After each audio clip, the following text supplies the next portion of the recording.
what's up out there? Ice Cube! I mean, Ice T! That is not good. Get ready to experience the thrill of a lifetime.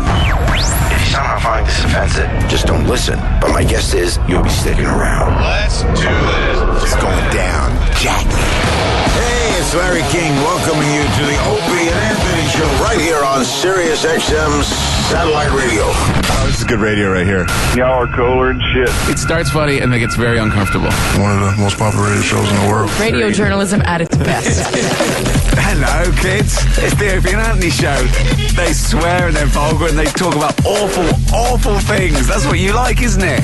Very flavorful. Yay! That's what you like, isn't it? Please welcome Opie. The show is twisted, I'm telling you. Who's enjoying this shit? That's what you like, isn't it? Anthony. I want dick prizes. I love when girls go through that. I'm here for you, ladies. Remember that. That's what you like, isn't it? And Jim Norton. If a pussy could talk, it would say, die! That's what you like, isn't it? Everything you are about to hear is real.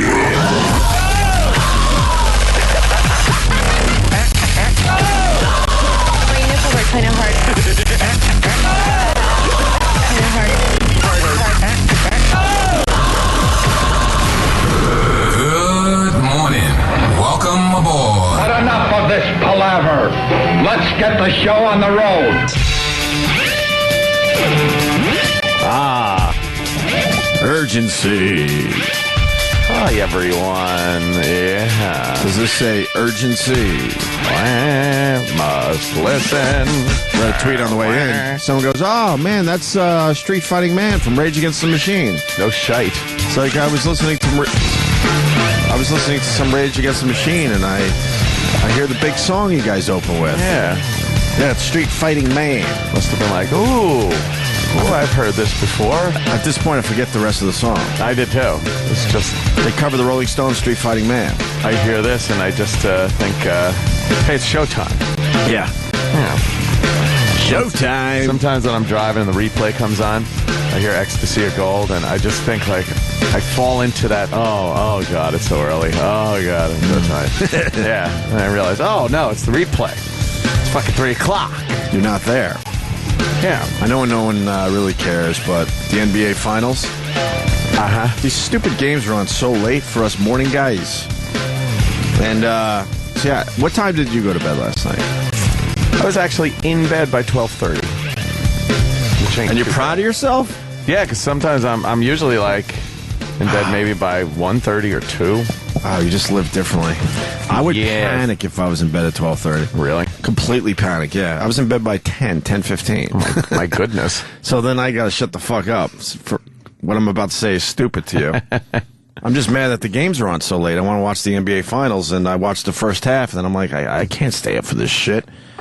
And the Heat were winning by a nice margin, and Oklahoma with Kevin Durant just kicked their ass in the second half. I was fully expecting the Heat to win that game. And coming in today, I was just waiting for the score where John Montone or somebody would say, yeah, the Heat won. And it turns out they kicked their fucking ass in the second half. You didn't have the hours of a fifth grader, apparently. Every once in a while, I'll push it. Sleepy time. But every once in a while, I'll push it and I'll stay up. But in general, I just can't do it. I don't know. Yeah. Well, I sleep the second I get home. And you sleep for a long time, right? It's at least 2 hours, at least. But usually it's three hours. Wow, that's nice. I'll get a little nap in after the show, but yeah. Maybe I should just fucking stop being a girl and stay up and watch the whole game. Watch the game. Yeah, treat yourself. Treat yourself. It's okay. Yeah. But, I mean, this is a great sports story. I know you don't like basketball, but you got the Heat in the finals again. And LeBron James, everyone is looking at him like, when are you going to win your fucking ring, idiot? And I said it already, so I have to say it again. I do want Oklahoma to win this. I absolutely do. I don't want the Heat to win a championship ever.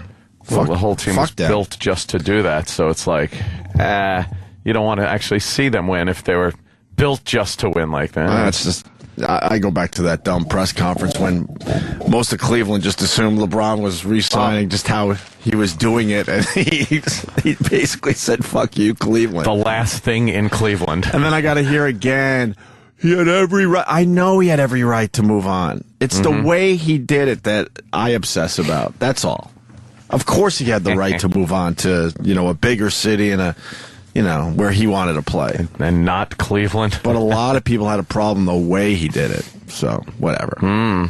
But they're down 1 game to Zippo, the Heat. Will they play 28 games or something? Yeah, well, I think this year they're playing 13 in the finals. I don't want them to win because Bosh was a dick to me when I met him. You met Chris Bosh. I met him and LeBron and Wade were at the show, but I met Chris Bosh at a hotel in right by Lincoln Center where I was shooting for Leno. Right. I was doing a piece on the fashion show, so he happened to be in there. And there's nobody around him except his reps. Yeah. And I'm like, can I take a picture with you? He goes, no. And he walked out. I was like, you fucking ugly cocksucker. I didn't say that to him. I was like, what a douche. So now I want to see him lose. That's why Jimmy wants to see him lose. I know. They're all dicks probably, though. Yeah. You just haven't run into the rest of them. My only interaction with LeBron... He was cool. You got that picture at the cellar. But that was because of Kevin. So I don't know how that would have been if Kevin hadn't actually texted him first. Yeah. That might not have been... Actors, singers, or athletes? Athletes are the worst? Oh, God, yeah. We even know that. Who knows? At times they can be. Man, in our little world, we know that. Yeah, I mean, trying way to worse. Get pictures and stuff like that. I think actors are the nicest for whatever. Of the three... Actors, musicians, athletes, I think so, yeah. Because anybody... Here's the difference. Actors don't have... usually screaming live audiences. Musicians That's are true. used to having gigantic live audiences, so they become a bit more squeamish. And athletes have giant fucking audiences who are a lot of times yelling horrible shit at them. So I'm looking That at makes sense. the level of public interaction. I'm actually thinking about this for the first time as I'm saying That it. actually makes sense, though. Well, half their season, they have to deal with haters. You're Haters, so right. yeah. You forget. They don't, when you go see a rock band, everyone's there because they love you. Yep. Yeah. I mean, these guys play in away arenas where they just have to hear, like Jimmy said, I'm repeating, but it's a great point. They hate people. Worth It's funny. repeating. I never thought about that until we just said it. And it just But makes it's true. sense. Yeah. I never thought of it that way Yeah. either. Because if you go see a movie, you want to see the movie itself, the actors in the movie, so you're supportive. Stadiums of people just booing your name. man. Boo! Fuck you! You suck! Like last night, I would bet maybe there were 10 LeBron James fans in that whole arena for the first game of the NBA Finals. I'm hoping I don't get caught up in making a good point and then just keep making the same point, but now I'll make it poorly. Queen of England, right? You can't meet her because everybody yells to the Queen. You try to put it into every You can't context. make better points. And I just ruin it. I like that point. I never thought of it that way either. It's so simple. Sam, write that down for the after show. Wait, did you meet Dwayne Wade? He was there, but I didn't because Wait, at the cellar? He came in with LeBron? a bunch of them did. Yeah, they all came in to see Aziz You one didn't night. get Dwayne Wade's Nah, I picture? didn't. I wasn't 100% sure he was there. LeBron was the big one. That was the one I really wanted. But Wade is fucking pretty massive. When you see my LeBron picture, Dwayne Wade is in the background. At the Is he really? Yeah, he's like there. You can see him and I think it might have been Bosch actually talking. There was three of the 5 or 4 of the 5 came in together. Wow, that's pretty cool. But I was like, I would take a LeBron James picture in a second. because of the way I got the LeBron picture. Let me see if you can see it right back. Where's Dwayne those Wade? guys are in the background right there. You can the just see like Giants? two silhouettes Yeah. in the background. Yeah, It's just darkness back there. yeah, they're in the front of the store. Yeah. But I didn't want to embarrass Kevin by being annoying. Otherwise, I would have walked right up and said, "Hey, can I get you 3 together?" And they would have my went, God. "Ah." That would have been a huge picture, though. I know, but I didn't want to, again, because you don't want to be a dick. My buddy hooked it up. Now so I you're didn't- posing them. Yeah, it's like Yeah. I took the quick picture and that was enough. Yeah. I do have some sense when it comes to my friends. A little bit. So, there you go, Oklahoma City, up 1 game to Zippo. What was the score? They won by like 13 points or something like that. 11 points. They were down the entire game. I was shocked. It was old school, having to wait till the morning to get your look at that. your score. So Do you think that guy really slept with LeBron's mother? Or was that just total bullshit? I don't know. It just seems really strange how that all came to an end, and him ripping off his jersey like, "Ugh, I'm done with Cleveland and this team." I don't know. I have no idea. Me and Patrice used to talk about that. He's convinced it happened. Oh, he thinks it happened? Oh, yeah. Oh, yeah. I also saw the Paul Williams movie, and I know it's a week too fucking late, but that was a good It movie. was good, right? Yeah, I almost called him because he gave me his card with his cell number. I should have done it. It would have been hilarious. Hey, I just saw your movie. I just want to say it was really good. But then he would have went, "Oh, thanks, man." And he would have went, "All right." Well, Take it easy. I didn't ask for his number. He gave it to me. Yeah. He wants to play golf. But as I see in that movie, wow, he's not a good golfer. That No, would be no. a long day. He's hacking. Not that I'm I'm all right. I'm all right, but I could keep the ball going. I can't see as how he gets much leverage on his swing. No. You know, I think the taller you are, the longer your arms are, and things like that, you get a little more leverage on that swing. Right. You kill a little guy. Yeah. It's called Still Alive, and Steve Kessler, right? Kessler. Kessler, was it? Kessler, Yeah, I think so. He did a very good job, but I was frustrated because there is a story there that Paul Williams doesn't really want to tell. Yeah, I think Like, so. he went away when, I was telling Ed before the show, this guy was on every show which they show you in the movie, and then in the early 80s, he was just gone. That's 30 years ago. So around 35 to 38 years old, he is done as far as being an A-lister on all these shows. What happened? The drugs and the drinking, I bet. I know, but he didn't did officially really say what happened. Did they just stop calling out of nowhere? Was it a slow fade? fucking Did he spread himself too thin and he was overexposed? I would love to know what that first moment is when you just who told us a little bit about it? What actor? Ralph Macchio. I said, when did you first notice it? Because I was curious. He goes, it was during the My Cousin Vinny. He had to fight to get in for the audition. Yeah. And that was a big hit for him. But that was the moment where he saw the shift. And I would love to have known. Yeah, right. Because it always happens. There's always that moment. Because, again, he did 48 Tonight Shows, Paul Williams. He was everywhere. Yeah, I mean, you're right. I mean, everywhere. The end of the movie was kind of cool when he was going through his storage bin. Yeah. Oh, yeah. With all his old tapes. Yeah, his videotapes. And it was All sad those when you finally saw his home, and you would expect the guy that won an Oscar with Barbra Streisand to be living in a better spot. It wasn't a bad house; it was just small and Just a regular house, right? And not much to it, really.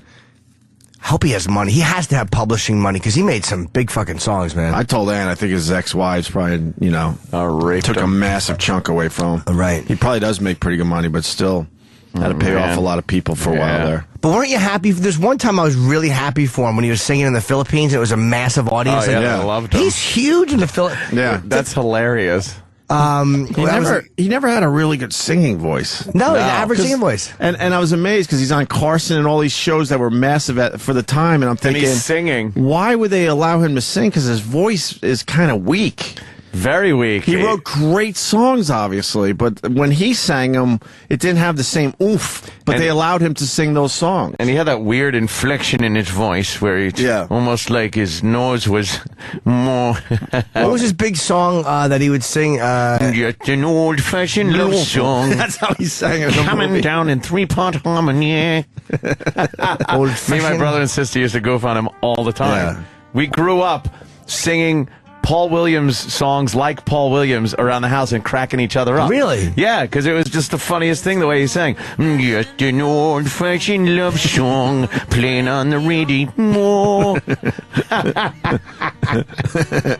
Wrapped around the music. And he wrote for everybody. Yeah. He even wrote for David Bowie, but the song never went anywhere that I know of. This song was huge for Three Dog Night. Swear you've heard it before. Is it slowly? Paul Williams. Slowly rumbles on. Bringing them back 'cause they've never really gone. Gone. Just an old-fashioned love song.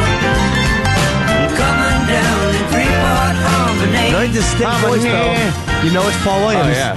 Just an old-fashioned love song. The voice is really weak. I like it, though. It's weird. All right, now play what Three Dog Night did with this song. Just to show you the difference. Yeah. And the Carpenters song, which one did he write for them again? Oh, they're huge fucking... let's hear this. I don't know.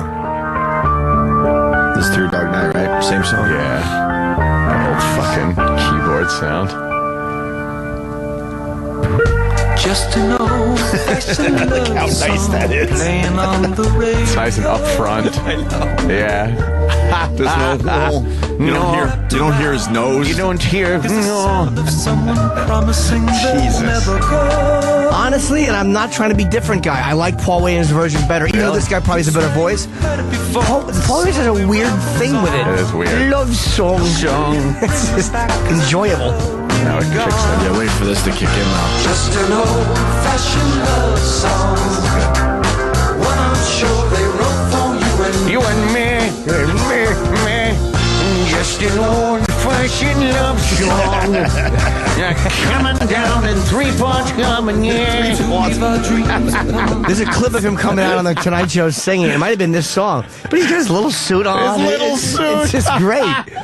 It was a little long hair. I'm like, what a bad dude, man. It was Rainy Days and Mondays. Thank you, Rainy Days and Mondays from Connecticut. And I learned through this movie, and I wish I fucking got to see it so I could tell him personally. But I will call him today. Oh yeah, I'm gonna now for the radio show. I'll let you know how it goes. Oh, thank you for the call, Opie.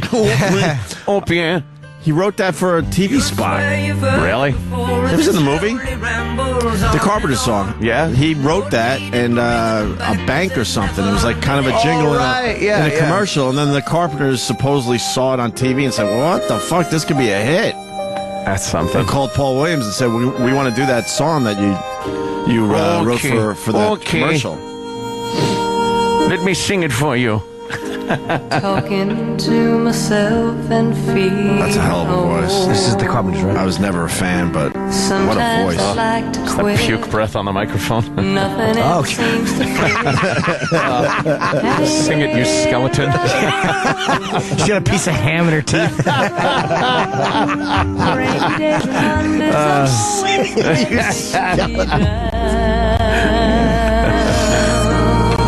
I forgot you had anorexic. Oh, yeah. Oh, God. It's crazy anorexic. They're still cleaning up puke. How could you forget? That's funny. They named the Carpenters and she died looking like a piece of molding. Yeah, she's all woody, right? Exactly, Chimp. Walking around some kind of lovely cloud. This reminds me of being in like the car when I was a kid going to grandma's house or something. All these songs were always playing. Being a child of the 80s. Not a fan of the over-the-top sad song. No? Nah, it's too sad. Really? After like a breakup? Put this on and just feel bad about yourself? Yeah. Why did she leave me, fucking bitch? I thought we were going to get married. What happened? You're 15. You don't even understand feelings It's yet. supposed to be forever! Right. What? Really? At fucking 14? Right. There's this reminds me, like this type of stuff reminds me of my mother smoking Benson and Hedges. Benson and Hedges? That's what she smoked, and the smell of the fucking cigarette when it first got lit was a nice smell, and then after that it was awful. Oh wow, that's fucking. The very first whiff of smoke was okay, but the ones after that were disgusting. Yeah. There was one thing in this movie that definitely confused me. They showed a quick clip of Quentin Tarantino talking about how he loved Ishtar. Oh yeah. Is that a true thing? Probably. Quentin's weird. He's a weird guy. But everyone basically talks about how that's the worst movie ever made, right? Yeah, yeah. Why did he love it? Does anyone know out there? Because he's a weirdo. But maybe there's something there. Maybe we should all watch Ishtar again after knowing that. Kirk, what's up, buddy? Do it. Watch Ishtar again. Paul, those songs that they wrote together, they were a bad songwriting team. That was part of the movie. I don't know why it bombed because they were so fucking funny together. Who's in Ishtar? Dustin Hoffman and Warren Beatty. Now, Warren Beatty had that one, and he also had Heaven Can Wait. Was that a bomb or a huge success? That was a success. No, Heaven's Gate was the bad one. Oh, right. Heaven's Gate was the bomb. Heaven Can Wait was big. Oh, right. You just tell it. Who was in Heaven's Gate? Shit. Well, Warren Beatty and Christ, I can't remember. Was he in Heaven's Gate, too? He was in Heaven's Gate? No, Heaven Can Wait. He died as a football player. What's the difference between the two movies? story. How about Heaven's Overweight? Something about a weight, a gate? What's the difference between the two movies? I haven't thought of this. in What, years. Heaven's Gate and Heaven's Can Wait? Yeah. Heaven Can Wait. Way different movie. Yeah, yeah. No, I understand, but I don't know what Heaven's Gate is about. I don't I never either. saw it. Okay. I just Or heard how much it bombed. lost. It was a huge, it was like a biggest bomb in Hollywood at Yeah, one it point was ever. terrible. Yeah.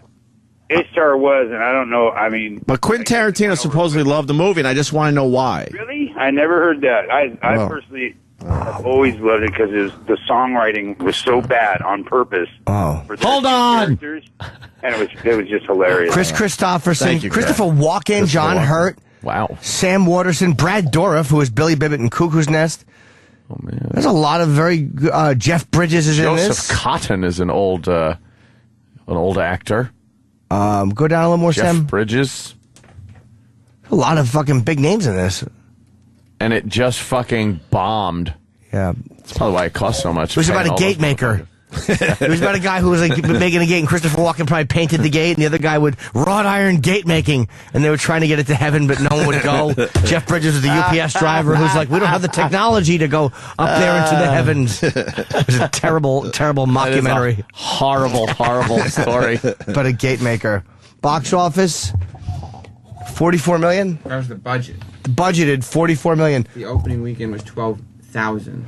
12,000? The gross was 3.4 million. Wow. How do you open with $12,000 with that cast? Well, I mean, wow. Movie tickets were $1.50 back then. What was it up against? I That's know. something I want to know. What Like, year was it? Let's guess. What the fuck was Late it up 70s, against? right? 79. Was it against Star Wars or no? 77. How about The Empire Strikes Back? Was it 77? No, That was 79. Oh, 79? Yeah, it could be Empire. I'm going to go with Ordinary People. Raging, What? It was 80. 1980? Sorry, maybe 80. Raging Bull, Ordinary People. Last times we were Animal House was around there, right? I think that was 78. There's nothing it can be up against without explaining 12 grand. That's Right. I'm going to go Jaws 2. I could be. Jaws What 2. came out the same weekend? Yeah. Rainy days and Mondays Always get me down. Now, all I'm thinking of is old-fashioned love song. Just an old-fashioned love song. Coming down in 3-part harmony. Oh. No idea? All right. It's not that big of a deal, right? He can't find it. I'm sure somebody will find it. On the radio. Radio. Elephant Man? And wrapped around the music is the sound of someone promising they'll never go. Never go. What was he thinking? Oh, no. It's great, though. You'll swear you've heard it before as it slowly rambles on and on. On and on. No need in bringing them back cause they've never really gone. Really? Just an old-fashioned love song. Coming down in 3-part harmony. Just an Very happy with all the horns. Yeah. Yeah. The clarinet. Weave our dreams upon and listen to each evening when the lights are low. To underscore our love affair with tenderness and feelings that we've come to know.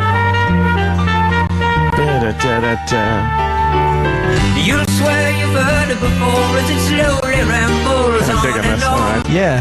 No need in bringing them back 'cause they've never really gone. Just an old-fashioned love song. Coming down in 3-part harmony. Little teeny suit. Oh, his little suit. Mic stand that doesn't go down low enough. Yeah. Just reach up and pull it off. Little fella. 1980, that was? You're saying? Wow. Empire. Okay. E.T. Well, that movie did okay, I guess. Oh, no, it did very well. Yeah, Empire, E.T. So maybe they should read Batman. Batman? Somebody said Batman. Batman. What? Was it? What are they talking Batman. about? E.T. was 1980 82. So who's giving me erroneous Batman. information? Hold on. Someone's getting bounced. E.T. was I don't 82. take erroneous information. E.T. was 82? I believe so. That's a rough guess. Someone said 82. All right. I'm not fucking listening to you people anymore, or I'm bouncing you. Who the fuck's in Batman? Was it the made-for-TV movie Batman? I trust you people to give me proper information. They make an asshole out If of we you. break that trust, I must bounce you. Against an avatar? Honest mistake. Fuck you. How is that an honest mistake? November 1980. Yeah. Heaven's Gate, The Idolmaker, which was a Ray Sharkey movie, and Raging Bull. I mean, Raging Bull was a massive success, but it wasn't, a box office juggernaut like Star Wars. So they had a pretty good slot. Yeah, I would say so. Wow. They had an opportunity to do pretty well. The Idolmaker. And did not. Well, How the did that next do? month you had, Yeah, but next month, yeah. 2 weeks later is a long time in the movie business. That is. Flash Gordon, Stir Crazy. I remember my grandmother took me in New York to see that. Oh, did she? Any Which Way You Can, which was a Clint Eastwood follow-up movie. Oh. 9 to 5, which I saw in the movie theaters. My friend Working 9 to 5. My friend Dean Miller took me to see that at the mall. What a way to make a living. I want to sing everything like Paul Williams. December of 1980. It was cold when we went. Fuck, man. Oh. Wow. It's the plight of the woman. It's like, oh, what are you doing today? Struggle in the kitchen. Stumble out of bed and I stumble to the Stumble to the kitchen. kitchen. Pour myself a cup of ambition. That's Yawn coffee. and stretch and try Is to it? come to life. Cup of ambition. Come. Yeah, Nice and thick. Jesus. It's like lard that fucking hardens up. Working 9 to 5. What a way to make a living. Dabney Coleman played the boss. Oh, he certainly did. Who was in this? Lily Tomlin, Dolly Parton, Jane Fonda. Fonda. Hanoi Jane. She's all sad about being called Hanoi Jane now. Is that Dabney? Dabney Coleman played the boss, yeah. Dabney Coleman. He was a great character. Oh, my God, yeah. Loved him. Fucking War Games. He's been in some amazing War movies. Games is great. He's got a scene in there where he tells Matthew Broderick, he's like, no charges have been filed yet. He does a little sniff thing, goes and looks away and goes, yet. And it's like a perfect character actor-y thing to do. He's very good in that. And also Sterling Hayden. I didn't realize he was in this. Who was, of course, McCluskey in The Godfather. Oh. Who else? I don't know. McCluskey. McCluskey. Mary Mercer. It's amazing when you look down some of these older movies, when you look at the I think the last guy in the credits for Escape from Alcatraz is Danny Glover. Wow. No kidding. He had one line. I told all you guineas. But I got all you guinea hoods locked up. Too old for my job. Getting cranky. So she doesn't like being called Hanoi Jane now? No, she wants to move on from that. Yeah, well, we're not ready. Sorry. So fuck you. A lot of Vietnam vets aren't ready. Signed America. Fuck you. Sitting on an anti-aircraft gun in fucking Hanoi. Yeah, but didn't she say that our guys were lying about being tortured? Oh, yeah. As they were being tortured? Yeah. Well, you don't move on from that. Sorry. No, that's something that's going to be with you for a while longer. Sorry, things you just got to take along with you. Just be happy you weren't tried for treason because it was a fucking police action, not a war, you rotten cunt. They were trying to say last week she was at some kind of premiere that she looks really hot. How old is she? She's like 70. She does look good. She was here one day. Yeah? Would you know? Yes, I would. I got a photo with her. You would? I had an interaction for the with story. her. No, because she's actually not bad. And I'm not into older broads at all, but she looks pretty good.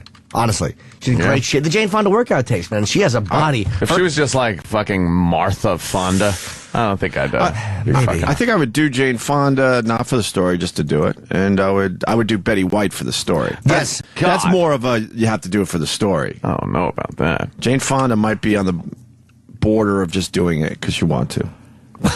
Ain't no way I'm fucking no 70-year-old woman. Would you let her suck your dick? Her cunt don't do it at her age.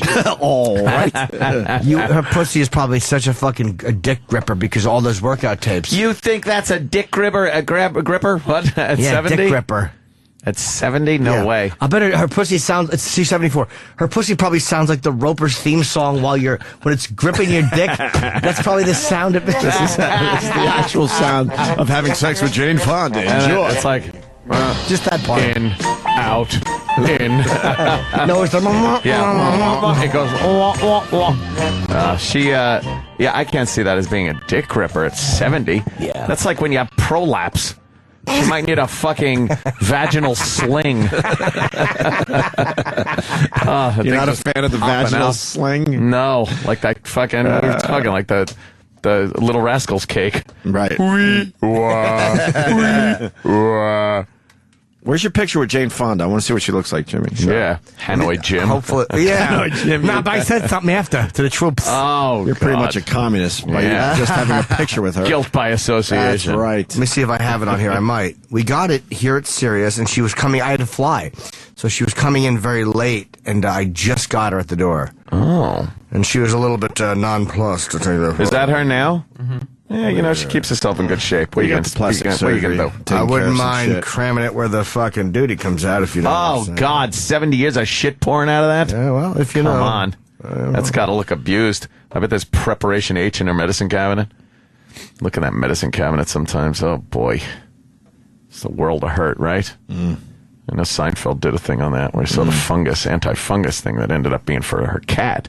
But when you look in a medicine cabinet, when you snoop around a girl's place or something, and you see like Prep H and fucking some kind of other shit, you're just like, oh, God. Just don't see Valtrex. That's what yeah. I got the anti-fungus shit. Yeah. I got a little athlete's foot happening right now as I sit here. Jesus. It's a little itchy. You're a guy that's not as bad for a guy. It's a little itchy. Isn't that from, like, how do you get that? Being lazy. I do a lot of bike riding and stuff and keep my sweaty socks on. Oh, Jesus. Will that do it? A nice environment. Sure isn't from having piss on your sock from the toilet ring? No, it's not. No. I went to the skin doctor and she had to point it out. Oh, and you got some athletes. All right, thank you. Oh. You didn't have to point it out. I knew. It's from being an athlete. Yeah. You get the athlete's foot. So that's where the body comes from. That's right. Where's the pic? I don't know if I have it here. My phone doesn't. I sync them with my phone, and they don't sometimes all sync on the phone. How about everything but the kitchen sink? Fucking double guns, Comia. Fuck, I was gonna say bathroom sink, motherfucker. Oh, sorry, What Chip. did I do that? Why'd you say that? I'm sorry, Chip. You could use that though. Okay. I guess the point is the Paul Williams movie, even though it doesn't matter anymore because he's long gone, was good. I liked it. Yeah, I liked it. I really liked the clips of him on the old shows, though. Merv and stuff like that. Mike Douglas. Well, I mean, and, just the Johnny Carson stuff. Yeah. And, you know, a lot of people, especially the younger people, they had no idea that when Johnny Carson was on, the whole country watched. Everyone watched. At the same time, too. Yeah. We don't watch DVR it. We don't watch stuff at the same time anymore. We don't even listen to the radio show at the same time. And you didn't. We have a massive audience that only listens to the replay. Yeah. And you didn't live tweet anything. You were pretty much with whoever you were with at that point watching the show, but you knew everyone else in the country was pretty much watching too. Right. A weird vibe, that whole thing. And then you talk about it the next day. Right. At work or school or whatever. And you felt kind of out of touch. You felt, I want to say out of touch, but that's not really it. Left out? Left out, I guess. Yeah, of if course. you didn't watch it? Yeah, the next day at work, if you didn't watch, you're like, oh, fuck. Everybody else watched. And they're all talking about it, right? Yes. I was eating sushi last night with a friend of mine, and I had forgotten my phone in the car, and I'm like, as we're walking, I forgot my phone. She's like, do you want to go back for it? And I'm like, no, it's okay. Just to make myself eat without my fucking phone. How was it? It was fine, but I mean, we were just yapping. She's a comic, so it didn't matter. It wasn't, It's hard to leave the phone behind, but when you do every once in a while, it's not bad. Yeah. I kind of like it. It's always thinking and then the second you get it, though, you're like, you got to catch up. Of course, you got to catch up. Catch up on everything. But it's not bad to just leave it behind every once in a while. I missed nothing, and those when there's a moment in the conversation where I'm looking for this picture where you're not talking, it's okay to not just glance down at your phone. Or if someone goes to the bathroom, it's okay to just sit there and think, instead of going fuck Google, Twitter, Google, text, Twitter, email, Google, Twitter, text, stock market, even though it's closed, stock market, Twitter, to Google, text, Google. Right, you got it. How much stimulation do I need? And she's only gone for a minute. That's fucking perfect. That's what you do. Here's what I do. I open my phone. What do I got? All right, I got text. I got stocks. I got the quick YouTube. I'm going to go to email. Oh, quick. Let me just check my phone and see if I have any missed calls. Let me go to my Echo phone. Let me go to the Twitter app. Fuck me. It's endless. Yeah. And then we just make plans to go somewhere so we can be on our phones. Why do we even make plans at this point? Dude, it's so silly. You make plans with someone and you both sit there at a table on your phone. On the phone. It's like, well, we could have probably just stayed home. It is fucking just weird, man. I don't know. We're in a weird transitional phase here. Yeah, I hope it becomes something a little different. I don't know what it is. The whole personal one-on-one interaction thing is pretty dead. It's gone, right? It really is gone. Like we talk about this the past couple of weeks, how it's not even rude anymore. Right. It's just not even rude to fucking... it went from being really rude to accepted quickly. Yeah. Really quickly. Yeah. Fucking Glenn Beck, $100 million deal. Yeah. Jesus. This fucking... Who is... He's a lunatic, too.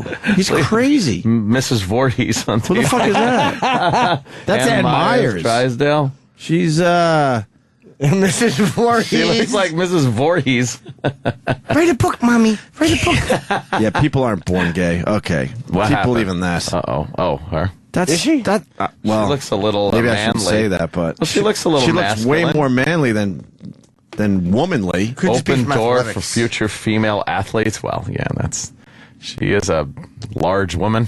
Holy shit, she's more manly than me. Yeah. What the fuck? I don't know if she's gay. I shouldn't have said that. I have no fucking idea. I don't know, but and if she is, whatever. I don't care. I think you could say that in New York. What? That someone looks gay. Yeah, you can say someone looks gay. It's not slander. Say like Sam looks gay. Yeah. There's nothing he could do about it, especially because it's absolutely true. He's a flaming homosexual. Hey, knock it off. Oh, shit. Yeah, but you like to lick a lot of pussy, don't you? Why do you get this tar trailer up there? You were talking about Ishtar. No, but 2 hours ago. you have it at a point. 2 hours ago. Yeah. Bag of shit. No, was there something you found? Oh, Oh, yes. okay. I found it. You found Jane Fonda? Yeah, it was. Yeah, she's in. Look at the shape she's in, and look at old fat neck. Oh, Jimmy. But that's good. Yeah, she looks good though, man. She looks just like some broad. Yeah. Oh God, you would do that? Yes, absolutely. You wouldn't do that, Ann, huh? Well, I don't know. I might. Say you're horny, a little lonely. Yeah, I probably would. If you're all horned up. You've had a few pops. Yeah, I probably would. There's nothing going on your phone at the time. Yeah, I probably would. She knocks on your door. What do you do? You got to fuck Jane Fonda. What kind of breath do you think she has? Not bad. She's been a celebrity for so long. She's probably decent. I'd lambaste her about Vietnam. Oh yeah, of course. The whole time. I'm while I fucking fucked her. Fucking bitch. Doing it for Sal and for Manny. Goddamn motherfuckers. Yeah, you love Elias. She'd be like, what? I'm damn water walker. She's eating her pussy. VC! Crocodile VC! Yeah, just keep giving her little reminders. Yes. Very She's scary. Hanoi, Jane. Very scary headline about a guy we all don't like. Aiming for mayor of the world. Bloomberg's next act. What does that mean? I don't know. I don't know. What do you think he'll do? Is he trying to be a super mayor, or will he go for the presidency eventually? He's getting too old for that. Right? I don't know, man. That's a tough nut. He's going after popcorn next. Him and his health officials. Popcorn? There it is, right there. What the fuck's brother. the problem with popcorn? City Health weasels go pop. Pop goes the weasel. Okay, I get it. So they're going from the sugary drinks, and now they're going for your buttery movie theater popcorn. Fucking assholes. See, every time you fucking give them one thing, yeah, it takes something else. You know, you told me that. Yeah, you really did. You can't budge on any of this shit because they never stop. That's why you got to fight them, and people Even are on like the dumb stuff. Oh, there's got to be compromises made and stuff. Sometimes you just got to stand your ground and fight, because the second you give them something, they don't pack their bags and leave. They go to the next thing, and then you're just fucked. Well, they're going after the popcorn isn't a whole lot better than the soda. He works for the mayor's office. The board yesterday agreed to put Bloomberg's big soda ban up for a public hearing, July 24th. It's ridiculous. You know why? Because you're not fucking every day getting a giant thing of popcorn and eating it. If you go into the movies and you get one of those amazingly giant sodas and popcorns, you're at the movies. Most people just do it every once in a while. Moderation is fine, even if it's a binging moderation. Right. If you just go to the movies and get that, it's not going to be an issue. But you see what an elitist pig he is, because he can have his mayo all over as a BLT. Yeah. But I eat them sparingly. Well, so do most fucking people, asshole. And the fat people are going to be fat whether or not you regulate their soda size. So what you're doing is you're telling regular people that they can't have it, but you can handle BLTs. Yep. You can handle it, but regular people can't. That's pretty much every law that's made. It's legislation is against law-abiding citizens that just, going around living their lives, and then whoever the law is supposed to be against doesn't pay attention to the law. So they're just saving their jobs. How many calories in a big, huge tub of movie theater popcorn? I'm going to guess 1,200. I'm going to say 5,000. Wow. It's too many. 1,650. It's a lot. I like that Bloomberg put the calorie counts up, though. Like, I like that. And then Anthony Bourdain goes, well, that hasn't changed people's habits. Well, too fucking bad. Yeah. It's not our job to change people's habits. It's our job to inform people. Exactly. I completely disagree with that. In my dumb little world, it changed how I eat. I used to like a few different things at Starbucks, and then when they put the calories up, I'm like, fuck, I can't eat that every day. Gotta keep... Fuck you yeah, this know, though. It works. You kind of know, though, that it's not good for you. I don't know. Like you could look at something and go, you know what? I don't need numbers on that to tell me that I probably shouldn't eat the whole thing. But they trick you by saying low fat or something. Yeah, well, so you see something that says low fat, and you taste it. You go, you know what? This is low fat. It tastes pretty good. All right. And then they finally put the calories up, and it's 800 calories. Yeah. Like the regular version would be well over 1,000 is all they're saying. It's just lower, yeah. Yeah, but 800 calories for a dumb piece of cake is a lot. Reduced fat. If you give a shit about, how you eat. Yeah. Yeah, they use all those tricky words, but it doesn't really mean very tricky that you're eating that healthy. But I like the fact that he did that. But people who are obese are not always just drinking large soda. Like, he's such a dumb asshole, and I know it's just the start. They binge at home. If you want to stop obesity, here's what you do. You don't penalize people who can handle it. You stop covering people with insurance, and you make them pay out of pocket. Like, that's the way it is. Like, insurance companies a lot of times now are making you sign things saying you don't smoke because they don't want to have to fucking pay for you putting... Right. And I don't blame them. That's where I don't blame insurance companies. Right. Yeah. So that's what we should do with obesity. Well, they're going to try to go after the popcorn now. And the soda thing they're going to vote on in September, it looks like. You don't think that's going to go through, right? I don't know. Well, who could tell anymore? Fucking mayor we got. Her Honor. Her Honor, exactly. I was on, what was I on? Crossing like 25th Street last night. And it's a west to east street, and it's used to be 3 lanes. It's 1 lane now. People are parked, and then you have 2 lanes of white lines with like, what would you say? It's like 2 parallel lines with like letter H lines there, meaning you can't drive there. You're not allowed to drive. It's like, get the fuck out of this lane lines. Oh my God, is he a fucking twat? He really... What was the reason? I don't know. He detests... I'm telling you, he has no respect for the middle class or people who drive because he doesn't have to. Yep. Fucking stinks. I can't stand that. Ryan's got a weird question for you. Ryan. Oh. I don't know if it's a weird question, but how are you talking about people should, know what bad things are put in them? You fucking put toxins in your body nightly and drink yourself into a stupor. What are you fucking talking about, bro? I don't think I drink myself into a stupor every night, but I do partake in alcoholic beverages, mostly on the weekends. But I know I'm not making excuses. I'm not saying, boy, they should put something on the side of this bottle. Let me know. And it doesn't matter what they put on the side of the bottle. They put warnings and stuff like that. It doesn't matter. I'm still going to pour myself a goddamn drink. Sure. Yeah. So it's Anthony's business if he does that. Yeah, so that's you're making our point actually. Yeah, that's why. Because he sits there and says, "Well, people should know that they're putting bad things in." Well, you do the same thing. They should. Everyone does bad They things. should know. Yes. Ant's making a choice. That's what this is all about. Let the individual make the choice. Don't have your government telling you what you should eat and drink. Okay. That's what I think. Okay. All you can do is give people the information. Right. And that, like, Anthony has the information. Yeah, alcohol can be bad for you. He knows that, but he drinks it. I know certain things are bad. Opie, that we choose to do them anyway, and then when the consequences come, the consequences come. One of the consequences for being obese and for eating horribly is that to get certain insurance coverage, you should be forced to begin losing weight. If not, your insurance should not have to pay for you shoving food in your fucking face at a disgusting rate. Yeah. All right, I agree. I'm not defending there's no asking the question. Did you say that, Ant, though? I thought you were more about let the people choose what they want to do with their bodies. That's what I say. Yeah. As long as it's legal shit. I'm not against more information being out there, like the calorie thing, but all I was saying is, I wasn't saying take the numbers down. I said I just don't need numbers to look at something, and you kind of know it's not good for you. Yeah. I didn't say I fucking don't eat it or don't fucking drink it. I'm just saying you do know as a person what is good or bad for you. Right. You don't need legislation. Okay. Got me, you fucking smart ass.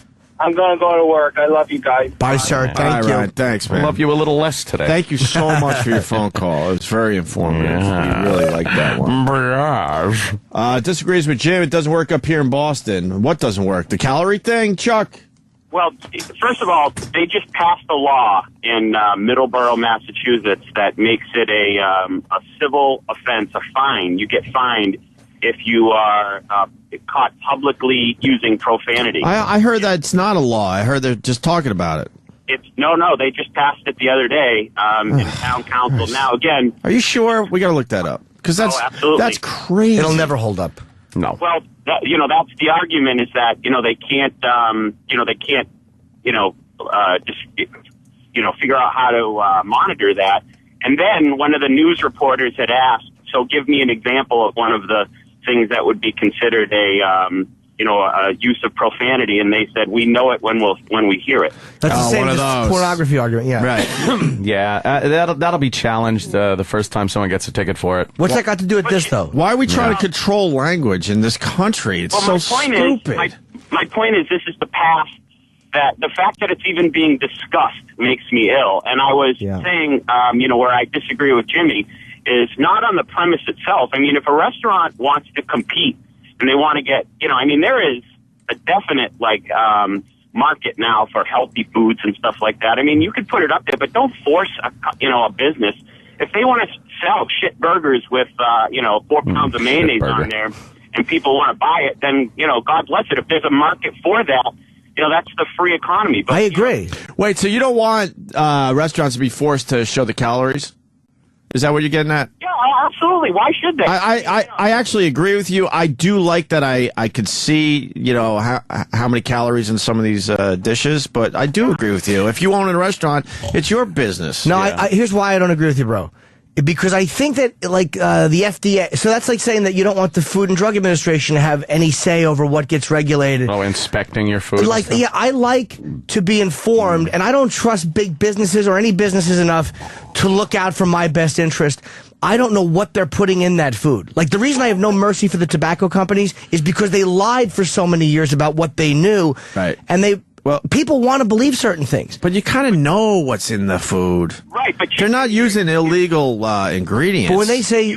When you see a fucking greasy bacon cheeseburger coming your way to maybe another table, you already know that's like the worst thing you could eat. But it's changed my eating habits. E-Rock. Talking like this, he's just drooling. Right. The FDA is their responsibility. If you go into Starbucks and you get a drink that's going to cause you to grow a third nut or something, they're going to step in. But if you go into a supermarket and get bananas and apples and eat that, 24 hours a day, that's not healthy for you either. Wait, so you're saying you don't think that products should put calories or ingredients on the back either?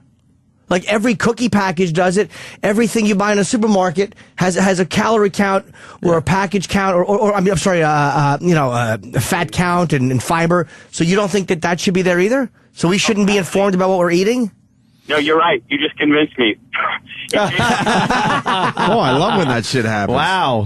That was, you hit the, I guess you're right, 100%. I didn't look at, a restaurant like it's a package. That's a good point. A restaurant is nothing more than a food wrapper, I guess, that's, delivering it.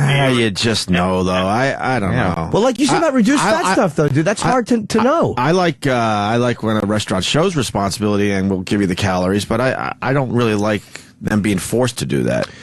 Hey, Opie, real quick, if you're ever up in Boston, I do a TV show up here on New England Cable News, and we're doing a celebrity golf tournament all summer long. Let's do this.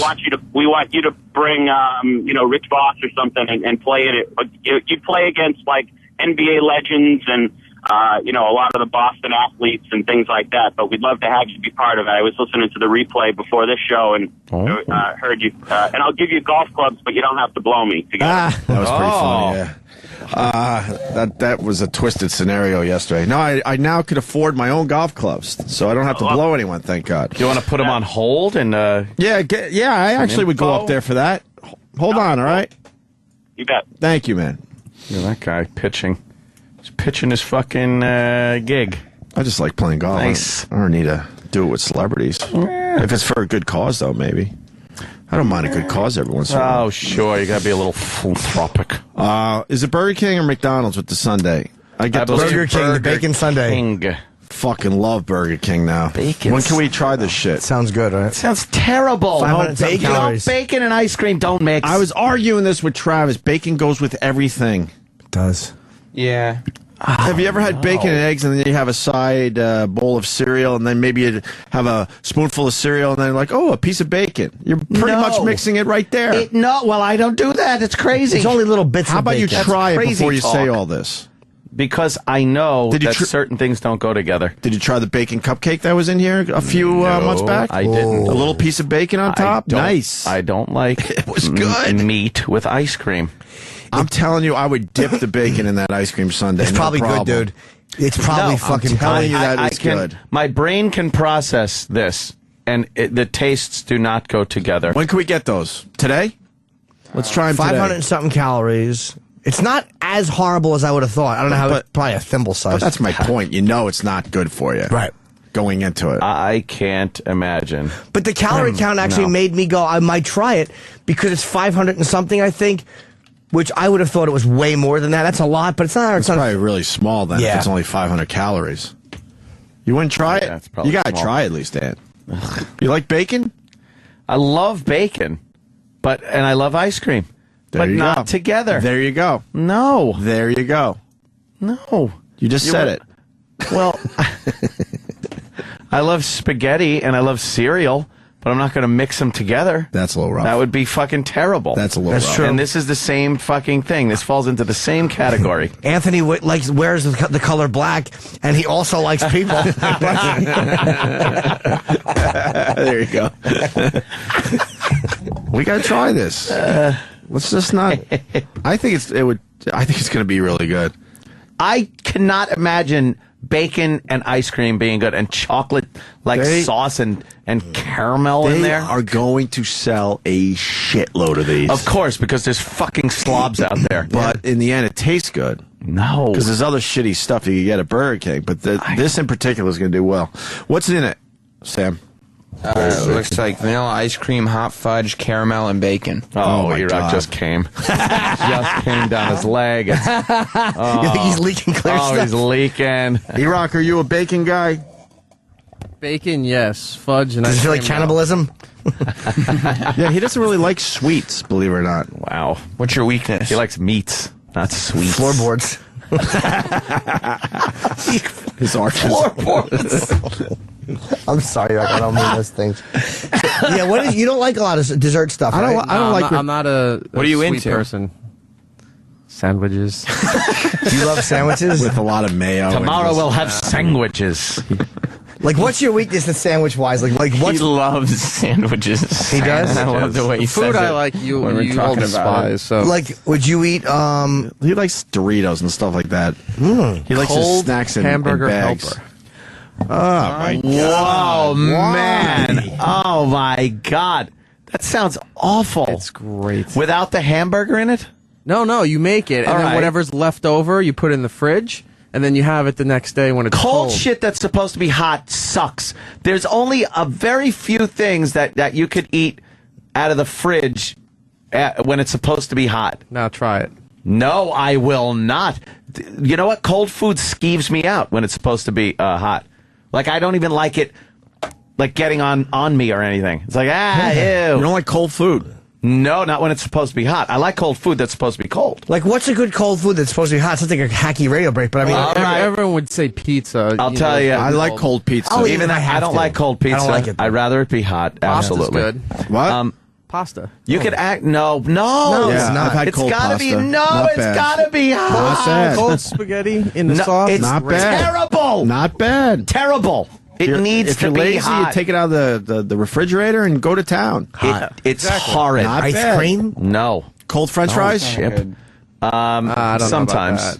Lunch came as I was napping, so I didn't feel like heating up my French fries. Oh. I went cold French fries yesterday. Really? With the chicken sandwich that was cold. You can get away with chicken. Yeah, cold chicken. Cold Yeah. chicken you can get away with. Cold French fries, I didn't And mind. turkey, you just pluck it off the Yeah. fucking thing in the fridge. That you can get away with. Pasta, you can get away with it. I'm telling you.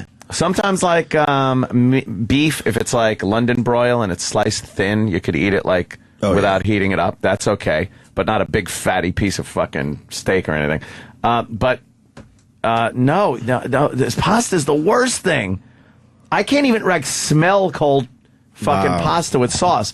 It's got to be in the microwave. Heat that fucker up, and then it's wonderful. I'd rather have it heated up, but I could eat it cold. You don't no eat problem. like Chef Boyardee or SpaghettiOs right out of the can. That's rough. Take 2 That I can't minutes. do. What's wrong with you? It's got to get in your body that quickly. It's delicious. Oh God, you're like a It's goat. delicious. Jesus. Like a goat. Eats all can. My pal Sarah from Buffalo, she writes, there are people in Western New York who dip Wendy's fries in chocolate Frosties. Yes, I've seen people do that. That's I like that. And chicken Roland nuggets. does it? I like that. Chicken nuggets. Yeah, Really? dip a chicken nugget in a frost. It's the That's salty crazy. sweet thing. I So mean, why it's good. can't you do this? Yeah, the bacon is the salt, then you got the vanilla ice cream. I'm Yeah. telling you, this thing is going I to be bet a it's hit. gonna be great. When's it coming out? Tomorrow. All right, we're going to get these tomorrow. Let's not forget. Hey, E-Rock, what kind of sandwich is a weakness for you? Like is it a big sub roll, like a Sandwich. Kaiser roll, or? It depends. Like you can do the Kaiser roll, or I like a nice Jewish rye bread. I like rye bread too. Rye bread's the best. You don't like rye bread? I've never liked rye Do they have bread. seeds in them? Caraway Have to have the seeds. seeds in 'em. I hate caraway seeds. You know what? Bring them here seeds. I get it. So what kind of sandwich do you love right and now? people that eat 7-grain bread and stuff. No, that's blow me. ridiculous. It's like you're fucking chewing on gravel. It's a coaster. I don't need that. I like nice soft bread. You don't like rye I'm so bread? angry with I bread. love rye bread. I hate rye bread, and I don't like pumpernickel. I love I it. hate pumpernickel. You don't like the rye pumpernickel swirl? No, it looks Oh, like cake, and then you get fooled when you bite it. Hate that. That's the worst bread ever. Pumpernickel. Pumpernickel's That's good. horrible. Do you like liverwurst? Do you know what I'd like to have right now? Liverwurst. Here's what I would eat right now. Liverwurst, yes. I would eat a liverwurst sandwich on rye with a piece of fucking Swiss and some Spicy mustard, yep. and a fucking onion. No, not Look the at this. onion. Look at this. I got a you got a liverwurst hard on. He just rolls his seat back. He rolls back in his seat, and He's he shows excited. a pup tent in his jeans, just talking about liverwurst. I hate liverwurst because growing up, that was our go-to lunch a lot. It's the best. Oh, it was horrible with that yellow mustard on Pepperidge Farm bread. There was way more liverwurst than bread. Oh yeah, it stinks. Oh, it was horrible. We used to have Fuck bologna. that. When you know, Bologna's bologna great. sandwich. No, it's not. It's Bologna's terrible. great. No, if you Bologna's get the another right kind, poverty it's food. the best. Which I had to eat too. Bologna. Genoa salami's good. Boar's head bologna is I would the hate best. those little things that would be in bologna. You'd bite into them and they had a spicy taste too. But what were those little pieces of What? Oh, those are like in salami. Those Yeah, little fucking the pepper. You get them in bologna things. once in a while too. Yeah, you'd have to pick those out. I was so jealous when I went to friends' houses and they had individual sliced cheese. We never had that. Oh, no. We had to cut our cheese off a big fucking hunk A of cheese. block? Oh Government yeah. cheese. You And you didn't would have- you never cut it properly. It was always Individually too wrapped? It was always too thick. Oh. Well, I think we're going to add to this conversation with Club Soda Kenny. Yes, Kenny. Boy. You want me to add something funny? Just Yes. whatever you want to do. This is the end of the conversation. Yes. I had a boss, and when he liked to eat bologna sandwiches for lunch, but he would say, "Get me a horse cock sandwich on rye."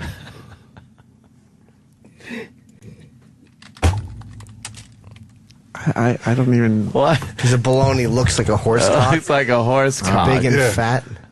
That's what he used to say. Oh, this is a real thing. Yeah. I thought it was a Kenny original. Oh, he used to actually say a that. boss. I would Yeah. assume. I would Was assume. it dice? No. It was when somebody used to be a policeman. Oh, okay. I thought it was sandwich. Get me a horse cock sandwich. No. He used to eat kosher. Kosher. Yeah. Yeah. Look at that picture of Dice. People Got the want to big know glasses on. where you at with cold egg rolls. No. If your Chinese food is cold. No, Chinese food definitely has to be fucking warm. It congeals. I completely agree with It you on that one. congeals. And this guy says the bacon sundae is phenomenal. There's a restaurant in Detroit that already has it. Brian.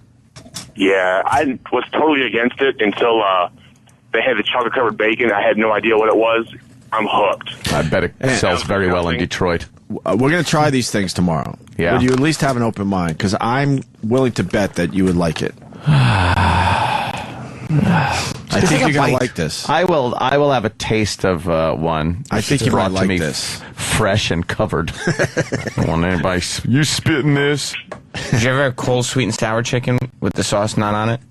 Oh, God, no. Yeah. It's amazing, right? It's good. Yeah, it's No. amazing. You gotta try it. Even the cold I don't. sauce is good, but Oh, you and your cold sauces. They get fucking hard and congealed and fucking separate. General Tao's chicken. Chow, chow, so. It's chow. There's No, it's so many not. different ways. Yes, it is.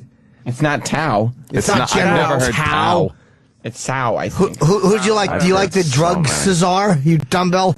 It's called General So's, General Chow, General. I go General Chow. Yeah, It's not Tao. Yeah. Sao. Yeah. I love General Chow's chicken. I don't order it anymore because I don't like saying it because I don't know how it's said. You think that's healthy though? Yeah. No. You think that chicken skin's healthy? No. But dude, it's boy. good. Oh, is it good? It's fucking good. But I'd love some nice pretty General good. Chow's chicken with some brown rice and a fucking hand job.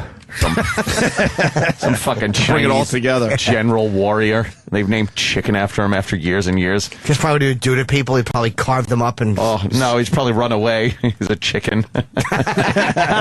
He wasn't brave. That's funny as chicken. Let's go to break. Dishonored.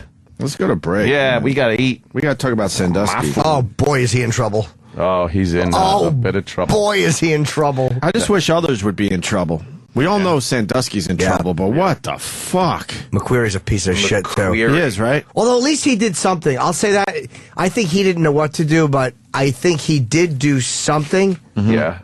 I don't hate McQuarrie. I think down the line they dropped the ball on that one. Right. I think he did something. Not enough, perhaps, but Something. I think other people didn't do a lot more than he didn't do. I think he didn't know what to do. Yeah. We got the latest on the Sandusky trial next. And later this morning, Jimmy Fallon. Oh, that's a real celebrity. Yeah, we like when Jimmy Fallon comes on through. What is he promoting this time around? He's got an album Nice. with a bunch of his songs on it, like a bunch of the guest things that he's done, like the Paul McCartney song and Right. the Bruce Springsteen song, and he put his T. Bowie song on there. Ooh. So he did a whole album, and he has a sequel book to his thank you notes book. Damn it. Yeah. We should put out an album. Some of the weird songs that have Drew been Boogie made. already did it. Yeah. No, but, you know, like I'll fucking with the O&A label. I'll sing on it. Yeah. Just an old-fashioned love song. There you go. There's one. Coming down in three-part humming, yeah. Can we play a song from Fallon's album or no? Do we have any on the All right. system? Well, I know maybe- Roland has copies of it. Well, how about we get a copy before we do the interview? Copies rolling. Whoa. Please, Roland. Please. All right. I don't know how to go to break, so. Roland's I don't coming know up how here you go with- to break on satellite radio. It's the weirdest fucking thing. Just hit something. The Opie and Anthony Show on Sirius XM.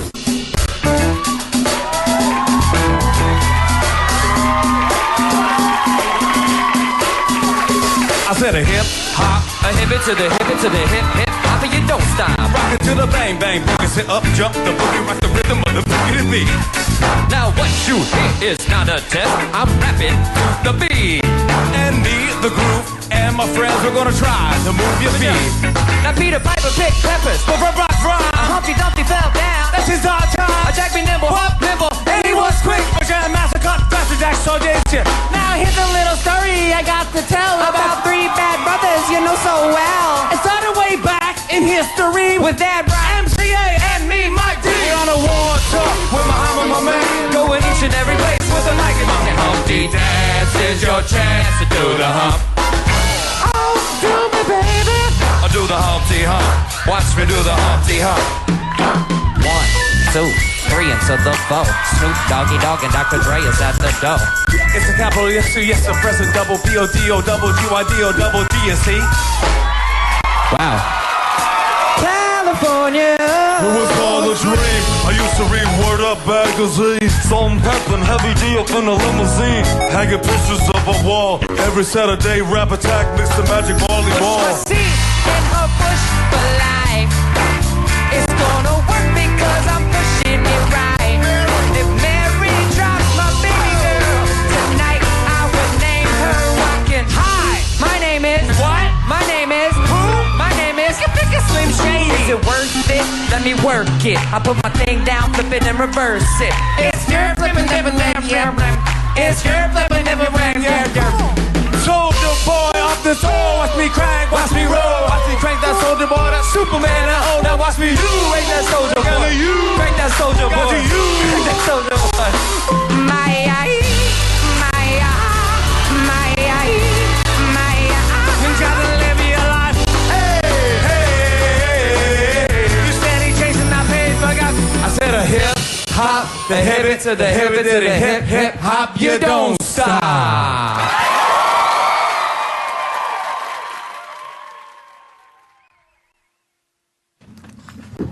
Is that us, I guess? We're all eating. Thanks, E-Rock. What was that off Fallon's album? Yeah, that's the history of rap with Justin Timberlake. Blow Your Pants Off is the name of the CD he's promoting today. Was that him singing all those? Him and Holy Justin fuck. Timberlake. And the Roots in the back. Some Pretty good JT impressions and in there, right? The Roots. Yeah, it was pretty good. Actually, sounded, they were on the show doing impressions of people. It sounded like the real people. That was pretty good. Did you guys see the pictures of the Miami face-eating victim? Yes. Oh, my God. I think he has an egg over his eye. Oh, my God, yes. You see that, all those crescent, bite man. marks on his head and... But to know that was done by someone eating your face. Yeah. Holy fuck. Oh, my God. Boy. Oh, boy. And then they also have,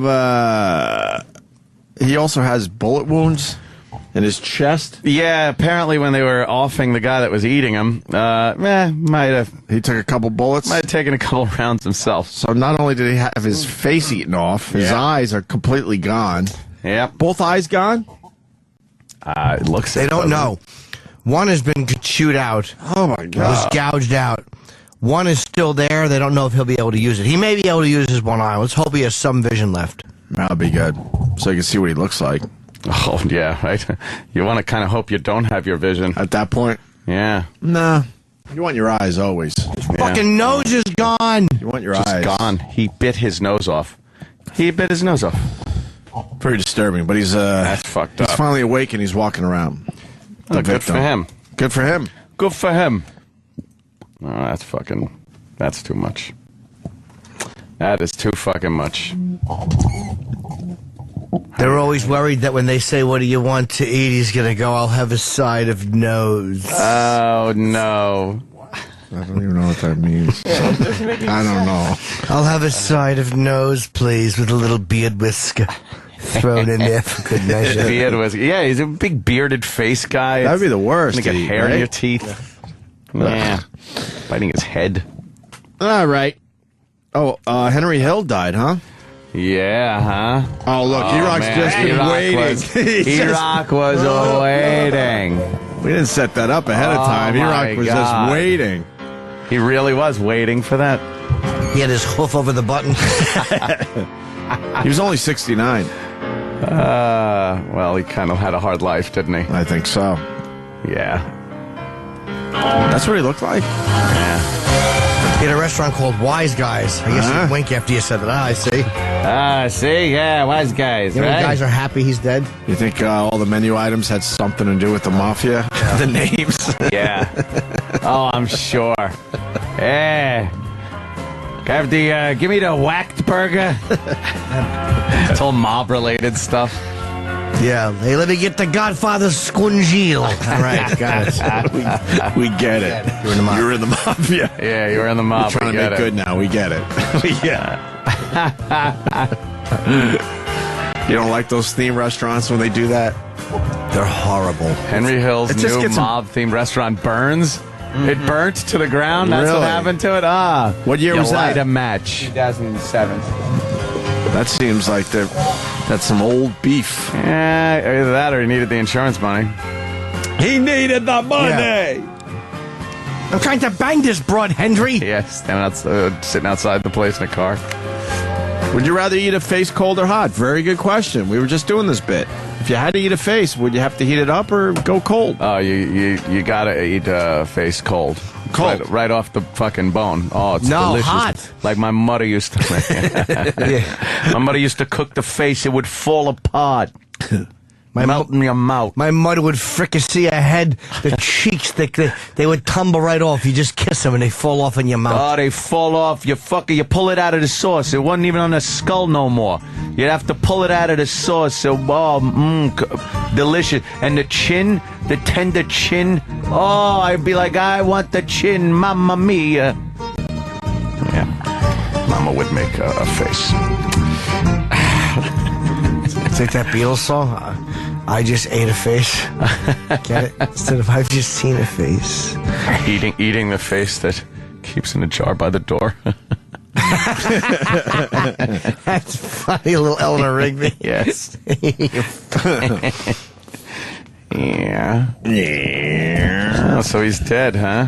Yeah, 69. What did he All die those of? years. He had, Undisclosed illness. Yeah, no, undisclosed illness, but his wife said he was sick for some time now. Some kind of cancer then, I guess, huh? Maybe. Yeah, I heard on the radio she was saying, like, it was cigarette-related. She was blaming the He did cigarettes. smoke a lot of Maybe cigarettes. he had emphysema. He did smoke a lot of cigarettes. But, wow, you know something? Everyone thought the mob was going to get him for years, you know? Mm-hmm. I mean, he did rat on him. Mm-hmm.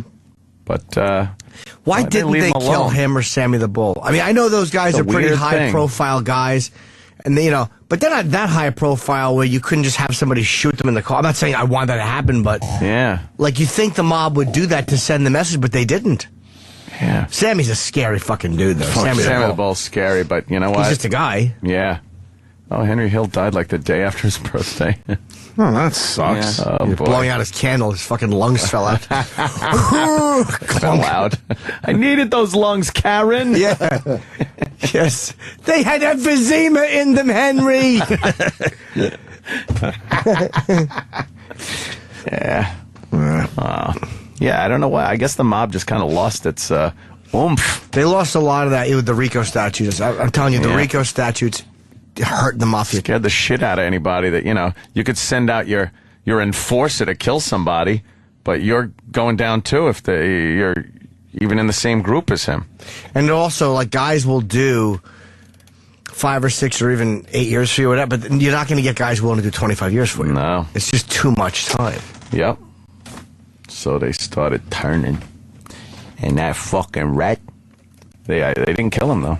No. He got to live out his life. Where was he living? Oh, he was out of witness protection, wasn't he? He actually committed crimes. Yeah. Near Malibu. Oh. Yeah, nice. So he wasn't even, Malibu's nice. leaving the country. No or kidding. Is that California, Iraq? Malibu, Florida? Probably Malibu, Florida. I bet it is Malibu, Florida. It is California. Was it California? Oh. How come it's not Malay? Double guns. DG, baby. Yes. We got a guy getting his wisdom teeth out. Another one of these videos. You want to hear it? Yeah. You do? Yes. What is he, under anesthesia? Maybe. Do we have the video this came from? Or should I play it from over here? I'm over here there. now. I'll wait for Danny to send it to me. Turn that off. Let's say hi to Anthony in Staten Island. Hi, I'm in Staten Island, guys. What's up, How are Anthony? you? Hey guys, how are you? Oh, who's All this? right. The reason why they can't kill Sammy the Bull is because he's in solitary confinement in Texas, and he's dying of thyroid cancer. So what's the sense by even going after him? You gotta is he? send a message. Yeah. It's been dying of the same thyroid cancer for 20 years. He has thyroid cancer. Fuck. Yeah? Yeah, well, you know what? He's not even worth even a bullet anymore. No, I don't mean that, but I mean before when he was out in Arizona. Obviously now I get it, but before. Yeah. Oh, Arizona, they went out and looked for him and tried to kill him, but the cops in Arizona, They do. the fence came out there to protect him. Oh, okay. How come they didn't get it? Oh, so why didn't they get him in jail? This is great. Sorry, we're looking at something else. Yeah. He was too protected in jail? Yeah, he was in solitary confinement in jail. So Oh, yeah, no one could get you in there, right? Nah, come on. It's the mafia. They're supposed to be able to. Well, you should, but mafia isn't like it used to be anymore. Yeah, I'm surprised because he was selling like ecstasy in Arizona. He wasn't as it wasn't like he just went into like kind of civilian hiding. He started dealing in the business again. Yeah. And then he came out of witness protection. He's like, hey, if they're going to come after me, come after me. Like he I just know, but Jim, but when he wrote the book, his life, he told everybody, whoever wants to kill me, come and get me. right. How do you know so much about this Anthony from Staten Island? Well, my father grew up in, Yeah. just say that. I heard it in your voice. No kidding. I definitely could hear it in his voice. I'm on my Hey, best yeah. behavior right now. Hey, yeah. He's a scary guy though. Around this life. Paisan. Sammy the Bull's a frightening dude, man. He was a guy that I think even other guys in that business knew you had to be very cautious with him. No, the only one who was very frightening was John Gotti. Really? It was Yeah. scarier than Sammy the Bull? Oh, Yeah. hell yeah. John will kill you in a minute. Oh, okay. John was a good guy, though, with the with his neighborhood and everything. Well, yeah, of course. Don't get me wrong. I mean, these guys back in the 80s were all gentlemen and everything else. And Gentlemen, they're all yeah. cowboys, and they don't respect anything. No, there's no more code. No, It's gone, and that's pretty much what the whole thing was based around. You know, you can't have that organization without the respect and the code, and you know, when you just got these fucking jadruls walking around. Well, yeah, of course. Yeah. They all think they're a bunch of tough guys with guns. A bunch of tough guys, right? No respect. No respect. I hear you. What'd you have last night? Some scungil? Had some little squigil, galamad, and a little greenie. I love my Italian brethren. Yeah. All right there, Anthony. Thanks you, for the sir. call, man. I love this show. Jim, you're great. Hope you're great. Ant, you're great. Thanks, buddy. Oh, thank you, Anthony. Oh, great. See you, buddy. All right. Thank God he likes us. So this is the video, Sam? Yes. All right. and What do this we is, got here? Chatty without wisdom teeth is awesome. You can watch along on break. All right, and we'll put it on our Facebook page. Or after work. Everything goes on our Facebook page that's kind of visual on this show. Yeah, don't Opie and worry Anthony on about Facebook, one word. Let's do this. Let me see this guy. Oh, boy. Czechoslovakia and Russia.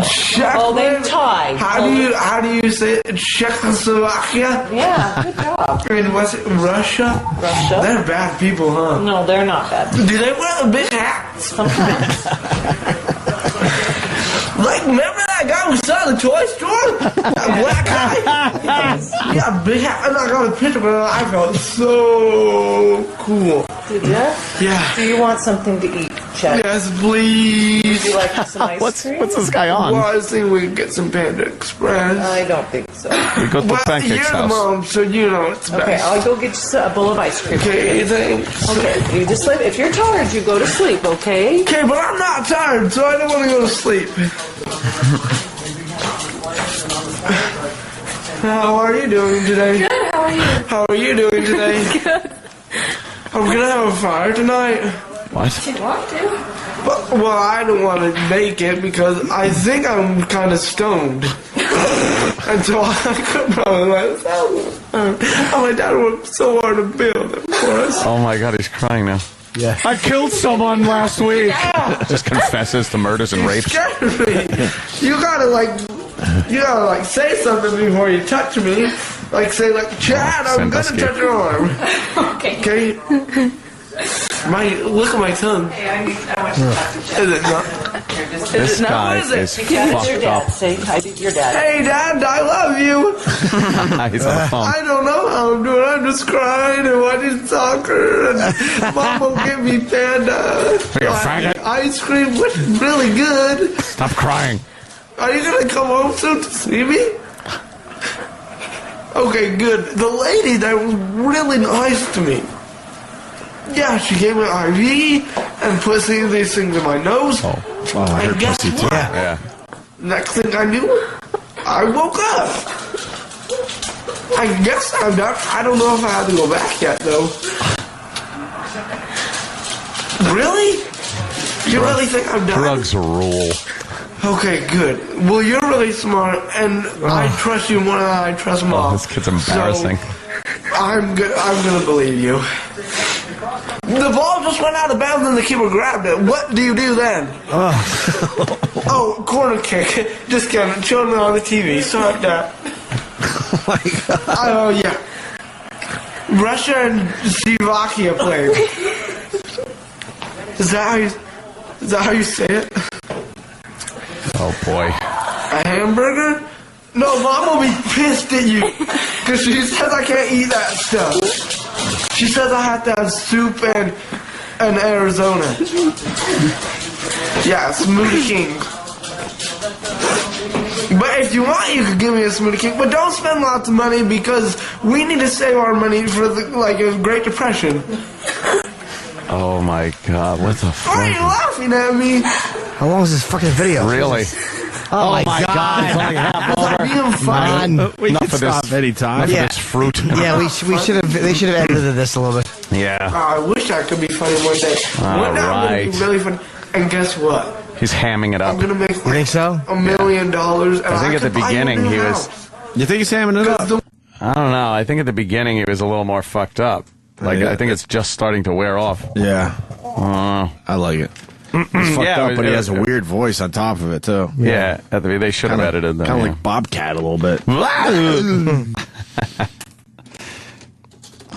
Yeah. All right, let's get our dicks hard. Oh, Sandusky time. Yeah. Yeah.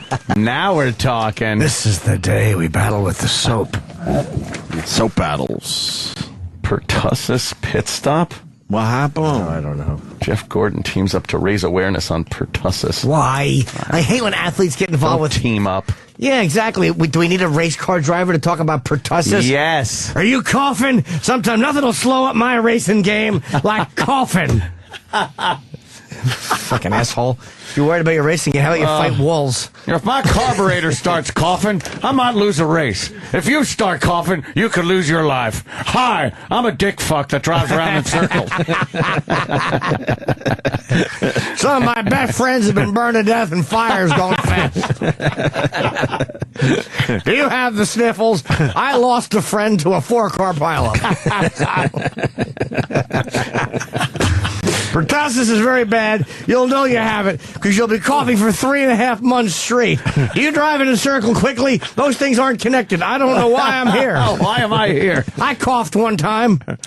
When you hit the wall at 200 miles an hour, you might cough up some glass. If you have pertussis, you're coughing up mucus. Mucus on the track will make you skid. Old Dale Earnhardt hit some mucus and slid right into the wall, and he coughed himself out of the window. Jesus. Yeah, let's get to the hotness. McQuarrie takes stand in Sandusky sex abuse trial. Yeah, you bet he does. Fucking A. McQuarrie. Want to read this, Jimmy? McQuarrie. Former Penn State assistant coach. He lowers his voice. Mike McQuarrie told jurors in Jerry Sandusky's sex abuse trial Tuesday that he saw his ex-colleague with a prepubescent boy in an on-campus shower, and that he heard skin on skin. I love that smacking sound. He heard that fucking. God. It's like that fucking the balls slapping sound. The fucking the thighs slapping. The thigh unmistakable on thigh, sound of thigh on ass. a penis going into an asshole. Yes. The sound of one dick clapping. Jesus. McQuarrie told the jury Oh no. he was at home in bed watching the film Rudy when he decided to go to the football team building. He said he walked into the support staff locker room to put away a pair of new sneakers, and as he opened the door, he heard the noise. Not to digress, but Rudy was a marvelous film. When they carry him with his victory, he ran the ball. Oh, you getting all teary-eyed? Yeah, I used to yell, Rudy. Rudy. Very much skin on skin smacking sound, he said. I immediately become alert and was kind of embarrassed that I was walking in on something. Embarrassed? Yeah. Don't embarrass me. All right. That's what. How awful is that? He's fucking. He knows that he's hearing somebody get fucked in the ass. He's probably thinking it's two players. Oh man. You know, you don't think. Right. So he said, I felt like I was walking outside. He said he turned and glanced over his right shoulder at a mirror that had a 45-degree angle and saw Sandusky standing behind a boy propped up against a wall. Oh my God. He estimated the boy to be 10 to 12 years old. He said the boy's hands were on the wall. The glance would have taken only 1 or 2 seconds. I immediately turned back to my locker to make sure I saw what I saw. McQuarrie said he looked directly into the shower and saw Sandusky standing right up against the back of a young boy with his arms around his midsection, the closest proximity that I think you can be in. Apparently, when your dick is in someone's ass, you can't really get much closer. When asked what he saw, McQuarrie said the defendant's midsection was moving subtly. McQuarrie said that he tried to think and then put his shoes in his locker and slammed it shut hard.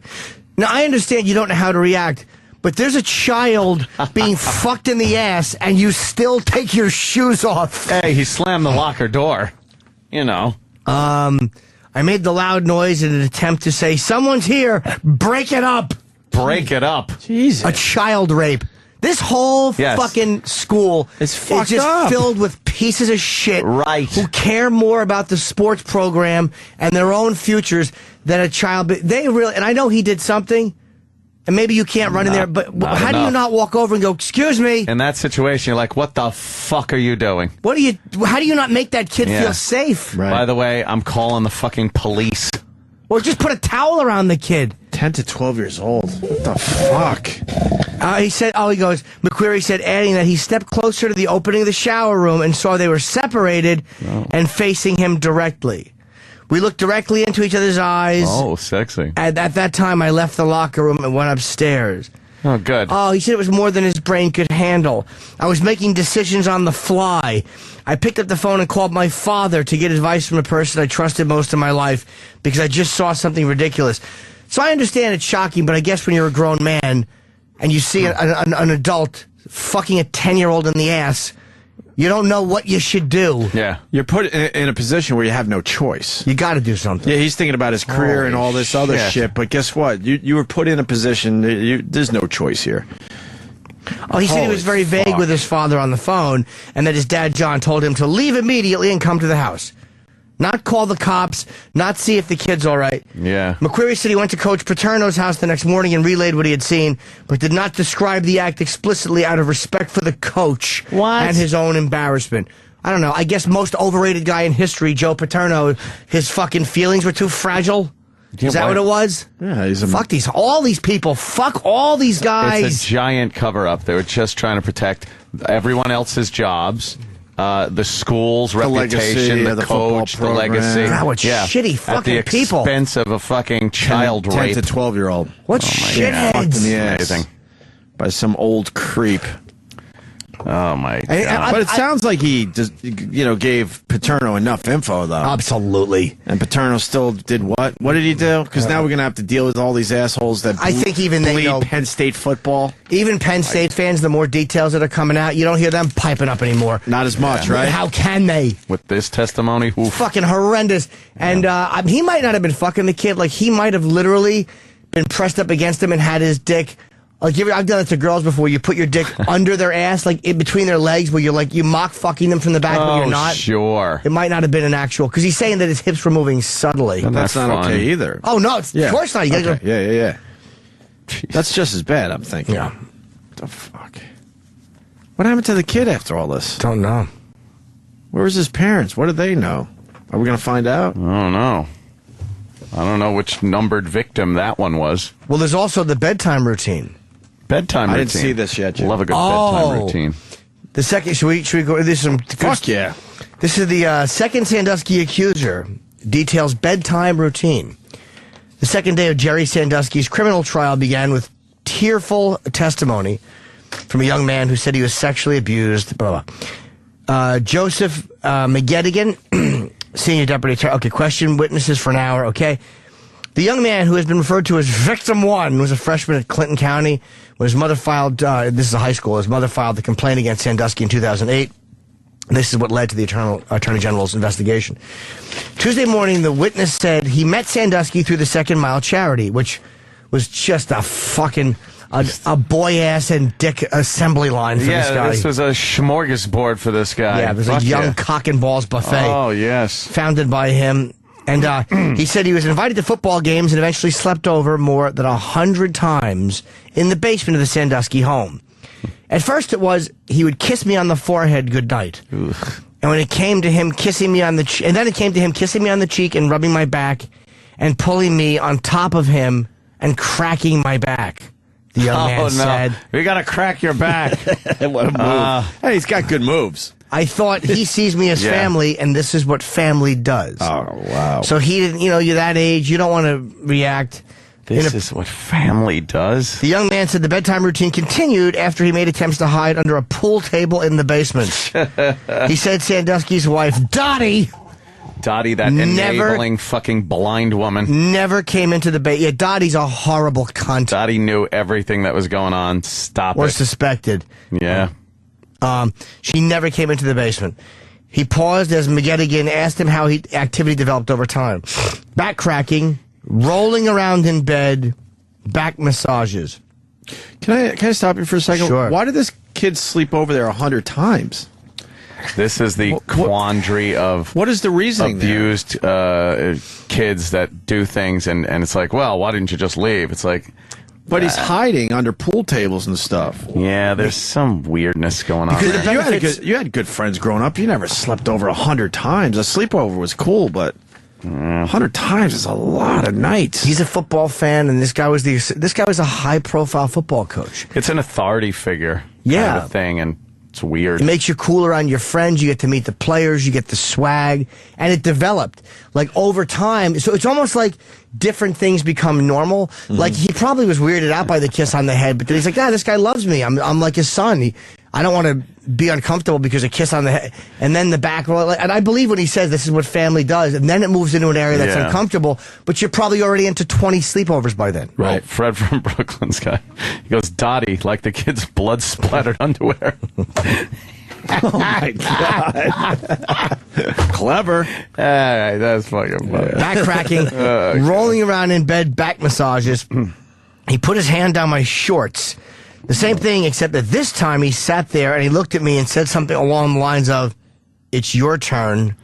Uh-oh. You never want it to be your turn. He made me put my mouth on his privates. Whoa. In the end, the witness said the two had oral sex more than 25 times. Wow. He's now 18, and he's recounted an early encounter that escalated to oral sex. I spaced, he said. I didn't know what to do with all the thoughts running through my head. I just kind of blacked out and didn't want it to happen. I froze. Oh, man. And this is Sandusky. This is the kid. As he choked back tears, the sobbing teen recounted another time Sandusky forced him to perform oral sex after saying it was his turn. I don't know how to explain it. I froze like any other time, he said. My mind is telling me to move, but I couldn't do it. I couldn't move. The witness said he stayed quiet about the abuse, in part because his mother thought Sandusky was a positive influence. Oh, God. But he began to distance himself from Sandusky. At one point, Sandusky became angry with him because they drifted apart, and the teen became involved with his local Big Brothers Big Sisters organization. Eventually, the teen asked his mother if there was a website used to track sex offenders because he wanted to see if Sandusky was on it. That ultimately led to a meeting with the guidance counselor where he reported being abused. Wow. And, of course, the guidance counselor first said, well, make sure he didn't believe Oh, it. really? That whole fucking college football culture and that shitty, and I'm sorry to those of you that don't, but even the guidance counselor's like, well, he's got a heart of gold, or one of the guidance counselors said that. They didn't want to turn him in. Like, make sure. This is exhausting, but we got somebody that bleeds football. Oh, of course, of course. Go ahead, Mark. Go ahead. Mark. Let's hear your logic today, sir. This has nothing to do with football. This has everything to do with money in State College. Oh, maybe, okay. You might be right. Well, the football, like I said, the second mile program generates, between that and the university, they probably said over $100 million since the first allegation came out in 98, 2001. Oh, maybe, all right. Fair enough, but I still think there's a. But why? You know, you there's can't a look culture of some kind of weirdness in football programs, and you can't look the other way. You just can't. I'm not saying you can look the other way, but they dragged in Penn State football. He retired or left in '99. I mean, he wasn't under even the control of. Yeah, and they still let him fucking come to the school to fuck. No, pissed in the he shower. still had total access to the locker rooms. Yeah, he was and the still on facilities. campus, and like Jimmy said, total access. Hey, the guy's a fucking monster, just like the guy in Texas that just beat that guy to death that was abusing his 4-year-old. McQuarrie's 6'5", 250 pounds.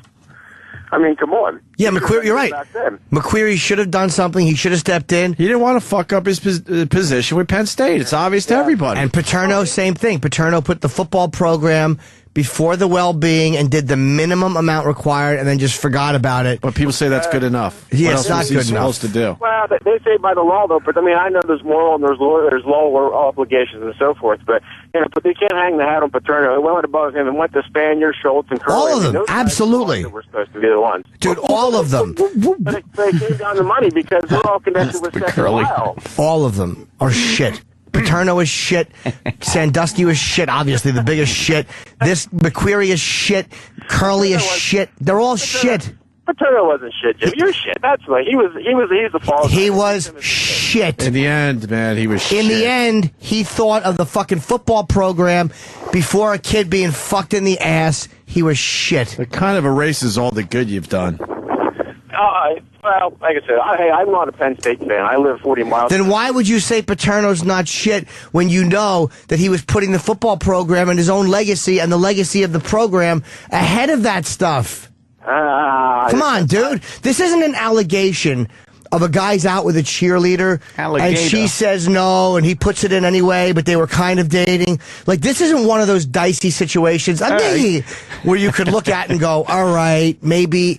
This is a coach saying, I saw another coach fucking a 10-year-old against the wall. Yeah, but you keep saying it over again. He didn't even say that. Now try to explain to your grandfather about it the same way. I'm not making excuses for Paterno. Try to explain to your grandfather. Are you crazy? He told him enough where Paterno knew what was going on. Hey, Granddad, you know that thing you do to me? Yeah, dude. Here's how you explain it to your. I know Joe Paterno's a grandfatherly guy, and he doesn't know any better. Here's what you say to him: Hey, Joe, listen. Coach Sandusky was having sex with a 10-year-old boy in the shower. He was sodomizing him. I think I'll get that. And you put hold on. I'm explaining to you how you tell your old man. And you put aside your uncomfortability or what the 83-year-old man might think because you're thinking more of the 10-year-old who had the dick in his ass. Hey, I'm not arguing that he shouldn't have pulled him. I think he should have went to the cops. Got an ass in his cock in the shower. Come on, Kirk. But it's this thinking. I'm amazed that there's a lot of people out there that don't see it this way. But I'm just listening to what you're saying. How do you explain to your grandfather? Enough with this fucking grandfather shit. Your grandfather's seen some shit. Well, first of all, I wouldn't went to my grandfather if I got some kid in the ass. That's the first problem. That's just, Well, you're saying grandfather because Paterno was old. How do you tell him? You tell him, hey, look, there's a 10-year-old was being raped in the shower. Pop, pop. Right. Pop, pop. Joe Pa. Hey, I did meet Sandusky when I was 10 years old. Like I said, he didn't try to touch me. So how do you know? Maybe you're blocking it out. Exactly. Were you ugly? Ugly kid. Now, Stretched out asshole. I have a self-conscious issue that maybe I was too fat and ugly for him. Yeah, you probably were. Yeah, all right. Well, all right, buddy. Thank you for your call. All right. Needed a boy he could put his arms around in the shower, apparently. Yeah. A big fat pig. He didn't show me how to rub my soap. What's that? He didn't show me how to use the soap properly. I guess that was the problem. Yeah, a little soap battle. Wow. All right, buddy. Thanks, man. All right. Joe Pa. Oh, wow. This shit happens. Let's go to Ray in Westchester. Ray. No! Hey, good morning. Oh, Listen, that's a nice little surprise now. Hey, man name. you know who I am. All right. Who? I used to be an aide in an elementary school. Aides. And we had a teacher who was so mean. And How mean was he? He was so mean that he would want Tootsie with your Tootsie. What? Take the Slauson cutoff, get out of your car, cut off your Slauson, get back in your car, come to the fork in the road. Jesus, how you remember that? Love that. Yeah. It's a great bit. Go ahead, Ray. Mighty Carson Arthur. We don't remember you. Yeah, Sorry. go ahead. You're not memorable. she used to embarrass and humiliate and make the kids cry. And one of the kids in the class... Who was she? Georgie Porgy Pudding and Pie? Double guns, lady. Who don't remember? I hate that. Double guns. And one of the kids in the class was a fellow aide's son. So I told her, and I got reprimanded by the principal. I got called out, and they said, what goes on in the classroom stays in the classroom. And one of the What did she say? Who gives a shit about this? Fucking awful call. Miss. Who gives a shit about this? Oh, is that perfect? Sorry. I don't even know what she saw. No one does. What was she saying? Just because he was mean? I know. Yes, he was the meanest man in town. And then I said, and I had no idea what she was talking about. We went from boys getting fucked to a mean teacher. Who cares? Someone's mean. We all She had tried mean to tell teachers. someone. That's a and- little different. Oh, right. How mean was it? Yeah. Exactly. The man spilled the glue, and I yelled at him, and we said, really? Fucking here. How many Z's can you count? Rich in Florida makes a good point. 25 blowjobs, that's 25 times before he got uncomfortable. Nah, he was uncomfortable all along. Oh, probably the first He finally one. just had the balls to tell. I bet he didn't 25. even give him a blowjob. I bet Sandusky fucked his mouth, you know? He just kind of just sat there. Not a perfect world. Yeah. Well, that's the latest on Sandusky. Wow. I hope Sandusky hangs himself. That'd be good. He's not gonna. Or gets killed in He's not jail. gonna. I hope he's in jail and he's killed. Well, nothing like that ever happens, though. Nah, they'll No, protect you him. always see what this guy. I mean, I guess a lot of them have been protective custody, but It happened. Yeah, it's like Jeffrey Dahmer. He wound up getting They finally got fucked him. up, but that wasn't even because of what he did. No. It's just a prison beef. Yeah. What was it, a mop handle or something? Yeah, beat to just death. Beat him to death. Jeez. Fucking caved his face in. Jeez. I mean, none of these other guys, though, really ever, you don't hear about them getting off in prison. Mm-hmm. Yeah. there was one guy though. We were there. We went to San Quentin. We saw some photos of him. Man, I think I told you he had been such a bad drunk driver. He had multiple convictions, and he killed a 9-year-old. And her father's leg got cut off. Oh boy! So some convict who was doing life, just in the middle of the yard, fucking stabbed him in the neck. And he Wow. bled out because he Whoa. killed a kid. Then he died. Yeah. What happens to that convict? He didn't give a fuck. He gets another life. He was already there. No, I understand that, but do they put him in the hole or Yeah, something for a really maybe. long time? Like, Oh, how yeah, do they I'm sure. punish someone that already has a life sentence in, Maybe, in jail? yeah. That's when you're that tough, and you have that much time, and you're never getting out, and you're pretty a tough dude, and you live in that world. It's got to be freeing in a way to see a guy you don't like and just kill him. Right. Like if you Yeah, know right. you can do that, like No what are they going to do? consequences. You get to the point of no return where nothing else could happen to you. Yeah. That must be kind of freeing Oh man, if you think about it. you're free in prison. Amazing. Well, you know what I Yes. mean. I know. It's exactly what I'm saying. It's Because there one are of those- guys in there that realize, okay, if I behave, I will get out of here. But there's Sure. other guys, it doesn't matter what the fuck I do, I'm never getting out of here. So that's what I mean by freeing. And they wind up. They give them like another life sentence. It's like, oh really? Double, huh? Ooh. Yeah. Yeah, that ain't gonna work. Here's a guy who wants to stick up for Penn State. This is great. John in Jersey, go ahead. What's up, boys? Hi, John. Hey. First off, I'm not going to sit here and try and defend anything that is going on up there. Sandusky is a piece of shit. The administration is a piece of shit. Where I do think you guys are wrong is that this isn't just about football. This was about the school trying to protect the money. It's not about, like, Joe's legacy. That's all shit. Joe will be the first person to tell you that his legacy doesn't mean a damn thing. And that would have been before any of this even happened. This school, like, the fact that he pushed it up the chain, he sent it up to his boss, he sent it up to the head of the campus police, he sent it up to the president of the university, and those three assholes did nothing. Hold the phone for 2 seconds. Do you think someone like McQueary gives a shit about the financial fucking dealings of the institution on such a low level that he was at, that he didn't go directly to the police and say, this motherfucker is raping a child in the shower? I mean, No. I mean, really, that's not about the money. That's about trying to cover this up for the purpose of the legacy of Penn State football And his own thing. And his own gig. Yeah. Well, I think it's more his own job than it is any of that other stuff. So don't try to make it sound like this big, like, blurry, gray area corporate thing where no one's really accountable for it. No, they absolutely should be accountable. I just think that the wrong people are being held accountable. So let me ask you a question. McCreary was wrong for not breaking it up, calling the police. Like, he needed to do those things. He's the one who saw it. He's the one who should have known that there was something wrong. But I think that too much of the buck is being left at the football team, and not enough of it is being left at the people that are actually in charge of running the stupid school. Okay, fair enough. But here's the thing: if that was Paterno's grandson, do you think that he would have handled it by going to Joe Curley and? Certainly. It's raping the boy in the shower.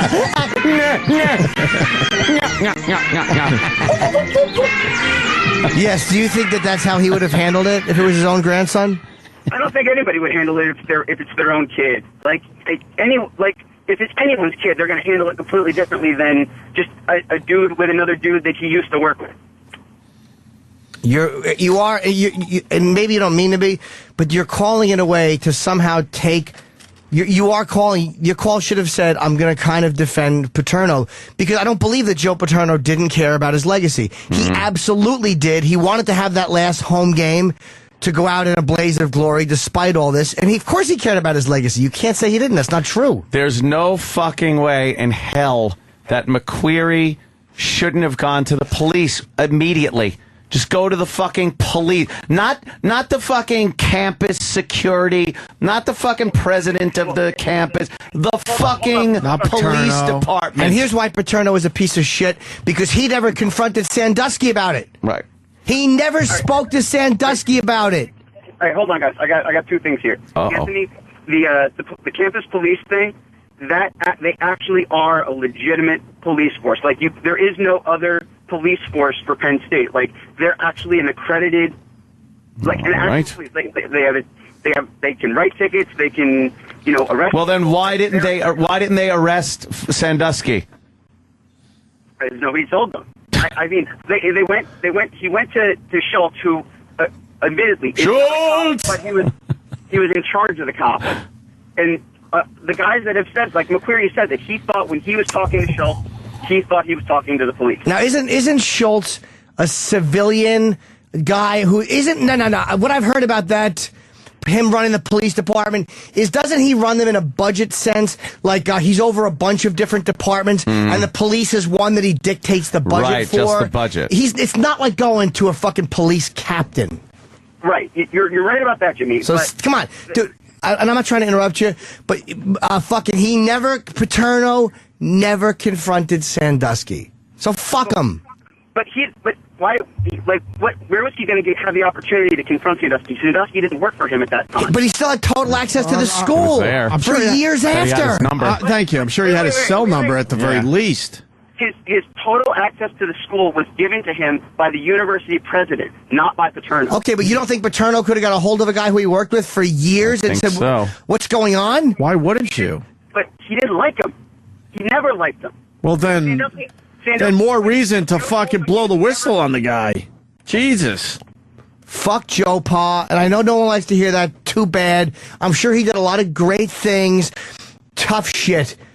When allegations that he fucked a 10-year-old was getting fucked popped up, he didn't do enough. I'm sorry. Yeah. Hey, Jeremy, I'm not going to tell you don't have the right to have that opinion. Good, don't. I'm not trying to. Yeah. I'm amazed that there's such a different opinion on this. This one. is really exactly. amazed. These are just fans. It's unbelievable. The culture of how important football is at Penn State. The money's a part of it, sure, but it's about the legacy and the pride, and that's the thing that makes that part of Pennsylvania feel proud. It's the allegiance to Penn State. So if Penn State falls, they feel like they fall, and what they've held sacred falls. So they have an investment in protecting that, even against overwhelming evidence that they shouldn't. I see McQueary as being the worst guy in this situation after Sandusky. I absolutely see McQueary being the worst motherfucker in this right after Sandusky. He should have went to the fucking cops, not fucking his daddy, and then fucking this guy, Joe and then Pa. Joe Pa, Went and then talked to fucking Joe Pa for a little bit. the president of the company. If you saw saw a woman being raped out back by a dumpster at Penn State, would you fucking go to Joe Pa? I'd pull my dick out. Exactly. After that, though, you got to go to the cops. But Anthony, especially after he did talk and not seeing much happening, he should have kept going with this thing. Yes. And go, who can I tell next? This is unbelievable that no one's doing anything about this, right? It might be scary, though, when you're him, just because you're afraid no one will believe you. Or it might be like that's a very, for us, we don't get, I can say what I want, you can say what you want, but when you're in that life, those guys are fucking, they ran everything. He was hoping to be a head coach himself someday, so he knew this would fuck that up. Right, so he fucking kept his mouth shut at the cost again of somebody being sexually abused. Did the minimum. Oh, boy. Yeah, they're all shitty. They're all pieces of shit. Just pieces of shit, and everyone and people want to defend them, and Joe Pa this and Joe Pa that. You know how if Joe Pa went to the police and confronted Sandusky or followed it up, you're the head coach at Penn State for over 30 years. You have a lot of juice in that town. Yeah. You have a lot of fucking pull, and what you want to happen the Jews have to do happens. But the Jews would he would just own them. Oh, he had a lot of juice in that town. But he went to Curly. Hold on. Steve wants in with John. Steve in Jersey. You got. Hey, Steve. John's still on the line. Yes. Go ahead, Steve. This guy, John from Jersey, doesn't know what he's talking about. There's plenty of blame to go around. Just because you're blaming the administration doesn't mean Joe Pa, Sandusky, McQuarrie, they're all pieces of shit.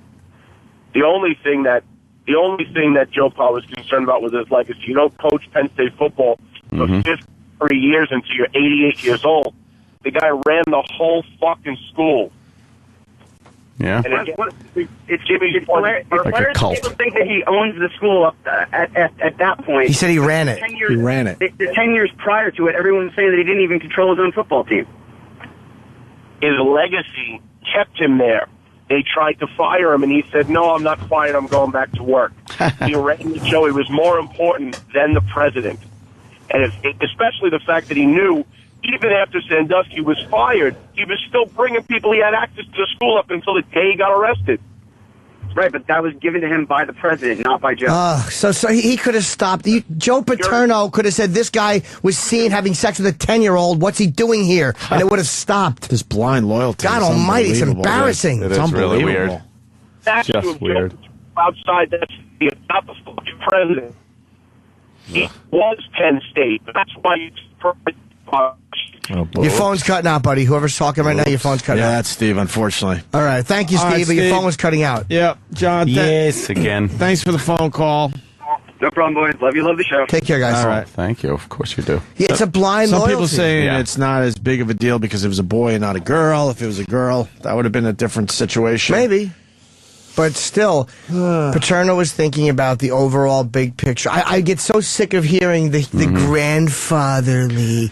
This guy Paterno was a man who dealt with men for 50 fucking years. He wasn't some doddering old man. He ran the Penn State football fucking program. Yeah. This guy was a man's man. Good point. Good point. Jesus Christ. Yeah. He wasn't some little soft-spoken accountant who became grandfatherly. This guy dealt with fucking 6'8" linebackers. Told them what to do. And obviously, he was a lot younger when all this was going down, too. Yeah, 10 years younger. You know, we saw that last press conference with Joe Pa outside his house. Sure, he looked... That annoying press He conference. looked a bit weak and all that, but... We love you, Joe Pa. We're talking about stuff that happened, 10 years prior, easily, right? Yeah, it is. If not longer. Oh, well. Well, Sandusky's fucked. I just wonder if anybody else is going to be fucked in this whole thing. McQuarrie is a piece of shit, but I'll say at least he did come forward. I don't blame him as much for not reacting in that moment, even though it's easy for us to say, because in that moment, you're probably in a state of shock. And it did stop that. Like, he looked and saw it stopped. Like, it wasn't like he walked in and they kept doing it. But maybe they started it up again as soon as McQuarrie got his dumb nose out of there. Dude, when you're... I'm going to surmise that when you're raping a 10-year-old and you're seen, your dick isn't functioning for the rest of the night, you're in panic mode. You have to be in panic mode. You have to be, right? People just don't... It's silly, but no one is... most people get it.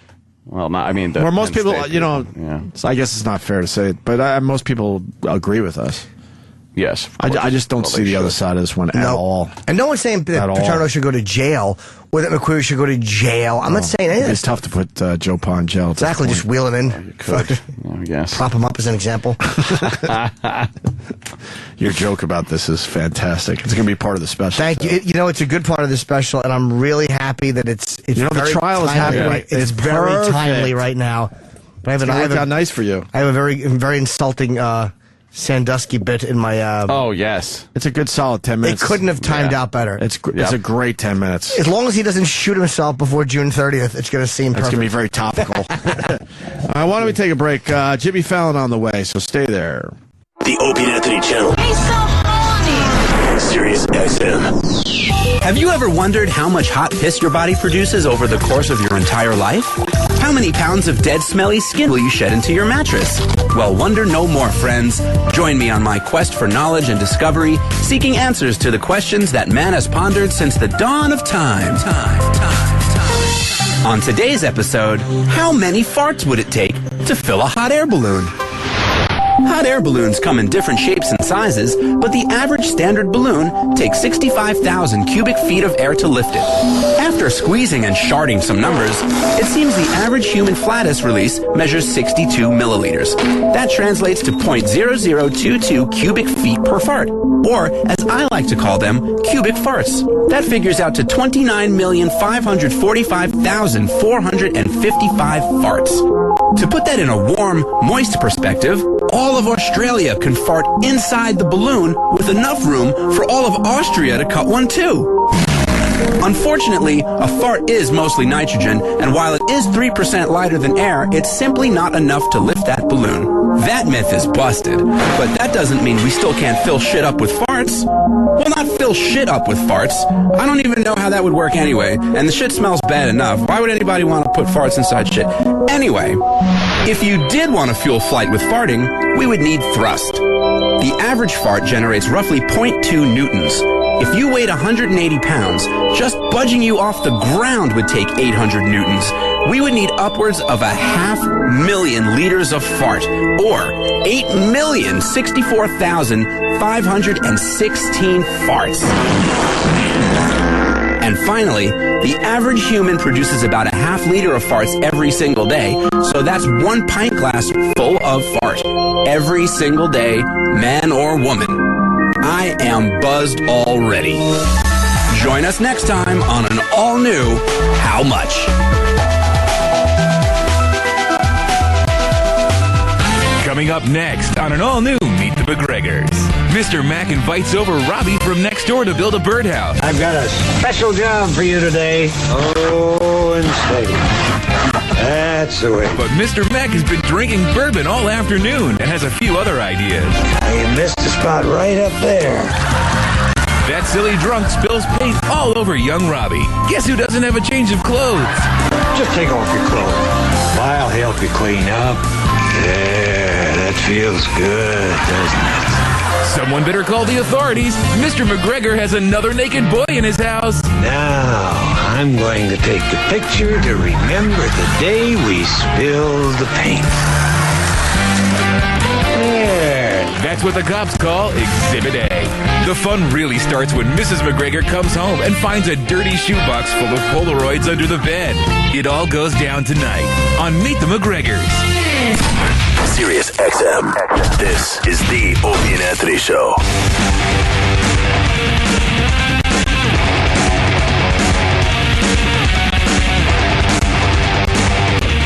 Got Jimmy Fallon stopping by in about 15, 20 minutes. He's got a CD called Blow Your Pants Off, all the music from his show. Meow. That has done very well. All on one CD. Indeed. We got a man interviewed on the news, and he doesn't take orders from women. Do we have the video of this too, Sam? Or yeah, he's the boss. And it will be on our Facebook page, Opie and Anthony. If you enjoy what you're hearing, just go there for the visual element. The visual element. Visual element. Did the bosses get our thing down the hall, you think? Probably. All right. What thing? Just a thing. What kind of thing? Just a thing. None of your business. I want to know. It's a need-to-know basis, and you don't need to know.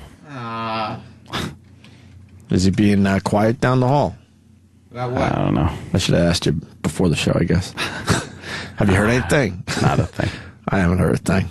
You think we're going to hear a thing? Yeah, at some point. Yeah. I know. I get it. You got the video, Sam? Yeah. All right. Let's talking about. You want to play it from there, then? We're just talking about a thing. Introduce you to Jeff Brown during 7 Action News at 5. He witnessed a man boldly dumping large chunks of wood from a flatbed along Cowles on Detroit's East Side Tuesday in broad daylight. Brown says when he confronted the guy, the man took off. Brown tells us he jumped into action, got into his car, and tracked down the truck. Why is this guy doing this? He's just dumping logs on a residential street. Logs on the street.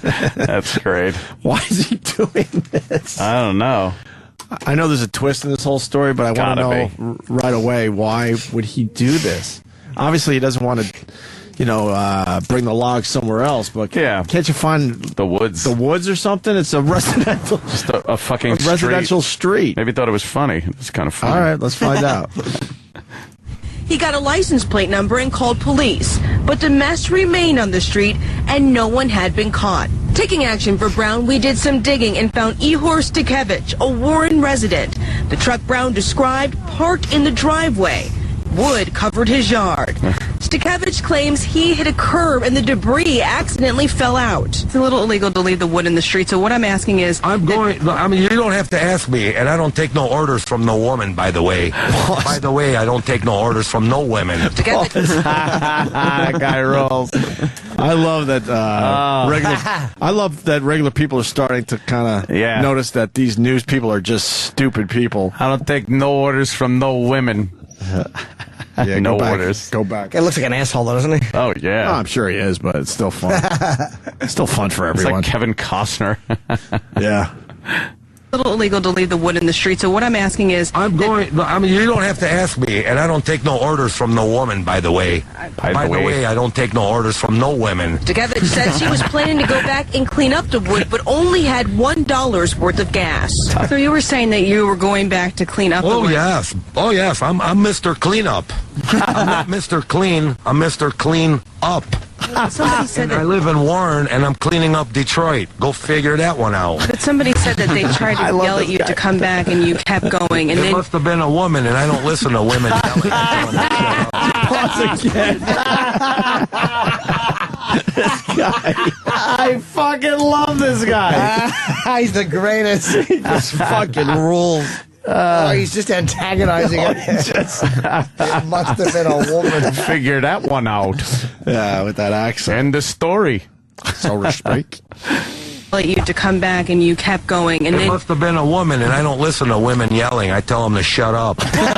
quite offensive with his answers. Stikevich maintains he just wants to help people remove chunks of wood from their property. I lift them all by myself with nobody else's help.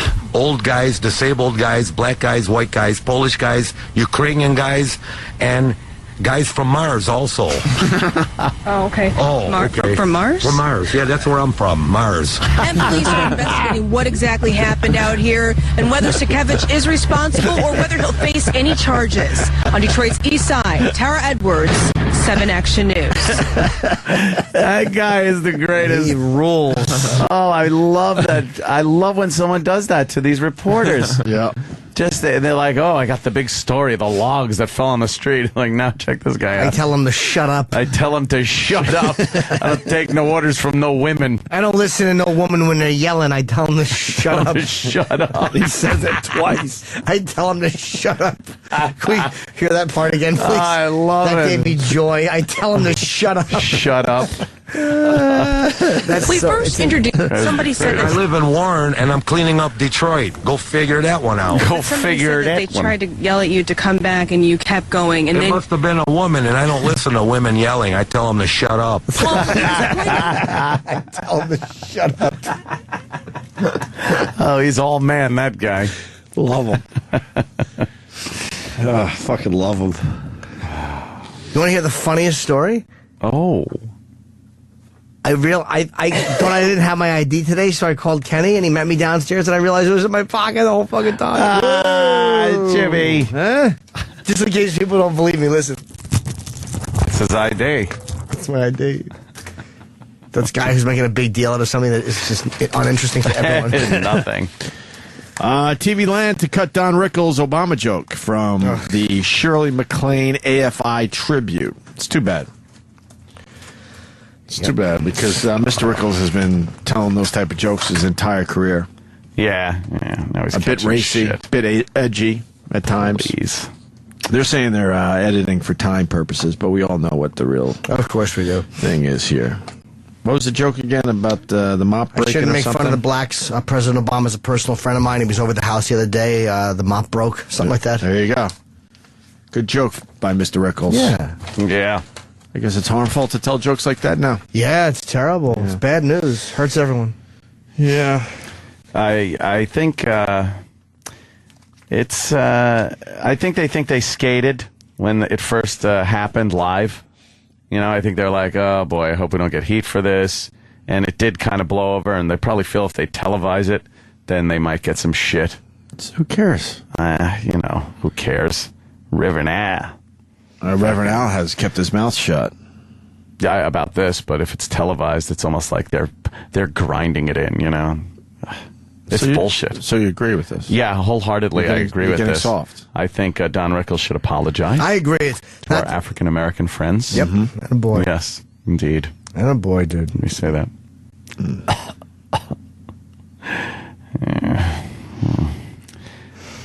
Yeah, I can't figure it out. Hey, see that Abe Lincoln movie? See that thing? I did that on purpose. I know. See where we were all going. I knew I had nothing. Like, see where we're just going. sitting here. I kind of like the chill. You just kind of. I like when we just chill for a second. Just go. It doesn't always have to be words. The old days, we would have to fill up everything with words. Just panicking because there isn't a noise coming out of everyone's speaker for 1 second. Look, it was a strange moment there for a second, but it's okay. There's nothing wrong with that. Yeah. What Abe Lincoln movie? Abe Lincoln versus the Vampires. Oh, the new movie? Yeah. It's out already? It's coming out. You got a copy? No. But I saw the behind, not behind the scenes. It's like first look on HBO. Right. And it's like an extended kind of trailer thing. I think we're going to be interviewing a few people from that movie. Yeah. It's just an odd thing. Like Abe, who thought of putting Abe Lincoln in a role of a vampire hunter? It's an odd thing. I did. Like Abe Lincoln's becoming this weird kind of mythical heroic thing over the years. And let me see this. Is this the trailer? Turn it this way so I can see it, please. Look, we're back on track. I like Turn it. I can't see. We're back on track, people. Back on track. Stop. I can't see it. There's a circle in the middle. What is this, the circle show? Yeah, why is it just circling? However, history remembers me before I was a president. I shall always think of myself as a hunter. Wow, that's bloody. My mother was murdered. I was just a boy. There is darkness everywhere, Mr. Lincoln. I could say that again. Teach you how to see them, how to destroy them. I will give you names and you will hunt them down. It falls to us, Abraham, to ensure this remains a nation of men and not monsters. Fucking Lincoln's badass. How do we begin? Looks cool as shit. There is a war coming. Civil War vampires. Only the living can kill the dead. This hunter, they say, is a madman.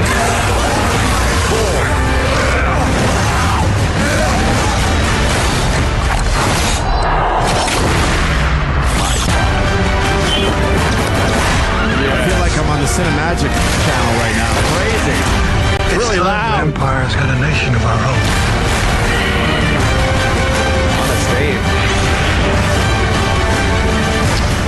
Who knew? What I don't understand is why they're making this movie with Abe Lincoln. It could be anybody. I'm very confused now. I don't know why either.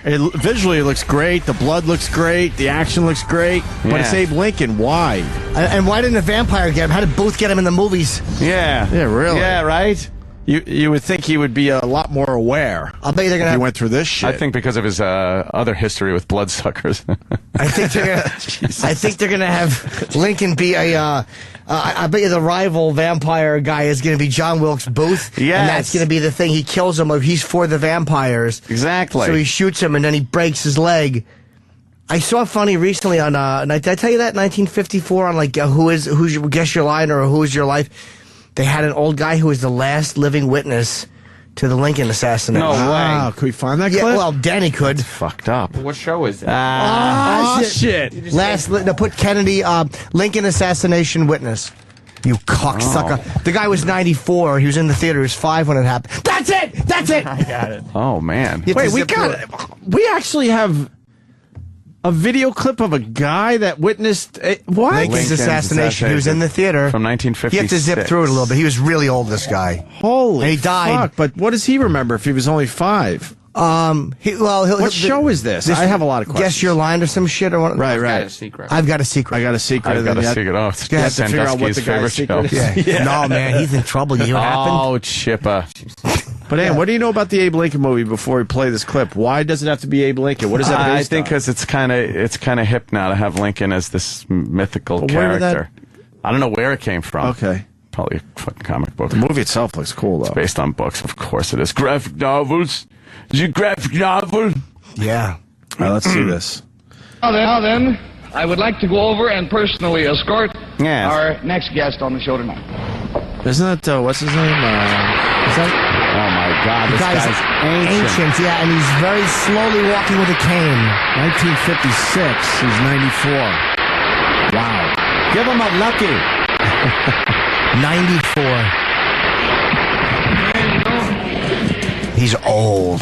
Now then, sir, will you tell our panel, please? Let's get in a little closer. Do you mind if I pull you in, sir? There's a Winston cigarette ad in Will front you of tell him. our panel, please, what your name is and where you're from? My name's Samuel J. Seymour. I'm from Maryland. This is Mr. Seymour from Maryland. And we brought Mr. Seymour all the way up from Maryland, and by golly, he got in a hotel and fell down the steps and gave himself a shiner. Oh, my God. And we urged him not to come on the show tonight, as a matter of fact, and finally got in touch with his doctor, and the doctor said it was up to Mr. Seymour. Holy Mr. Seymour said he wouldn't miss it. So here he Doctor's is. smoking a cigarette. Yeah. Fucking doddering idiot fell down the steps. I want to be on the TV. Now then, Mr. Seymour, Is he how old are you, by the way, sir? No, I don't. Oh, yeah. 96. 96 years old. 96 years young. 96 in 1956. Now, sir, if you'll whisper your Jesus. secret to me, I'm sure the folks at home would like to know what it is. I hate I shit Negroes. my pants.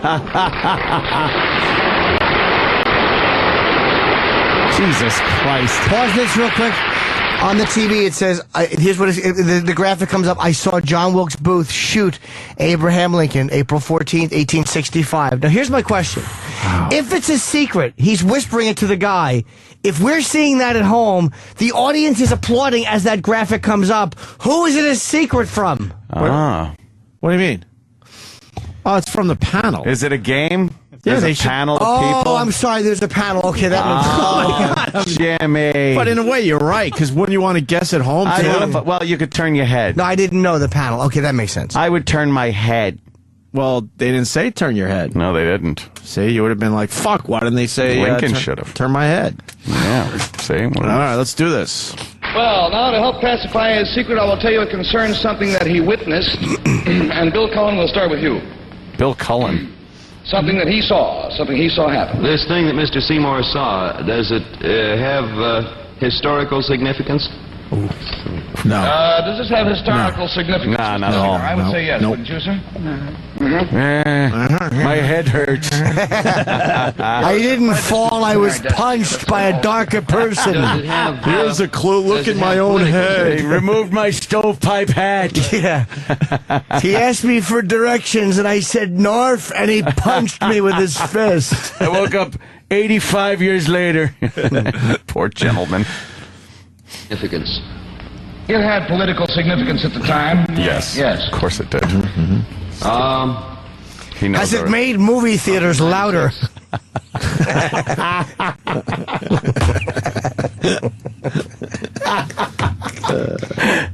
Has it made pornography much better? Has it knocked white people right out of pornography? Time? Yes. Meh. Bill Cullen knows already. Well, if you're 96, He's doing- Mr. Seymour born in He's doing math. 1660. Henry is such a mathematician. Yeah, he's been writing over Battle of Gettysburg, I bet he thinks first, right? Yeah, because you don't think 5 years old. This thing, did it have anything to do with the Civil War, Mr. Seymour? Yeah, see. No, it had not to do with the Civil War. Well, let's say indirectly it was concerned with the Civil War. Ah, see, right there. Did it All right, an answer? Did it concern a famous person? He just blurts it out. in I saw American Lincoln history? shot. Oh, you dummy. It was a theater we were watching, and his hat fell off. Like fucking What? Tippy Tom. They got hair play. Oh, yeah. Old doddering fool doesn't know it's Concern a famous television. person, Mr. They're just Seymour? chatting with him. Yep. Would it help me to know who this person was? He wants to know if it would help him to know who this person was, and he has to know who that is, yes. Was this man? Did this man hold political office? Oh, come on. This man hold political office, Just sir? say, was he president? Yes. Bill Cullen knows this. $20 down and $60 to go, and we go to Jane Meadows. Wow. A lot of money. Jane Meadows. Mr. Seymour. Is it Ralph Cramden? That's Audrey Meadows' sister. Oh, I thought that was her. No, that's just her sister, though.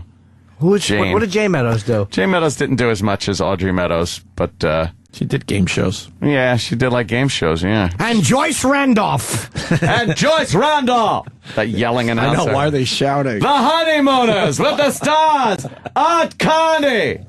What was that about? Jackie Gleason. The Honeymooners. They're actually redoing the Honeymooners now? It's so irritating. What? They're remaking the fucking Honeymooners. No, they're not. Yes, they are. With the stars, Chip Chipperson, Paul Haggis, Ted Scheckler, and Edgar Mellencamp. Here, let's get to his clip, because I know Fallon's going to appear at any moment. Being his usual helpful self by whispering to Jane McKinley. And I'm not listening. Mr. Seymour, would this person have ever been president of the United States? Was he ever president, this man? Oh, I think he was once. Would it have been Abraham Lincoln? It was Abraham Lincoln, yes. You witnessed something to do with Abraham Lincoln. Oh, boy. Was this a pleasant thing? Yes! Pleasant thing you saw, sir? Yes. I'm scared to death, over. Oh. Said, no, he was scared to death. Would it have had anything to do with the President Lincoln's death, by any chance? Right. Fortunately, yes. Did Mr. Seymour witness the shooting of President Lincoln? Yay, the shooting of President Lincoln. They're applauding it. Yeah. See? Time takes care of everything. We found out about Mr. Seymour through a recent article in the American Weekly and Burden Monthly. Shot. And this article is by Samuel J. Seymour, and it goes on to say that Mr. Seymour was 5 years old at the time. He had been taken to Ford's Theater by some good friends. And the curious thing, the Sandusky family of 1865. 5 years of age, when he saw Booth jump from the box to the stage, at which time he broke his leg. His only concern was not for the president, because he didn't realize that the president had been shot, but the poor man who fell out of the balcony. All of his memory John Wilkes is Booth going to the theater and seeing a broke man his fall leg. out of the balcony. Sir, it's been a great joy, and you might say an honor. sir, to have you are, by the way, the only living witness of that tragic event. And we are certainly going to forfeit the complete $80 to you just for $80 courage and coming here That's to see us. $56 though. Oh. That equals $18,000 right now. And I told him before the show, I said, I'm going to give you a carton of Winston's, and Mr. Seymour said, I don't smoke cigarettes. What? So he smokes a pipe. So we have crossed the bounds tonight, and we're giving him a can of Prince Albert pipe tobacco instead. Prince Albert in a can? Yeah. You better let him out. No, they're giving us a Prince Albert. They're going to pierce his cock. What are you doing? That hurts. I'll tell you what, it's time anyhow to take our Winston movie for tonight. It's got a corny plot, I warn you, but there is a certain freshness and good taste with all. I'm just amazed by the Winston angle. It's great. They would give their guests cartons of cigarettes They're as a trying party to give gift. a 96-year-old man cigarettes. I'm just amazed How by that. fucking hilarious And now we is got that? a dumb mayor that wants to get rid of our sugary drinks. Yeah. They used Prince- to give away cigarettes on game shows. The Prince Albert, they take him into the back, they're holding his arms. What are you doing? And they're just roughly pulling his trousers down. And they put ice on his cock. It's cold. It's very cold. What is that sharp implement? They fucking... And you tell him, you know what Booth did to Lincoln's head? We're going to do it to your prick. Yeah. Put a nice hole in it. Pour alcohol on it. Holy fuck. Yeah. They gave away cigarettes. Put that guy's name in the search engine. Find out when he died. He died 2 months after that. He did. You don't know. 2 months after that. They said and he said that he remembered like Lincoln waving at people when he sat down. Like he did see Lincoln alive. He saw Abraham Lincoln alive. Fucked up.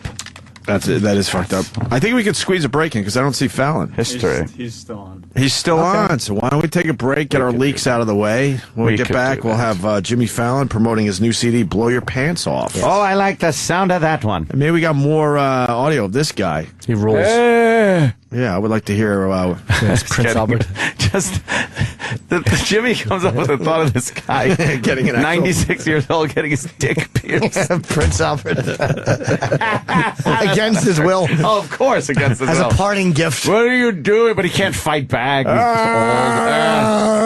Just collapsing. They have to hold him Blood's up. dripping down his saggy balls. Yeah, gets infected. That's what he died of. He died of a fucking cock infection. From his Prince Albert? Yeah, from his Prince Albert. He makes it from 1860. Winds up dying of a cock infection. They didn't even treat it. They just put the thing in and they pulled his old man underwear back up. It's just stained underwear. Cauterized it with a lit Winston. Yeah, go home now, Burden. Yeah, that's when they saw him. He was a centerfold for Burden Monthly. He was sitting in the living room with an Afghan on his lap, and everybody was looking at him irritated. That was the fucking poster. All right, should we break? Yeah. The Opie and Anthony channel. Who taught you how to do this stuff? You, all right? I learned it by watching you. On Sirius XM. The kids are running wild because school's out, but cool's in. No reason to get antsy. Cal, where are you getting them? In your pantsy? It's Valley Gym. Oh my God. California is trend-setting again with all the coolest slang and wackiest situations. That is so grody. Hey, Jim, did you, hear that Sheila was totes making out with Brad? Oh, make me want to barf. Tag along as the crew lives, laughs, but also learns. Oh my God. Have you heard what's going on in Uganda? Joseph Kony is full of baloney. Jim is the queen of the valley, and in the valley, we don't take guff. Well, maybe you can't hear this. Oops, turn it up. Middle finger time. That's my grandmother. Oh my God, you're so old. You should call dirt by name or something. And a special appearance by President Ronald Reagan. Yes, hello, well, whatever. You're, grody, yes. Gag me with a spoon, Mommy. It's Valley Jim, coming very soon to a theater near you. Well, how am I supposed to talk? Like with my butt or something? Sirius XM. This is the Opie and Anthony Show.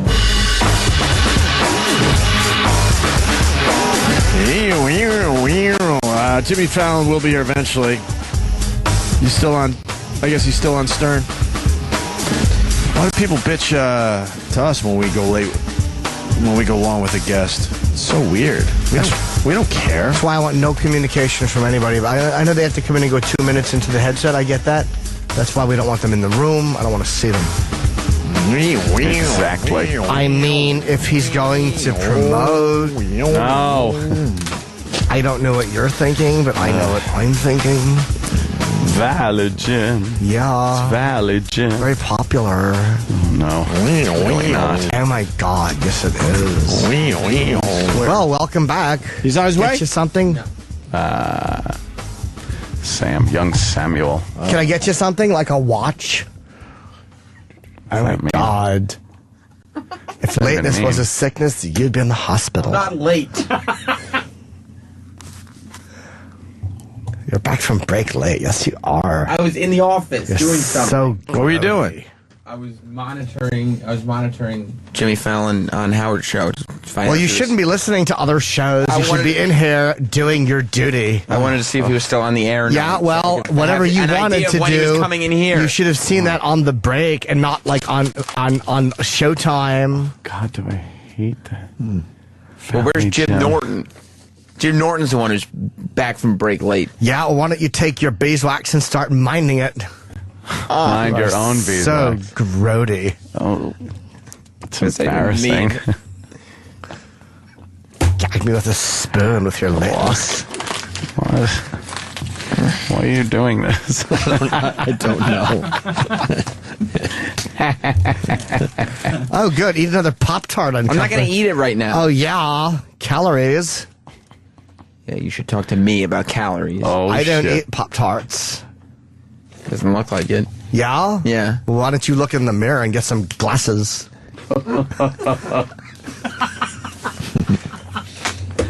My self-awareness is on par. Yeah? Yeah. Well, I don't know where par is, but it needs to be off par. You're grody.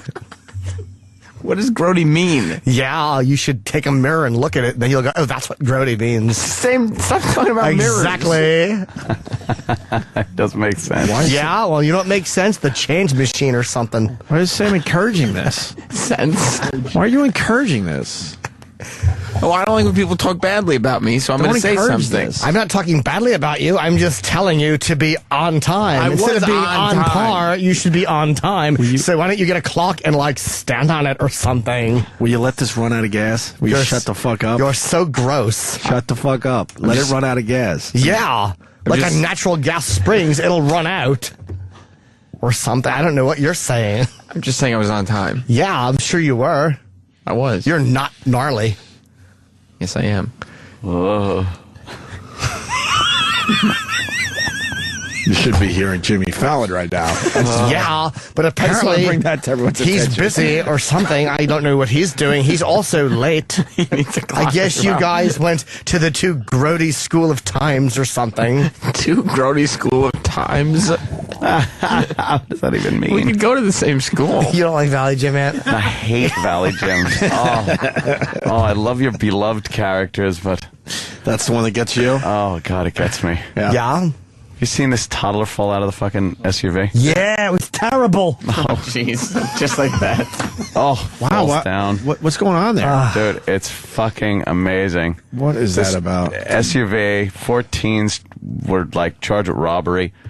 That thing rolled, and the kid was ejected from the vehicle and just starts running. And then they pull away. The kid falls down. Wait, the kid, they were stealing the truck?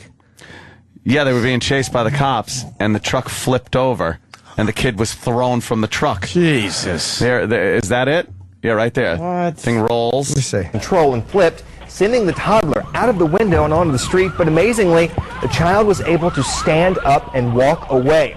Police later arrested 4 teenagers in the chase, all of this over a stolen purse. Oh, my God. Oh, my God, to flip that. all dipsy-doodling around like that. Oh, God. Oh, my God, that would flip me out. I tried.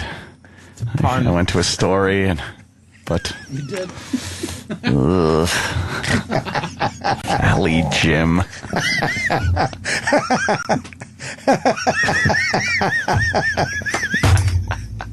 This is why the guests need to be on time. Oh, okay. Yeah, we go to Valley Gym. Yeah, well, I don't know what we're supposed to do, and the SUVs are dipsy-doodling all over the place. Dipsy-doodle. Here's your toddler. We're throw it out the window or something, you know. No, nobody knows. They just started discussing who's on the album. Well, So like, what is I mean, when I came in, they did. So People are saying I don't know. They're saying that Howard's doing this on purpose. He was wrapping up. Well, he seemed like he was wrapping up like maybe 5 minutes ago, but then they started talking about who's on the album. Wrapping up? What, does he have a gift factory in there? No. Valley Chip. Yeah, well, you're Valley Cumia. Oh, let me get that one. I swear I'm not. But they were in plug mode. Like they were in the interview's ending soon mode. It'll happen soon. Once you get into Valley, you can't get out of it. Oh, it's a fun place to try. be. Yeah? I think we should have Valley Day where everyone just does it all day. Whose Valley would you be most excited about? I don't know, but I'm just a Valley Galley. I'll get something else stuck in your head. Just an old-fashioned love song. What about the Valley virus? I forgot about the virus. Oh, you did? I forgot about the virus. Remember the virus? I forgot about him. We might need the virus because Oh my we need God! something right now. Yeah, we want the Valley virus. I forgot all about the virus. Does he like doing the virus? I think he loves it. E-Rock, you like doing the virus? Tearing down a wall here, I know, but do you like doing He it? threw his headphones down. Oh, he's not happy. You like the virus character? No. Set the mic up for the Valley virus. All right. Yeah, oh my God, this is going to be a hoot and a holler. We haven't done the virus in a while, so for the newer listeners, it's I don't even know how to describe the virus anymore. It's a comic, I guess. Yeah, he's a comic. And all we ask is that he gives us one punchline. Yeah, That's joke topical. about a topical one lousy story. punchline where he goes, "Did you hear about Sandusky Wait, trial?" And then he has something. He's coming in without his intro. Oh no! big Where's your intro. intro music? And Kenny should. Welcome Yeah, to the yeah. studio. Kenny, you want to welcome? To the big intro for him? Yeah. and the big outro. Valley virus, is it? Yeah. Valley virus. Ladies and gentlemen, you're in for a special treat. For the first time this morning, please let's welcome the Valley virus. Oh, yeah. Valley virus. There it comes. The Valley virus. Here he comes. Valley virus, now in charge of the interns. He's supervising his own bit right now. Yeah. A little weird. Yeah. Come on, do the hi guys thing. Hi, guys. Hey, virus. It doesn't sound very Valley-ish to me. Another character I hate. Come on, let's do a Valley joke or something.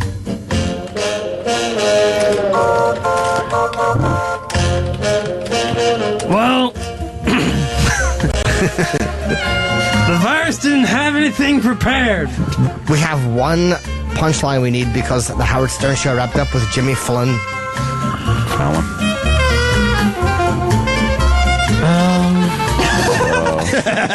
What about Sandusky? Oh, man. There you go.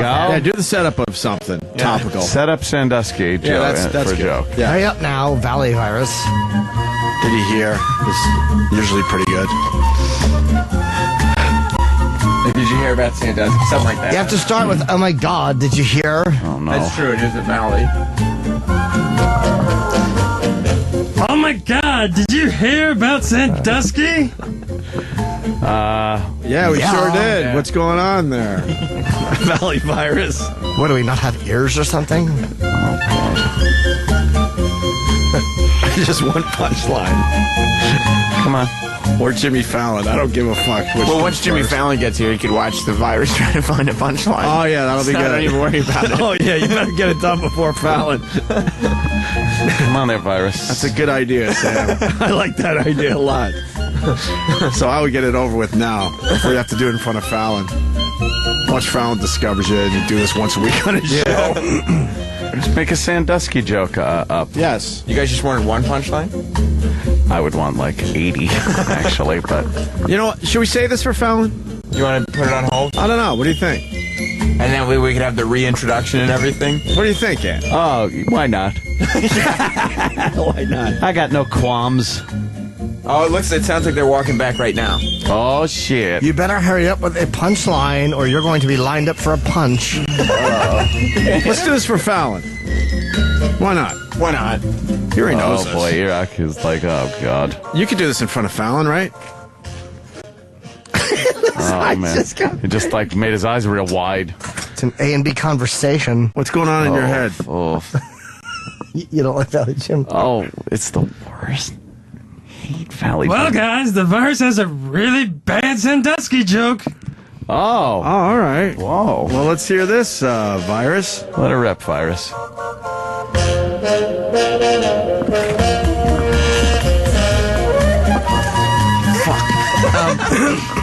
Wait, you forgot the joke? No, You gotta reset it up. No. what is Jerry Sandusky's favorite kids show? I don't know. I'm not familiar with his life. I got a sec. I don't know what his life is. Hold on. Oh, he might. We gotta have. Hey, there he Jimmy. is. We gotta have Jimmy Fallon involved with this. Jimmy. Wherever you feel comfortable, take sir. a seat. You're a little late, which we don't give a fuck about. So we're in the middle of a bit, and now we want you to be part of this little bit. It's a terrific fucking bit we do from time to time. Sorry about the small studio. Yeah. You were just in the lap of luxury over there. I love it in here. This we is get perfect this. in here. This is all you need. This is a good bit. How you doing? Yeah. This is. You're going to be really disappointed. He does a character called the Virus, and he's a up-and-coming comic, and all we ask from him is to do one punchline. On a topical subject like the Sandusky trial. Kind of like know? what you do every night. Topical Of humor. course. Topical humor. And all he Every has to night. do is one punchline. And that's all we ask him for is one. Right. Just one. Just one on the Sandusky thing. Oh, the guitar. So why don't we play your music again there, Virus? All right. All right. Quick, it's got to be TV clean, though.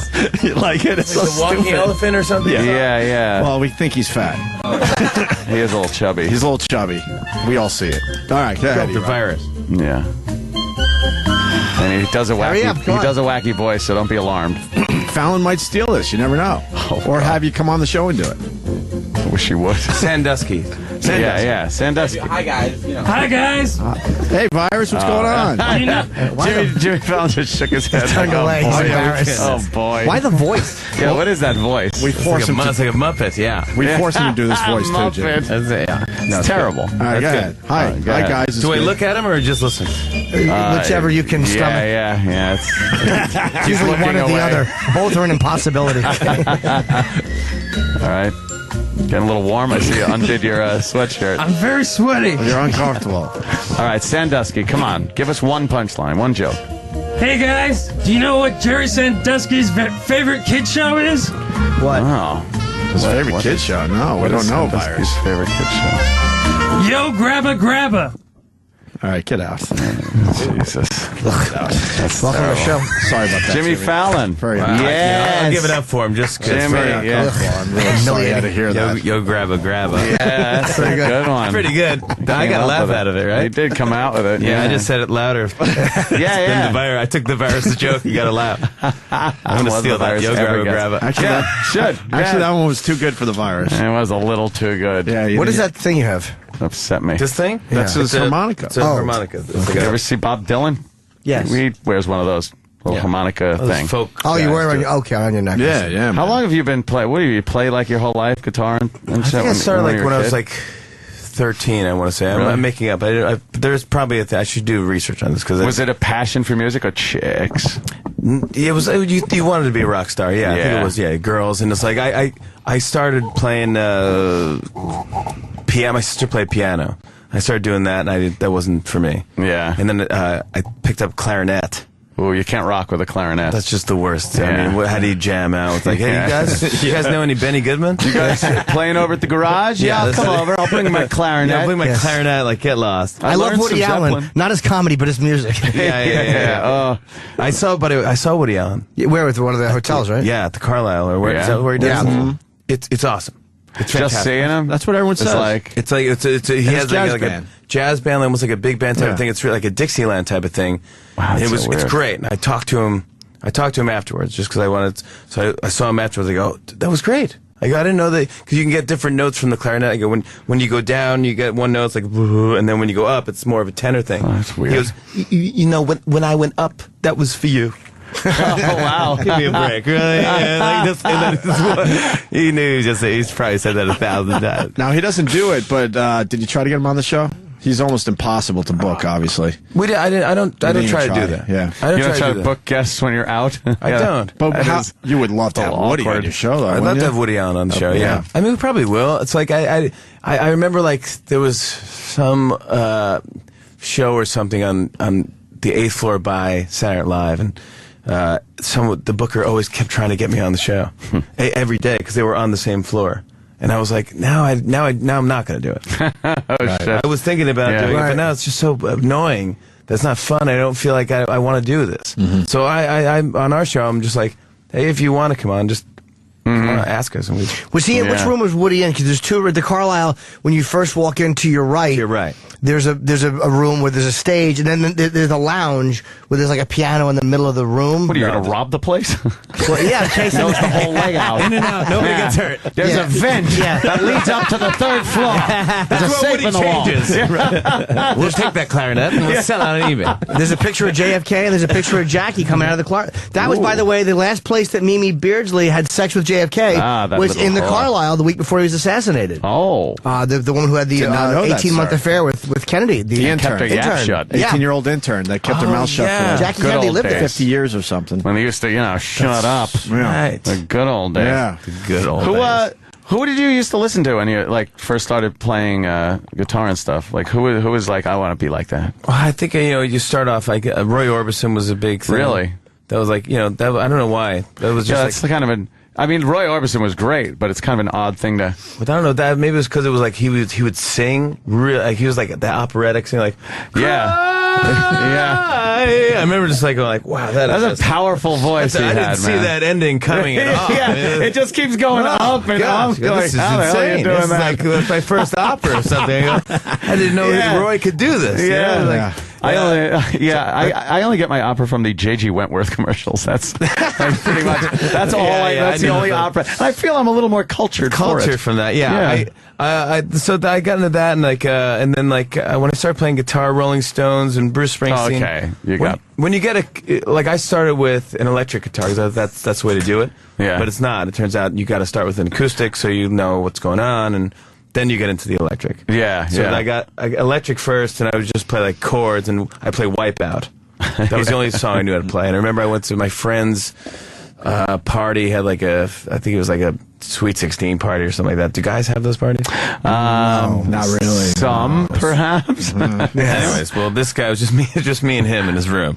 No, I'm just kidding. He had a giant, big Sweet 16 party. He was a nice guy, and he had a band and all this stuff. And his parents threw him this big, giant party like they do on MTV. Right. Yeah. And the band was like, he was like, my friend plays guitar, and I was like, no, well, not really. I mean, I have one, but I don't. And so, but the one song I knew was Wipeout, and I got up and I played Wipeout with the band, and I was you're a rock star, 15 or something, and I was like, man, that was super cool. It was like in front of it was just spare of the moment, and it was like, that was the first night I ever heard Led Zeppelin.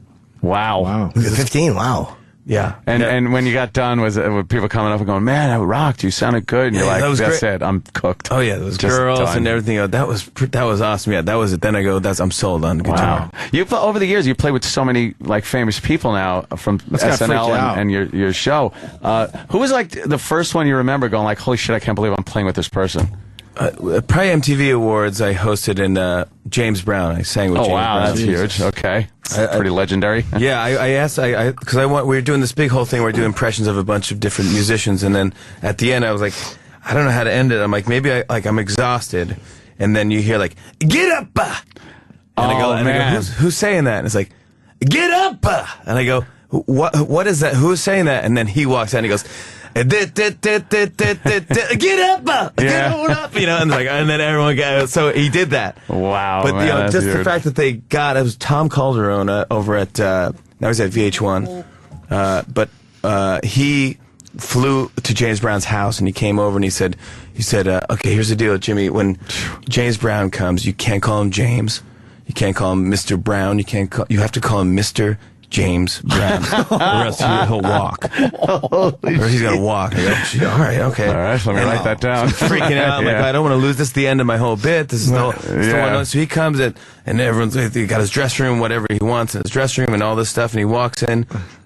I go, hello, Mr. James Brown. He goes, call me James. Of course. I go, of course. The nicest guy. Right. And then he was game to do whatever. He's like, I'll walk out then. And oh man, do you think that was a publicist overthinking it, or was that him probably from years of being treated like shit? That'd be a great joke to play on people though, to make sure that your guy tells everyone, make sure you call him this, and then just go, nah, call me. Yeah, it's a great way to. But it puts you're off a little bit, because I was like so nervous. So maybe I guess it's a check, to see if you're gonna be respectful or not. Fast forward when you performed with McCartney, you had to be shitting yourself. Well, here's what happened with this. This is a true story. So I go to pre-interview Paul McCartney. He's going to come on my show, and I'm just excited that he's coming on. Right. How long before the show do you pre-interview him? Is it that day, or is it like a week before? That day. Okay. So that day I go to see him. He's at Saturday Night Live up in his dressing room. He's the nicest guy, and you go in, and he's like, "Come on, Lynn, come on, Lynn." I go, Paul. I go, I'm so psyched that you're going to come on the show, and I go, I actually wrote a sketch if you want. He goes, I think we'll just do, a quick chat. It'll be a fun chat. Oh, yeah. And I go, yeah, okay, that'd be great, too. I mean, we could do that as well. I got just questions like, yeah, we'll just have a loose chat. It'll be fun. I go, great. And I go, but I also, we wrote this piece, and he's like, no, we'll just do a quick chat and we'll have fun, Oh, man. It'll be good. And I go, it's called Scrambled Eggs. And it's about when you wrote yesterday, you wrote Scrambled Eggs. Oh, my lady, how I love your legs. That was the original. He goes, I know that. I'll wrote it. And I go, well, I have you singing, our writer, our writer on the show, Mike DeCenzo, wrote out the whole song as if you did write the song about scrambled eggs. He's like, okay, just do it. You know, so I just did it in his dressing room. So I'm like, scrambled eggs. Oh, my lady, how I love your legs, but not as much as I love scrambled eggs. Oh, have you tried scrambled eggs? And then cut to his head is over my shoulder reading the lyrics like, waffle fries. And he's laughing. And I go, oh, cool. So I goes, you're going to do this? And he goes, only if you do with me.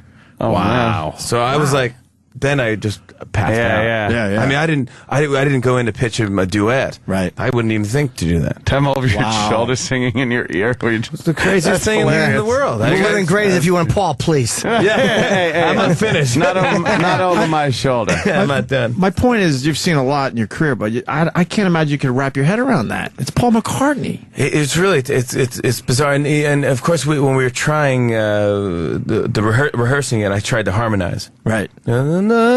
And I started harmonizing, and it was awful. Oh no! And he goes, you don't have to do that. You're right. No. But then a little red. But then on air, I felt it, and I was like, I think I can do it, and I did it on air. Yeah, and it worked. Of course. Wow, that's ballsy though. Like on air. I just felt it. I felt like it was gonna. I was like, we were getting the thing. The crowd was feeding off the crowd, and it was good. And it was a good take. And I know where this is. I could probably. I could find this one. Yeah. I think I can do this one pretty good. And so that was just it was one of those moments where you go like, I don't know if I'm gonna realize that this happened now. Yeah. Or in years to come. You know. That's great, so man. I think that's kind of when we thought we should put a record out because, or an album, not a record. Gosh, a record. We're gonna put a record out. Some hot wax. We're getting the band together. We're gonna put everything out. So we started thinking about that. So then then it's all you got to get clearance and all that stuff. Yeah, we were talking about that. Like, it's got to take a while to. A lot of guys. Yeah, I mean, because we did a slow jam. The news. It's on the record with Brian Williams, but after we did the record, we ended up doing one with the president. Right. So yeah. I'd love to have that on the record, but it will take a year to get. Which one will be hard? The president one? Oh, Brian Williams one will be hard. No. Oh, yeah. Brian Williams. You very think Obama's difficult. a public figure that you could do that though? No, I guess not. No. You got to go through some So I hoops. can't even. Yeah, it's tough to even get a photo. We should. Was it really? Yeah. When you were there? Oh, really? You could. It's tough because it has to come through the White House photographer. I got a photo. Yeah, they don't want a wacky picture of him with his mouth open, sneezing. If you get your cell phone out, you're like, I can probably sneak one of like Abe Lincoln's teacups or that he used to use. And as soon as there's guys going, they're on you. Oh, hey, how you doing? What do you got there? Yeah, so it's like you just feel like you don't belong. So you don't sneak pictures at the White House. Oh, so when you wanted when you had him on the show, though, you got a photo. I would hope. Well, yeah, I mean, he eventually sent me, but it took a couple months to. Because it's the White House guy. It's not like the. It's not your guy. Yeah, it's not my guy. It's the White House guy, and it has to go through their clearances and all that stuff. And you don't tweet about it and all that stuff. Which, by the way, thanks for the tweet. That was the other day. An accident. Which one? Gosh. I was doing a timeline show. Oh, right. Yeah. And I got Fallon. I said the guy right below me really loves anal sex. Right. And I tweeted right before. I tweeted right after. It was a mistake. And I go, that was a coincidence. Dude, I swear. I know. And I go, it was a dumb timeline joke that you got caught up in. No, I was laughing because everyone started sending me. I go, oh, great. Well, I'll see you guys next week. We'll talk about that. Great. Appreciate that. Yeah. I love anal. It was just a dumb timeline joke. Hey, when you first started the show, it's very difficult to get traction on late night talk. I mean, obviously there have been so many people that have just failed. When did you start saying like, oh boy, I think we got this. I think we're on? Because you're definitely you're one of the players now in late night. You are. It's a great show. It's a lot of fun to watch. When did you know that I think we got something? I mean. Or you're still worried? I'm gonna say I don't know. I think when I just stopped worrying about time and going to commercial and hitting all the points and the technical stuff is all in your head and not so much of the artistic part of it. Yeah, exactly. It's having a conversation is what it really is, and that's what all the advice books say and all the people that you ask tell you. Just have a conversation, but you can't just. It's just weird. You just can't just do that. Right. It's just you're like, oh, driving a car is easy. You just press the gas and you go. But one day, then you're driving into a pole. I don't know. Yeah, you hit the pole and you go. But you're smart though. Like, I'm sorry, but like you guys, like you and Kimmel, use like the internet and you use Twitter and you use all this social networking stuff, and which it makes you relevant to young people. It's a smart thing to do. Yeah, because we're on so late. I think a lot of people see us more on the web even sometimes. Well, Leno and Letterman don't really capitalize on Twitter. And I all don't know that. how much Conan does. Conan's really funny on Twitter, but I don't know how much he uses. Yeah. I haven't watched the show. How much internet he uses, or how Leno much. just kind of plugs, but I mean, you know, I feel like it wouldn't Jimmy even owns it. fit them. That just like Right. It wouldn't make sense. It's more fun for Letterman to play like, I don't know what this is. The old curmudgeon. An iPod. I don't know what this is. Wait. Yeah. What? So one day you just relax. It goes back to me and Ann had a conversation. We were failing miserably when we first came to New York. That it wasn't happening. And one day we just talked to each other and said, look, we have nothing to lose now, man. You know, because we were worried about intro and records and all that other horseshit like you're saying. Yeah, just exactly. And we had this dumb conversation on the way home, like, we have nothing to lose now. Let's go in there tomorrow and just fucking talk. And guess what? It just, we hit. And that was the thing. That was But the first 6 months, no one gave a shit about us at all in New York. Yeah. I mean, the critics were pretty good to me. Yeah. I mean, Yeah. They were like, look, it's not awful. You're like, yes, we're not awful. Yeah, I can live with that. I can see with this not being a thing, but it's not awful. But we did like Slow Jam, the news. We did our first show. That was one of our first bits. Oh, really? Yeah. So, And who was it? Just me. Oh, it was just you, just me okay. and the Roots, and then we tried it with P Diddy, and that was fun. And then Brian Williams came on. We asked him if he'd do it, and then we had a whole run with Brian Williams, where he was great. When you pitch to Obama, like when you want to do a bit with the president, do you you obviously submit it way before the White House? Was there anything you wanted to do that they said no to, or was this the first idea that like, sure, it sounds good? Well, I mean, just knowing from like Saturday Night Live, you know, like where you can push people and how far and what is it worth it and all that stuff. And you don't want to. It's the president, so I want to be, you know, as classy as we can with that bit. But I think there was one joke we had. Like I said, POTUS. What does that stand for? Person of the like something unanimous sexuality or something, or sexualness or something like that, or unusual sexualness. And they were just like, yeah, no. Oh, no. We're not. Oh, he didn't even get it. They didn't even get wrestle to you him. to the ground. They wrestle you. Pull the fucking sheet out of your hand, wrestle to the ground. Cuff. Yeah. It was like, well, they sent an email. Go, no, just don't. Everything else is good, but just change that. So we just changed it. When he comes in day of to perform, I mean, obviously there's a security lockdown, only people who need to be there. But how far in advance does he get there? Like, or do you go over the bit with him first? Do you walk into the dressing room or green room? He has it, but and then they have you meet him by yourself. At the loading dock. So I had to meet him. So I met the president, and no assistants, no stage manager, no my wife, nobody. Wow. So I go. Okay, I'll meet him by myself. It's my buddy from college. Yeah, They want to do some pictures. Could you sign some stuff? So you know what I did? I printed out a paper that said President Obama written, like, you know, the limo drivers at the airport. Drivers, yeah. And I just hold it. I was like, waving at him. I go, how you doing, Mr. President? I'm Marcus. I'm your escort. If you need anything, he's laughing right off the bat. He got the joke. Yeah. And then he went over it, and he goes, all right, we're gonna slow jam. And so I showed him my rehearsal, and then at the end of Slow Jam, usually Brian Williams says, like, he goes like, oh yeah. It's basically just saying the basic news, but in an R&B type of sexual, undertone to the normal news. No real hard jokes in there. Just, so at the end, usually Brian Williams goes, oh yeah. And so President Obama's rehearsing, and he goes, oh yeah. Come on, can you give me a little, oh yeah. He goes, oh yeah. And I go, okay. He goes, no, I'm not going to do that. I'm not going to do, oh yeah. I go, just give me a little spice, can you? He goes, no. You said that to him, he said no? Wow. Yeah. No spice. He's a good... You really have to be on your guard at all times when you're the president. It's just... People are just looking all the time. And if you loosen up, you're looked at as, weak? Right. I mean, come on. Well, he didn't, he didn't go over any of the pre-questions. Like, I didn't know what he was going to say. Wow. Like, he didn't even know what I was going to ask, I don't think. He's just good. They just trust that you're going to be somewhat respectful. He's fast enough on his feet. He's really good. He's quick. Smart He's a dude. great... There was a Secret Service guy with crosshairs on your head the whole time.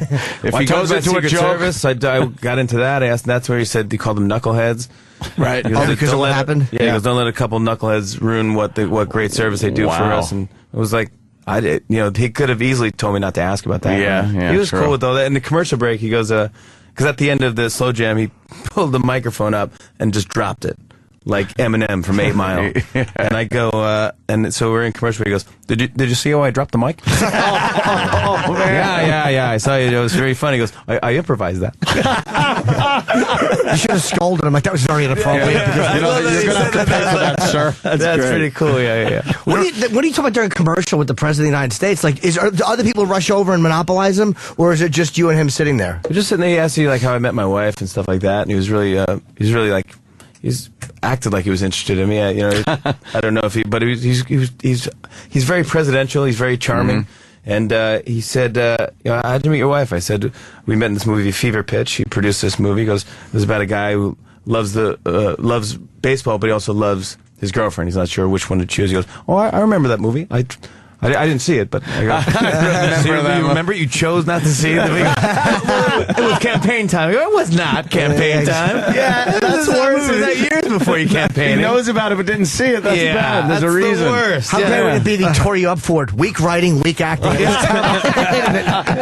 criticized the movie. I rather you don't watch it next time. Yeah, you're having an argument with him during the commercial break. Yeah, at least he was honest with me. But come back from spots, you're yelling at each other. He's great to everybody. He's great to every single person on the staff, and shook hands and said hello, and he's just and they look you right in the eye, and it's a powerful moment. There's something about gets in the limo, shuts the door. Glad we're out of that fucking place. Yeah, your microphone's still on. Bunch of assholes. Those guys like Clinton and those guys and all these, anyone elected to that office, you just know how to own a room. I mean, like, it's amazing to me the charisma of these guys. You can't not like one of those guys when you meet them. Right. Yeah, it's just charming. Yeah, it's part of the whole package. Yeah, you need the politics of it all. Yeah. Have you met Bush or no? No. Okay. We got to get to the album. Yes. We haven't even mentioned it yet. Blow Your Pants Off. We played a track, History of Rap. I loved it. That's a good one. I didn't see that on the show. Yeah, that is really we did fucking with cool. Justin Timberlake. That costs us a lot of money to get that on can imagine all the rights, oh, right? man. All the right? clearances for that. It was like 15 rap songs, from the 80s until now, plus Justin Timberlake. Doing one of the voices. I mean, he's a good sport to do that stuff. That came about. He was coming on the show, and we were gonna sing a song or do some, type of Barry Gibb bit or something like that. And he goes, "Let's switch." He goes, "Let's do maybe like something like sing our favorite rap songs in a medley. Like the Humpty Dance is your chance, do the hump." And I'm like, and then I just started going like, "Well, stop what you're doing." Then we started rapping. Then I just going like, "It takes two to make a thing go right." Yeah. Then we just started doing a medley. And then it was just like, great, we'll write this up. This is what we're doing, So we had writers write it up, and we did it on the show, and it went, like we said earlier, it went super viral. Yeah, it did. On the web, and it was like crazy viral, and I was like, whoa, this is cool. Like, Justin called me from France, and he goes, because he was promoting Social Network. He goes, dude, I'm in France, and we're on the front page of this French newspaper for History of Rap. And I'm like, that's crazy. I'm like, I can't believe like they know who I am in France. And he goes, no. I'm Justin Timberlake. Like, yeah, well, whatever. It doesn't matter. He doesn't lie to me. For a second, I felt like, they love him like Jerry Lewis. I'm like a big phenomenon in France. They go, now they don't know who you are. I'm Justin. I was like, whatever. Like, whatever. It sounded really good. Like the impressions of are right on the guys. Oh my God. The Beasties one was like dead on, man. I mean, they're my favorites. Yeah, amazing. Really good. Yeah, all this. I mean, a lot of all the musical stuff we do is because we're fans of the groups and stuff like that. So it's like we don't want to, ruin the song for anybody. Even though if we do a parody of it, like if we do Tim Tebow and David Bowie as one human, T Bowie. Yep. We don't want to screw up the song so that every time you hear it you go, but we just want to make you laugh and go like, that's a weird combo. Yeah. And of course, why didn't we think of that? Of course, T Bowie is exactly what we should do. And they were playing it in Boston. I got the stadium and stuff. Yeah. Trying to throw Tebow off. Like they were playing it. Oh man. It was just crazy. It was just, it's the most exciting, we've had a crazy, couple years, but especially the last year has just been nuts. So you're beyond the fear of like losing it all. Like it's here to stay, and you're doing really well, and it's not going to just never take it for granted. Yeah, you never know. No, but I mean, pride cometh before the fall, or something. Yeah, well, pride goeth before destruction. Cometh. You guys had it all, and then lost it all. See what happens? Yes. Thanks for reminding us. You got it all back. Oh, you got it all. Now we have nothing, and we're losing right. We got some of it back, Jimmy. You kidding me? No, you got. We're still waiting. Oh, what is Roland doing? We're having a good time with Jimmy Fallon. You got to go, Jimmy. He's got. But he has his guitar and everything. Oh man, I got bits. I'll do bits next time I come back. You will? I always do bits. I love you guys, and you guys always been good to me. Well, the album is called Jimmy Fallon, Blow Your Pants Off. Like you said, played the song earlier. And it's on, I guess, on iTunes or in the that's all store. that stuff. I don't even know where you buy records anymore. It's like, I know, right? Really quick, how's Eddie Vedder? I'm a big Pearl Jam fan. Is he? Got anything on Eddie Vedder? No dirt on Eddie Vedder. No, not like that. Just as a human being. He's exactly as cool as you want him to be. He has is. the flannel thing. He has those shorts. He's just cool. He's a rock star. Right. And you meet him, I go, would you like to do the song? We're doing a protest song about the BP oil spill where we're talking about the tar balls that are floating up on the beach. And the name of the song is Balls in Your Mouth. Don't swim in the ocean, you'll get balls in your mouth. And he was like, oh, no thanks. Appreciate it, though. Thank you so much. No thanks. I was like, oh, yeah, that's cool. So then I go, can you just, do you just want to just watch rehearsal and then just see what we're doing? He's like, okay, sure. Like he's he's a great guy, as I said. So he watched rehearsal, and I said, here's where I want you to so I go like, balls in your mouth, don't swim in the ocean, you'll get balls in your mouth. And I was like, balls in your mouth, don't swim in the ocean, you'll get balls in your mouth. And he was like, and if you want, you can just swing around the camera and just give a full on Eddie Vedder, like, balls in your mouth, don't swim in the ocean, you'll get balls in your mouth. And he started laughing. He was like, oh, I'll do that. Cool. Yeah, so right there, he's like, oh, man. And then he did it, and gosh, the crowd, they didn't know that he was going to come out. Right. Doing my song. They're like, oh, that's probably just a Jimmy song. He's going to sing some song with the Roots. And then Eddie came from, it looked like he was a cameraman, and he flipped from behind the camera and then just sang right into the lens and balls in your mouth, and everyone went nuts. And it was like, oh, it was great. You're like the guy that could that has to like talk someone into throwing an M80 down the toilet, and like at first it's like no. It's like, no, dude, it's gonna be so much fun. Everyone flush the urinal at the same time. Yeah. we're gonna break the system. Yeah, it's got to be like nerve-wracking though to have to approach these guys with these ideas. Like, look, you're gonna love this.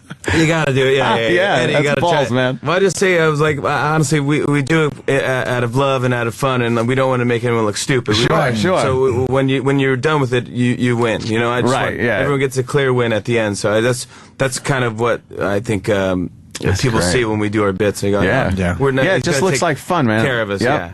Very cool. Roland is actually literally pissing his pants. Yeah. Well, Jimmy's got Blow Your Pants Off, new album in stores, iTunes, Amazon now, and Thank You Notes 2 is out too, right? That's out too. I got a lot of stuff to sell. And of course, Jimmy Fallon, one of the best on Twitter. Yeah. He's just an animal on Twitter, Jimmy Fallon. You guys always a pleasure. Thank you guys so much, man. So good to see you guys. Yeah. Thank you for having me back. Come back and see you soon. Absolutely. What are we playing, E-Rock? Balls in your mouth. You want to do balls in your mouth? Yeah, let's do that. do From that. Blow Your Pants Off. It's Jimmy Fallon, everyone. Cool. The oil spill by BP has left tar balls all over the sea. So don't go swimming down in the south unless you want tar balls in your mouth. Balls in your mouth, balls in your mouth. Don't swim in the ocean, you'll get balls in your mouth. Balls in your mouth, balls in your mouth. Don't swim in the ocean, you'll get balls in your mouth. Balls in your mouth, balls in your mouth. Don't swim in the ocean, you'll get balls in your mouth. Balls in your mouth, balls in your mouth. Don't swim in the ocean, you'll get balls in your mouth. Go ahead! Balls in your mouth, balls in your mouth. Don't swim in the ocean, you'll get balls in your mouth. Balls in your mouth, balls in your mouth.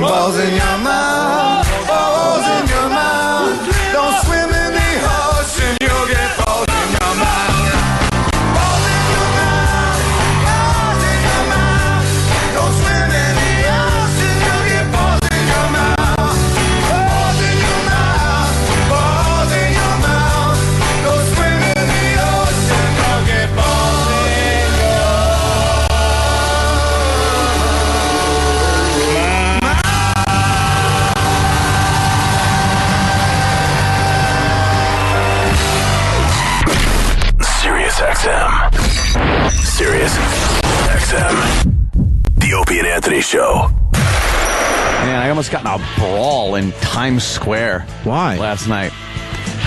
Well, your fault, right? Well, wait a minute. No, I'm not sure. Oh, okay. I was just going for a dumb joke. I don't know. I guess it might have been your fault. It can be interpreted. All right, I guess it's all a matter of opinion. Mm-hmm. You know.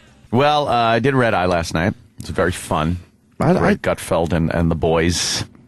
Nice. That was a good time. And then I'm done. I'm catching a cab, and I already get fucking japped for 3 cabs. Literally, some Asian people took my fucking cab. One guy, I went, I'm very good at this one. And the cab driver always, he looks, and I give him a wave, and he goes, he nods, and from that moment on, that's my fucking cab. So I'm walking towards it, and some fucking Asian guy just opens the door and gets in. And I'm like, you motherfucker. You know, and he took off. So now I'm just pissed.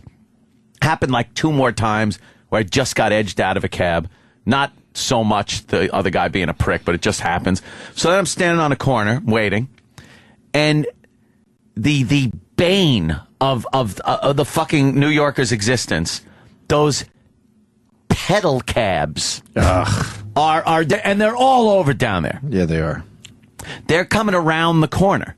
You know, they just they pedal around. They're just circling. Yeah, and they looking for someone that wants to be on a bike. Yeah, and I got my arm up. I'm looking for a cab. You know, I'm hailing. Why didn't you take one of those guys? Exactly. Were you going home? No, but I had to be down at like fucking 15th and 10th. Okay. I'm not taking a pedal cab fucking from Times Square to 15th.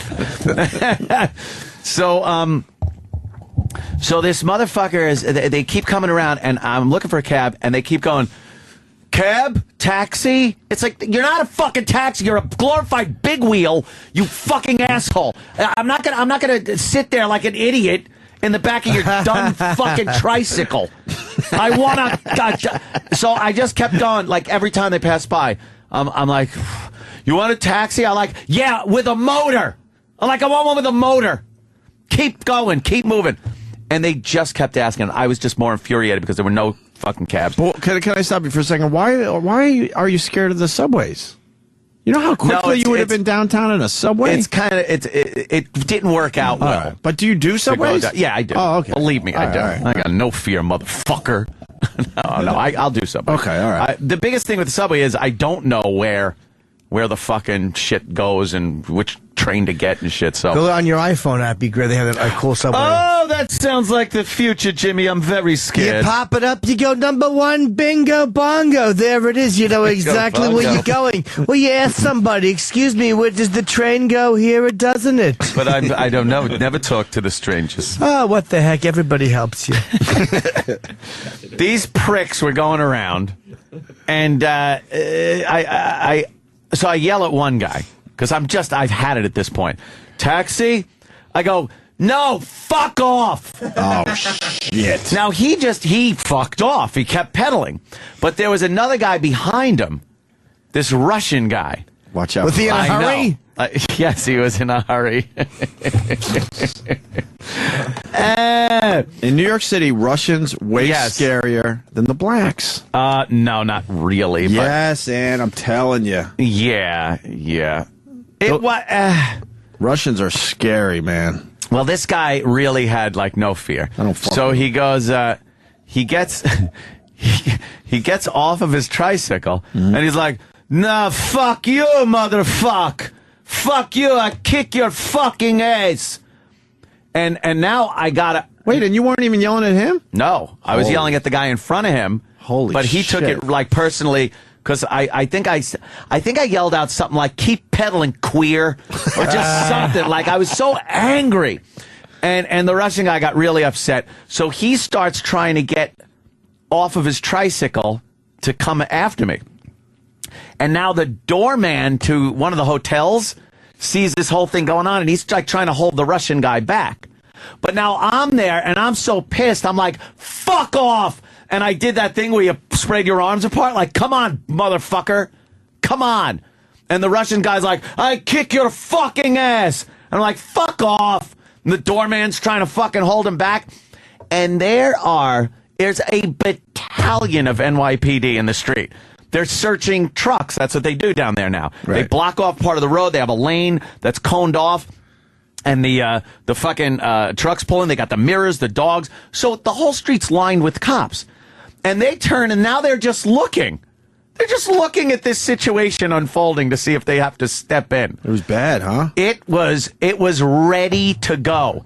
If the doorman wasn't there, it was ready to go. Would you? Yeah. Oh yeah. I was so fucking pissed.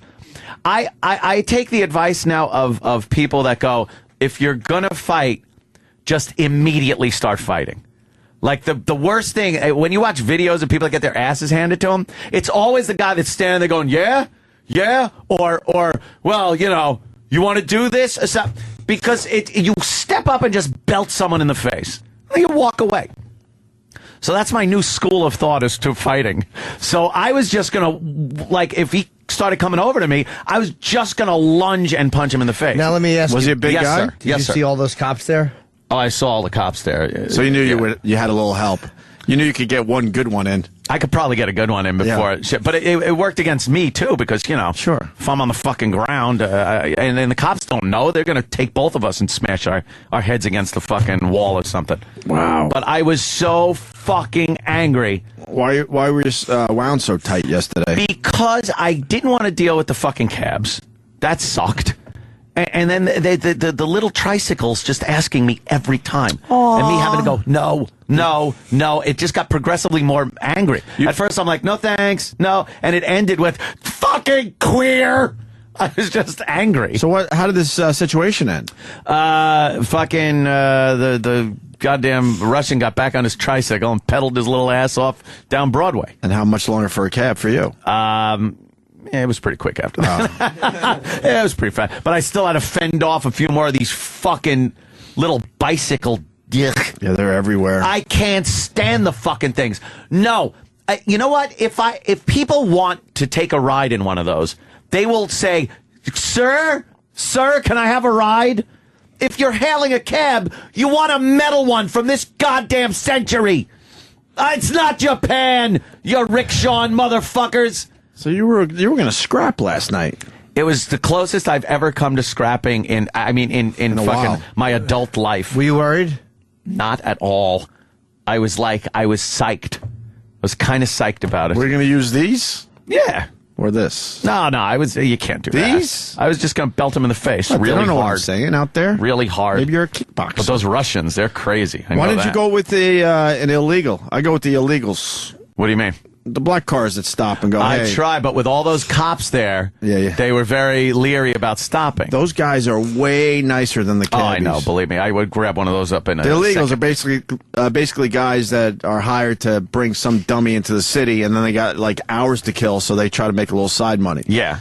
And they'll pull up to you and ask you where you're going and stuff. And they look a bit shady at times, sure. Yeah. But I like in general, those they're guys. great guys. But in Times Square, you just couldn't. You couldn't flag one of those down. They kind of frown on that. And how they rape us with the cab fares and stuff, I don't feel guilty at all. No. At all. Yeah, that was a close one. I was amazed that the Russian actually got so upset that I called the other guy and told him to fuck off. Well, he fuck off. I tell you to fuck off. Because it hit too close to home. He knows that it's a shitty job. He's from Russia. And he came over here and he's hoping to, make it big. When I was in Russia, I was a nuclear engineer. Now I peddle motherfucker around Times Square.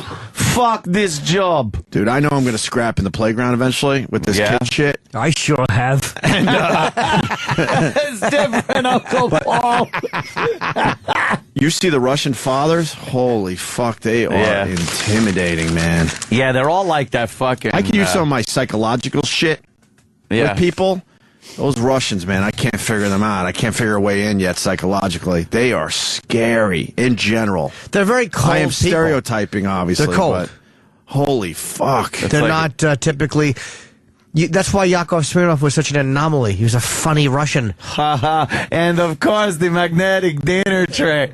But you know what I mean? They're not known as fun guys. That would have been ironic if I had a magnetic dinner tray and smashed that Russian in the face with it. A lot of people are asking if it was a stand your ground type situation last night. There is no stand your ground in New York State. Yeah. So no, it wasn't a stand your ground situation. There was no fucking need or any indication there would be a need for the use of deadly physical force. It looked like it was going to be a little brawl. Just a few fisticuffs thrown, but never got to that point. All right. People are worried that you're fist fighting. No, I didn't. I was just saying. You came close, though. That, I didn't, yeah. Sirius XM. Hey! And now, the Opie and Anthony Show continues. This is After O&A Live. Here's your host, Sam Roberts. Right. It's After Opie and Anthony Live. How great was Jimmy Fallon? It's amazing. I was thinking about this morning when I woke up. When we were doing this show, not After Opie and Anthony Live, but when we were doing Opie and Anthony, back when we were on K-Rock, it was when Jimmy Fallon, it was way before the talk show, but it was quite a bit after SNL. It was in that, kind of weird sort of in-between time where he wasn't doing that much. And he came by and he was cool, and he was promoting Car Wash for Peace. And he promoting his first CD, too. And that was just a CD, though. Yeah. Like, he was just like, because he was trying to see what was happening. So he put out a comedy CD, and he put out his charity song, and he was just like, whatever, I'm just seeing what's going on. And then, all of a sudden, he becomes a talk show host. So he comes in again, like, when the talk show is still new, and, he's got his new show jitters or whatever, but he's just as cool as he always was. He comes in today, and he's an established talk show guy. Like Ant said, he's one of the players now. Like, he and Jimmy Kimmel. Do you think, Eric, you're a late-night talk show junkie. Mm-hmm. I kind of feel like Jimmy Fallon is a bigger talk show host than Craig Ferguson. Yeah, in different demos, but yeah. Like, in terms of, like, just kind of national awareness, getting yourself out there. Like, Craig Ferguson is another guy who has not done much on the internet, and him being on at 12:30, that doesn't do him any favors. No, but a lot of his monologues and conversations that he has with guests do make the internet. He doesn't do internet pieces. I don't think Craig Ferguson, I don't really mean in terms of just ratings, but I mean in terms of the national conscience recognition, buzz. Yeah, I think Jimmy Fallon is definitely to younger people and to an internet audience. Jimmy Fallon and Jimmy Kimmel, and that's all that counts anyway, isn't it? Right now, pretty much, yeah. That's what people pay attention to. Leno and Letterman can do whatever they want because they're fixtures at 11:30. They're established. And, nobody's going to do anything different. They're royalty. Yeah. Yeah, and I mean, but what's amazing is that he comes in here and he's this guy now. Like, he's the legit, like, he's looked at seriously as possibly and probably the next guy to host the Tonight Show, is what people say. If they still do that. Like, who knows, when Leno decides to leave, they may just come up with something different. Just kill the Tonight Show altogether. They may just, would that break your heart? You're like, Eric, for those that don't know, E-Rock is like a Tonight Show, late night talk Tonight Show was junkie. Never really my thing, though. But no, I mean in general, the Tonight Show it's an institution, right? Yeah, and Eric actually wanted, his dream job was not a wrestler like people think. It wasn't. He was a Hulkamaniac. People think that because you're a Hulkamaniac. No, you think that. I'm pretty sure it was true at one point. But no, his dream job was always to be Letterman. Is that right? Yeah, for a while I really wanted to do that late night talk show kind of thing. Right. So I mean, it wouldn't. You don't think it would be a bad to the tradition and to the whatever it is to do away with the Tonight Show altogether? No, the Tonight Show I don't think will work with a new host. And I'm not saying because, Conan took it and then it got tainted or whatever, how people view it. I just think when Leno goes to retire and if they move Fallon up, I I don't think the Tonight Show really fits with what Jimmy does anymore. Well, it didn't fit with what Conan did either. No. And they still gave it to him. I mean, they would have him kind of... But that was a contractual kind of thing. Like, the guy... And they fucked things up royally, didn't they? I think the name will stay with Leno, but when Leno's done, I think 11:30 will become something else. Interesting. But so Jimmy Fallon comes on, and he's as cool as he always was. Yeah. Like, he's not at all... You know, you get nervous, because when guys who came in were cool, and then they get all kinds of more famous. Like, Jimmy Fallon's already a famous guy when he came in here, but he's way more famous now. He's got way more eyes on him, and he's got way more people paying attention to every move he makes. And a lot of times, people come in here, and things have changed in that direction, and they're different, because they're watching what they say, and they don't want to be a part of anything too crazy, and, you know, they kind of want to remove themselves a little bit from things that they were a lot more comfortable with when they were first kind of breaking in. But Jimmy is like, he's completely comfortable with what's going on. He's completely comfortable in the studio, and... I mean, how many of these talk show hosts will come in and tell us behind-the-scenes stories about their high-profile guests? Like, not only... Well, I'm sure Kimmel would if Kimmel came on the show. But Kimmel's not like a... Like Fallon's only been doing this for, what, 3 years? 3 years, 2009. And Kimmel, I feel like, is more of a guy who's been whipped around by show business a little bit, who never really... Like, when he started doing his show, I don't think he gave a fuck. He was just doing what he does. They had a bar in the green room and off to the side of the stage. They were drinking. Whereas Jimmy Fallon was more like, okay, we got to get this thing right. Yeah. Jimmy Kimmel was just like, fuck it, I'm doing what I do. And at first, Jimmy Fallon was like, all right, let me make sure I get this thing right. And now he's coming in, and how great were his behind-the-scenes Obama stories. He's telling us what it was like to convince Paul McCartney to do the bit, Eddie Vedder to do the bit. Everyone loves hearing a story, especially when it comes to a president or like a king. The highest profile guest you can have. No matter what happened, the smallest incident, everyone loves hearing a story about who interacted with somebody at that level. I really like the story that Jimmy told, that Obama was proud of himself for improvising the mic dropping. I like the fact that he stood at the loading dock with a sign like he was a limo driver. Yeah. And just waiting for the president. Yeah. But yeah, and it was also really cool hearing that, because you watch Fallon's show, because I think Fallon's trademark is kind of getting pretty big names to do pretty weird stuff with him, like guys that you wouldn't expect to do skits or whatever, to end up doing stuff like Springsteen, like McCartney, like Eddie Vedder.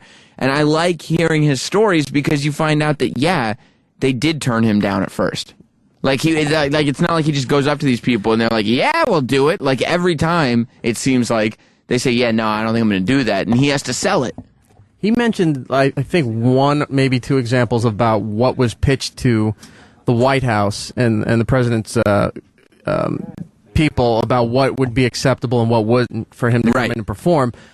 Not even the stuff that made it to his assistants to turn down, but I'm curious to see what they came up with in the writer's room, and then said, "There's no way we could even ask the president that." Yeah, like some of the writers were just coming up with stuff. Like, what did Fallon have to turn down from his writers and be like, "No, we're not going to do that." There's no way we could even send that to them. No, we're not going to do. Like Fallon said, there was the one thing that they really had to cut out was a sexual reference to POTUS, President of the United States. Sexiness or something like that, right? Yeah. I don't know if you want it, but the last time, or back at K-Rock, I guess, when Fallon was in, he did 2 songs.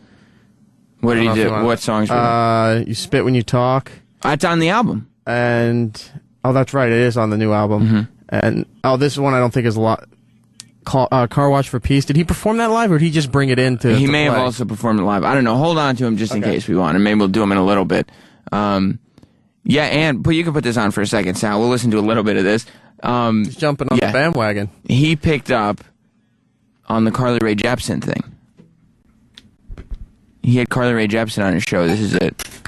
It's him and the Roots. Yeah, and he had her and the Roots playing high school instruments, or not high school, but school classroom instruments. I think you guys remember this song.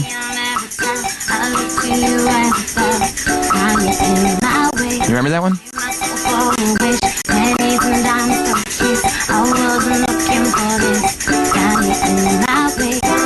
By the way, Fallon has 2.6 million views on this, and it was from he posted it 4 Saturday days ago. morning. Yeah.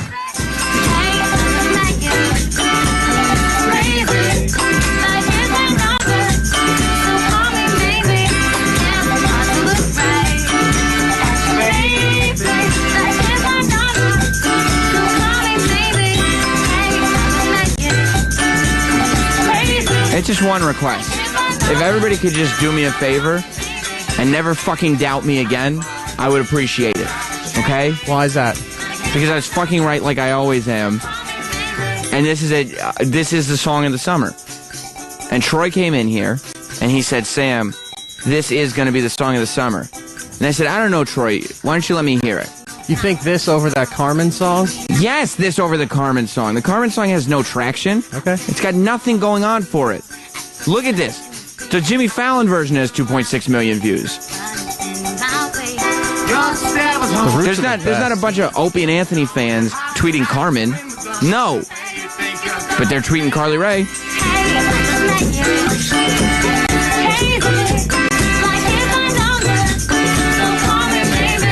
Troy came in here and he said, Sam, I'm telling you, this song is a big deal. And you're going to want to get on this bandwagon now. And I said, Troy, I don't know. I'm not ready to jump in yet.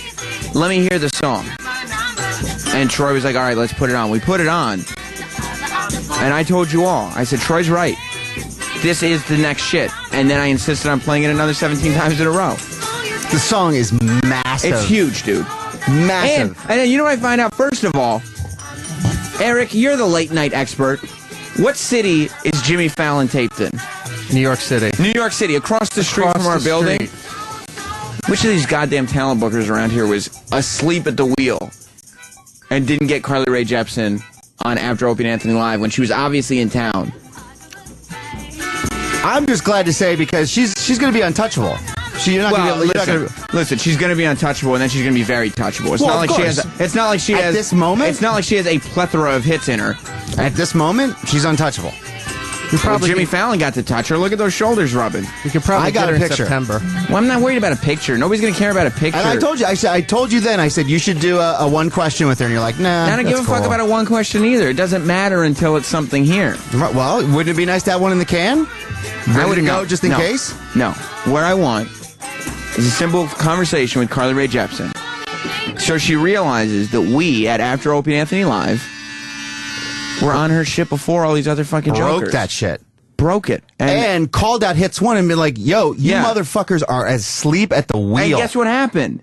Then they started playing it. Yeah. Then they started playing it. And then Piff wants to take credit for that? Fuck Piff. Yeah, Piff, I would say, no, we've been playing it. It just wasn't in a heavy rotation. Well, that's the point. The point is that it wasn't in heavy rotation. You can play anything you want, but if you play it once a week on a channel that plays 20 songs, nobody's going to notice it. Until After Opie and Anthony Live plays it 17 times in a row. I'm still getting random tweets from people. Me too. That are just like, hey, just heard Carly Rae Jepsen in a bar. What's up, Sam? Yeah, exactly. You know? And then, so, number one, I want to find out which of these talent bookers was snoozing when she was in town. Because, like I said, I'm not interested in a picture. I don't need to do one question. I want to have a conversation with Carly Rae Jepsen on After Opie and Anthony Live and let her know how much this show has influenced her career. Yeah. And how much money this show has brought her, and if I can have some of it. Right. Some. Not all her money in general, but just if we could figure out, because I know how many people on Twitter tweeted me with screen grabs from their phone or their iPod or whatever that said, look what I just downloaded. That's $1.29 a song on iTunes. Exactly. Okay? Yeah, thanks to this show. Thanks to this show. Okay? So maybe if you could do me a favor and share some of that money. Now, Carly Rae Jepsen is tweeting that she's in France. Well, it's going to be a little fucking difficult to get her here if she's in France, isn't it? Yeah. But she was just on Jimmy Fallon. Yeah, so she was in town. She was in town. Why didn't they make this happen? Who was snoozing? Who was in siesta mode when Carly Rae Jepsen was around here when we've been on this shit? Yeah. You know what I mean? She owes us at least a nice thank you. And then at least a nice thank you and maybe a little envelope with some money in it. I mean, I'll take a thank you and lunch. But like a nice lunch, not fast food. No. Like go down to Del Frisco's or something. Yeah. 'Cause she's got it. Of course she's got it. At this point, she's got it. Yeah, she's taken care of. But then I find out from Liam yesterday, he goes, one of the NFL shows is asking for Carly Rae Jepsen. And I go, what are you talking about? Tell me to get off my shit. Like, I don't need a whole bunch of people trying to, let me handle this. Yeah, they're for Sirius cock-blocking XM. you. Exactly. Let me handle this for Sirius XM, okay? Yeah. I kicked Mikey Piff and Hits One out of the way because it's documented that we were on this shit before Hits One. And I talked to him at your wedding. He still thinks he's the one that did it. Well, tell him to come in here anytime he wants, and I'll take his round little head and shove it up his ass. Okay? Yeah. Because that's the truth. And on this show, after Opie and Anthony Live, all we do is speak honestly. That's right. And that's the truth. Now, Liam is saying that some NFL channel wants to get all involved because they're like, no, you don't understand. Carly Rae Jepsen, that we played every day, that's our song. And I'm like, Liam, let them know that I did that shit months ago, okay? Yeah. It's over. Look at the tapes. Look at the date on the tapes. And then, wait till you hear this. Steve Sterniolo, welcome to the show, DJ Who Kid. Wait till you hear this. Steve Sterniolo, who's one of the guys who works over at Raw Dog, I guess he was hosting Comedy by Request, which is a show that I'm going to be hosting tomorrow and Friday. He's hosting that show, and he goes, hey, just wanted to let you know, I gave you a shout-out on Comedy by Request. And I said, oh, what'd you do? And he said, well, I played Carly Rae Jepsen a whole bunch of times, and I said that you did it. And I said, Steve, if you go into a bank and let them know you're robbing them, you're still robbing them. Yeah. Just because you mentioned my name doesn't mean you didn't steal my shit. Yeah. Like, I already did it. Yeah. Like, you know why I was... Because just to direct them to my show. Don't do it on your show. Yeah. Just say, hey, you want a funny show? Turn the channel. Don't, At least you got little props, though. You got to be happy about that, right? No. No? No. Like I said, if you go... Like, Troy, I stole your money. But thanks for the money. Does that make you feel good? No. No, because why? Because you don't have any cash. Right. Or it's like Dr. Ian told Eric, you stole 500. And he took the 500. Well, Dr. Ian was just trying to get his money back from Eric. Oh, my bad. Thought that because time passes, he can welch on bets. You're so angry. What happened, yo? What happens here... I never seen you angry ever. Well, the problem is that people... I mean, the fans realize... People are taking credit for shit that belongs from the show. Yeah. Oh, okay. You know Carly Rae Jepsen, Call Me Maybe? You're a DJ. You should know this, okay? Sure. Troy and me, we broke that shit on this show, okay? Nobody was on that shit. Yeah, we were way ahead of the game on this super, one. Super far away before. Yeah, like anybody this heard. was like April. Yeah, I was when we did this. Okay, I was playing this song in clubs, and nobody would react except 3 girls who lost their fucking minds. 3 girls. And I'm like, and then I'd go to another Holy place, and shit. it'd be like 5 girls that are just losing their minds to the song. I was like, this song is gonna fucking do something. Yeah. Now it's funny. I play that shit, guys. Last time I played, the guys were on the couch screaming every word. Nah, Dude. they're wiggling now. They're wiggling. The men are wiggling. Get outta here. We did it. We put it on at my wedding. The dance floor filled Everyone up. crazy. Everybody. Get outta Nicole here. put it on at her wedding. Everybody went crazy. But nobody wants to recognize what's happening. And I was saying, Who Kid, like she did this great video with Jimmy Fallon. Wow. Love it. You know what I mean? Jimmy Fallon's doing his Gangsta. thing. Yeah. But Jimmy Fallon, it was on Friday. Jimmy Fallon tapes his show in New York. Yeah. What the fuck wasn't she up here while she was in town? Oh, that's rude. What, right? Who's sleeping? Yeah. Which of these bookers is sleeping that's not going to direct her to After Opie and Anthony Live? That is rude. You understand? Yeah. That's some bitch ass. I'm sure you have broken several rappers. Yeah, and by broken, I mean ripped off their shit. Yeah, and then they blow up. You don't even see them again. Faggots. Exactly. Listen, how about this one? How about I remember a rapper named Nicki Minaj, except when I saw her, she was in just regular, a black weave and a baseball cap and blue jeans coming on DJ Who Kid's show. And I used to say she was like the worst rapper alive. Right. And this was even before you and I started listening to it. Was it before our mixtape? Yeah. And then she switched her style, and she came back on my show to curse me out. But she gave me the respect that I told her that she was whack. Right. So she switched her shit. But her problem is her middlemen, because they don't want her to be Hip-hop? They just want her to be straight pop. Yeah. So Yeah. But So, see, I mean, that- you understand what I'm dealing with. yeah, you just gotta like get a gun like we do and just start shooting people. Start shooting people. Okay, let him know you're serious. Get all hood up in here. Okay, thank you. Okay, maybe Troy, you didn't say. Why didn't you suggest that? No, we to need me? to start getting more aggressive. He is Sorry right. for being ignorant. I'm By the sorry. way, yesterday on the show, we were watching some Hood Life YouTube videos. Oh, wow. And Opie and Anthony are looking to bring a thug on the air, and we Get discussed outta this here. a little in our staff meeting yesterday. Serious? And we were wondering if you knew of any thugs. I know a lot of thugs. You do? What? Now, I'm not talking about like Young Berg, who Or Mims or anything was like that. assaulted by thugs. Yeah, like I'm talking about. You want like some real like street dudes, right? I guess I'll go to Harlem or Brooklyn. I gotta find somebody Like thugs that you would describe as grimy ass thugs, I guess- something like that. Yeah. You want me? I can call some right now. Can you hook that up? Yeah. Can you get them on O&A and talk about hood life? Definitely. Bring some hood rats up while you're Yeah. at it. Oh, ratchets. They call them ratchets now. Yeah. Is that hood rats or ratchets now? Ratchets. Okay. Let me talk to some of these people. Dang, you're so angry today. I get all fired up at that point. Underarm is sweating too. Is that right? Yeah. John in Connecticut. God. Hey, have you heard the NPR version of the song? NPR is doing it. By the way, when Terry Gross is doing it, you know that there is a limited shelf life on this thing. I have not heard the NPR version, but I would like to. Thank you, John. You're welcome. How long, Troy, do you think the song has left? Will it make it to September? No. People will be burned out. People will be burned out by next month because it's just everywhere. Okay, so July. It makes it to July 4th weekend, I think. And this song is so massive that's like, what do you do for a follow up? Nothing. You go home. But you know what? Though, you save your money. You start investing. But there's a lot of times, like, look at Katy Perry. You know, she came out with I Kissed a Girl, and everybody's like, oh, I love this song. I love this song. And it's like, there's no way she has another one in her. Yeah, and then she just keeps firing out hit after hit. But you know what? I Kissed a Girl was like, it sounded different than a lot of pop songs. And Katy Perry has a pretty different sound than pop artists.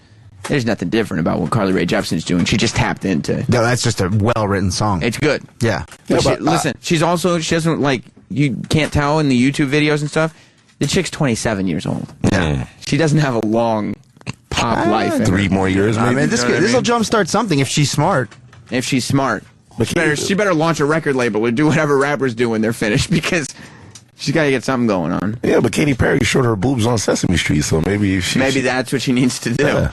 Maybe that was needs to hot. get attention. You like that? I gotta see that. My kid had a boner. I was You like, did? what are you doing? Well, first of all, your kid's like 13 years old. What's he doing watching Sesame Street? I mean, wasn't that like last year? He's 12, man. Yeah, I'll be watching Sesame Street if they're showing titties. Okay, that's fair. Matt in Pennsylvania. Wow, I love. Oh, there it is, right there. Wow. God damn it. Just because she's wearing an Elmo shirt Wouldn't your doesn't mean she's 12-year-old have a on. boner with that? She's Of not on course. Sesame Street there. She's just wearing an Elmo shirt. Should see what I was jerking off to when I was 12. Matt, what's up? Hi, Sam. I want to say you're full of malarkey. You did not bring Carly Rae Jepsen to the masses. Yes, we Justin Bieber tweeted about her, and a few days later, she was on The View. And about a week later, because I am a listener to the after show, then you brought her to our attention. Yeah, but guess what? Justin Bieber didn't have the power. The View didn't have the power. Because I wasn't getting tweets about her when she was on The View or when she was on Justin Bieber. And Troy said it himself.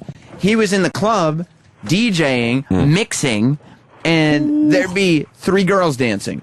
Troy, after the exposure on After Opie and Anthony Live. Then it was just a massive explosion. Matt, now there's dudes standing on couches singing that goddamn song. Wiggling. I'm not wiggling. The guys wiggle. That's what they do. I'm not saying that this was the first show to play Carly Rae Jepsen. What I am saying is they broke her. We broke her. And we're the first show that mattered. Yeah, like we're the first. You want to shut her down now? Well, I don't want to shut her down. I wish her all the success in the world. Oh, okay. I just wish somebody would let her know that a couple bucks thrown this way would be nice. You know what I mean? We made her a lot of money. Because a lot of people like some of that. A lot of people put both you and I on tweets together, saying like, "Oh, I said," and then I love when they include her on it. Yeah, me too. So it's like, she's got to know. We need to let Carly Rae Jepsen know that Not Sam and Troy Kwan are the ones that broke you. Yeah. And you see multiple ones, so it's obviously she's seeing them. She's got to, unless she's not in touch with her fan base, which I would hope that she is. Right. Because they're the ones, and we're the ones making her all that money. And like I said, Carly, you know, Again, we just want to say hello and have a pleasant conversation with you. But if you brought your checkbook, that wouldn't hurt either because it'd be nice. That's why I accept, like, you know, a little gift before I play somebody's record. You do.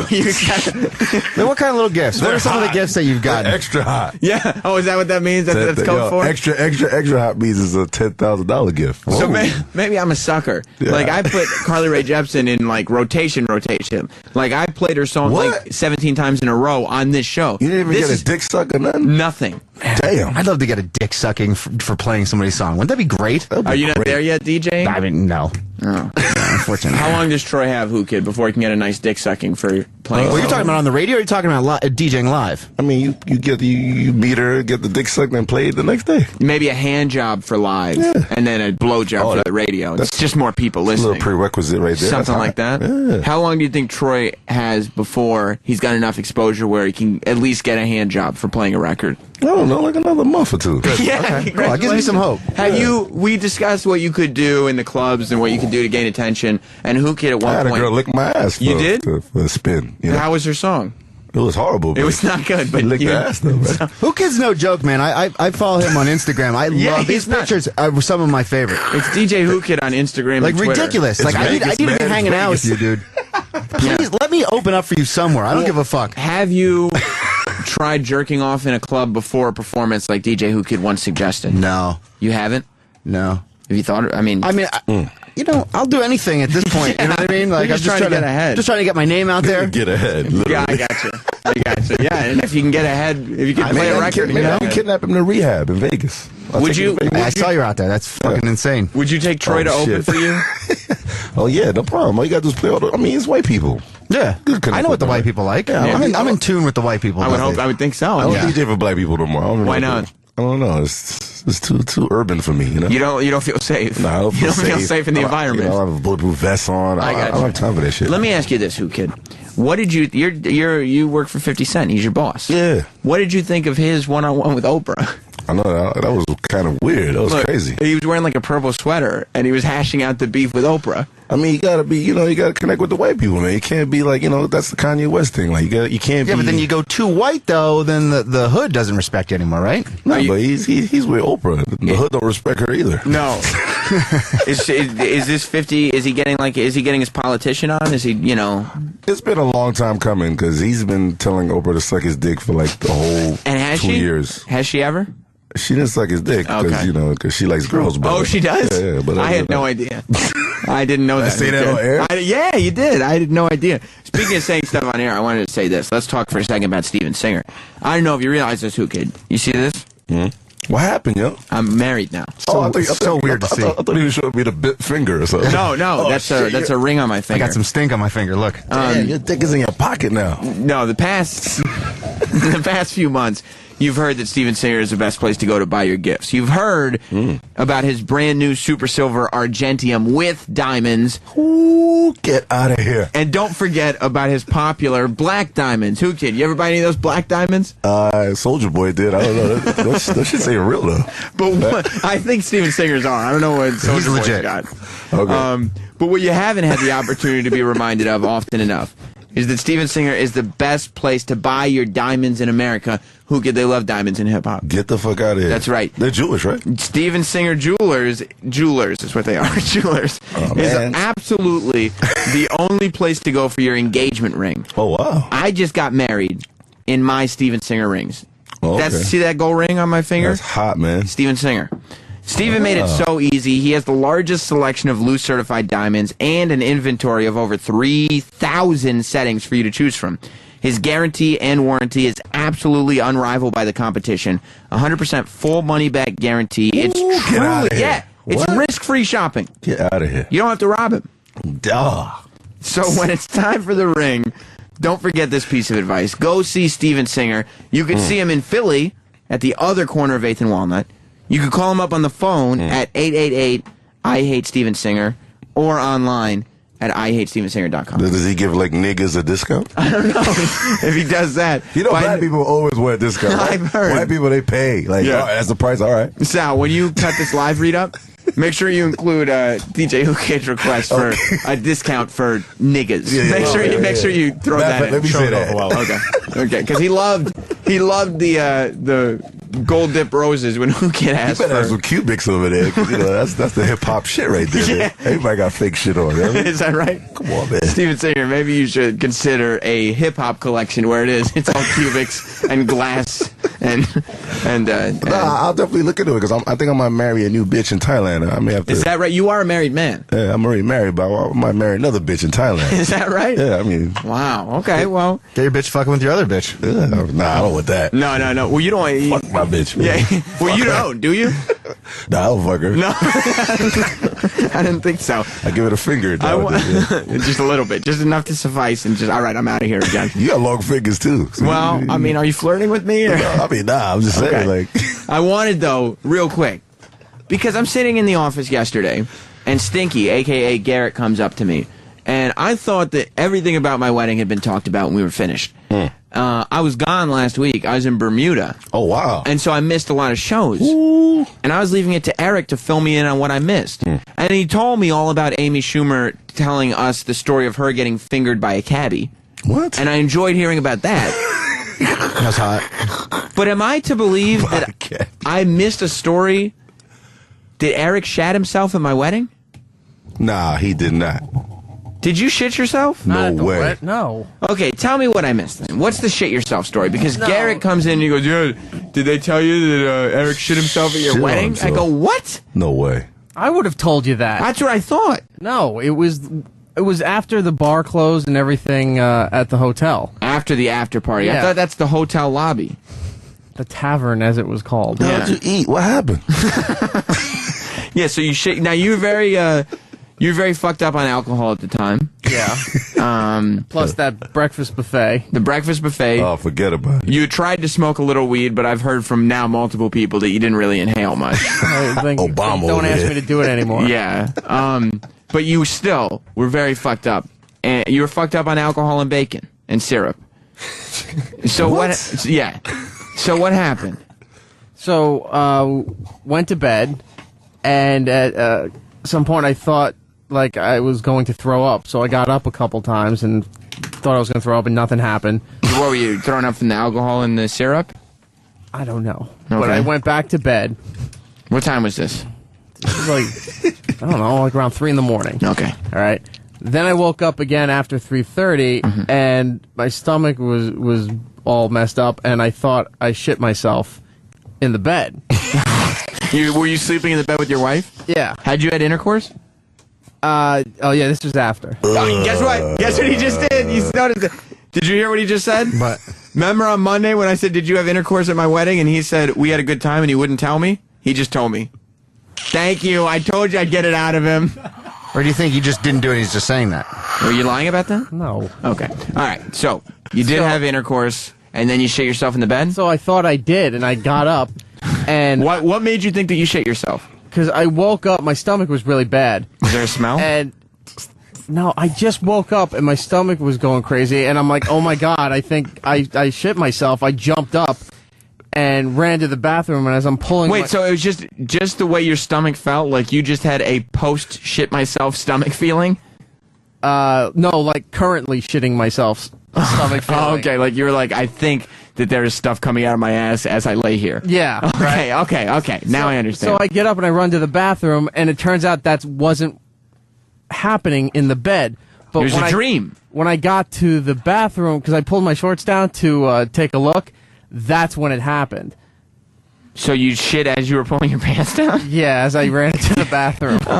Well, so while you were, did you start? This guy need a pamper or Did something. you start shitting? Shit. Did you start shitting while you were running, or once you pulled your pants down? Once I pulled my pants, as I was pulling my pants down by the toilet, all of a sudden I'm like, oh my god, and you know. So did you get it all on your hands and shorts? He had to. No, but the way I was angled, there was a lot of towels that were needed to clean up that were left in the bathtub. Towels. Oh, Jesus. Was it wet?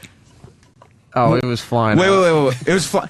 What did you wipe the towel? What did you have to wipe the towels with? Like, what did you take the towels and wipe? The parts that didn't make it into the toilet. No, like what? Why wouldn't you use toilet paper? Where did you hit? It wasn't the toilet.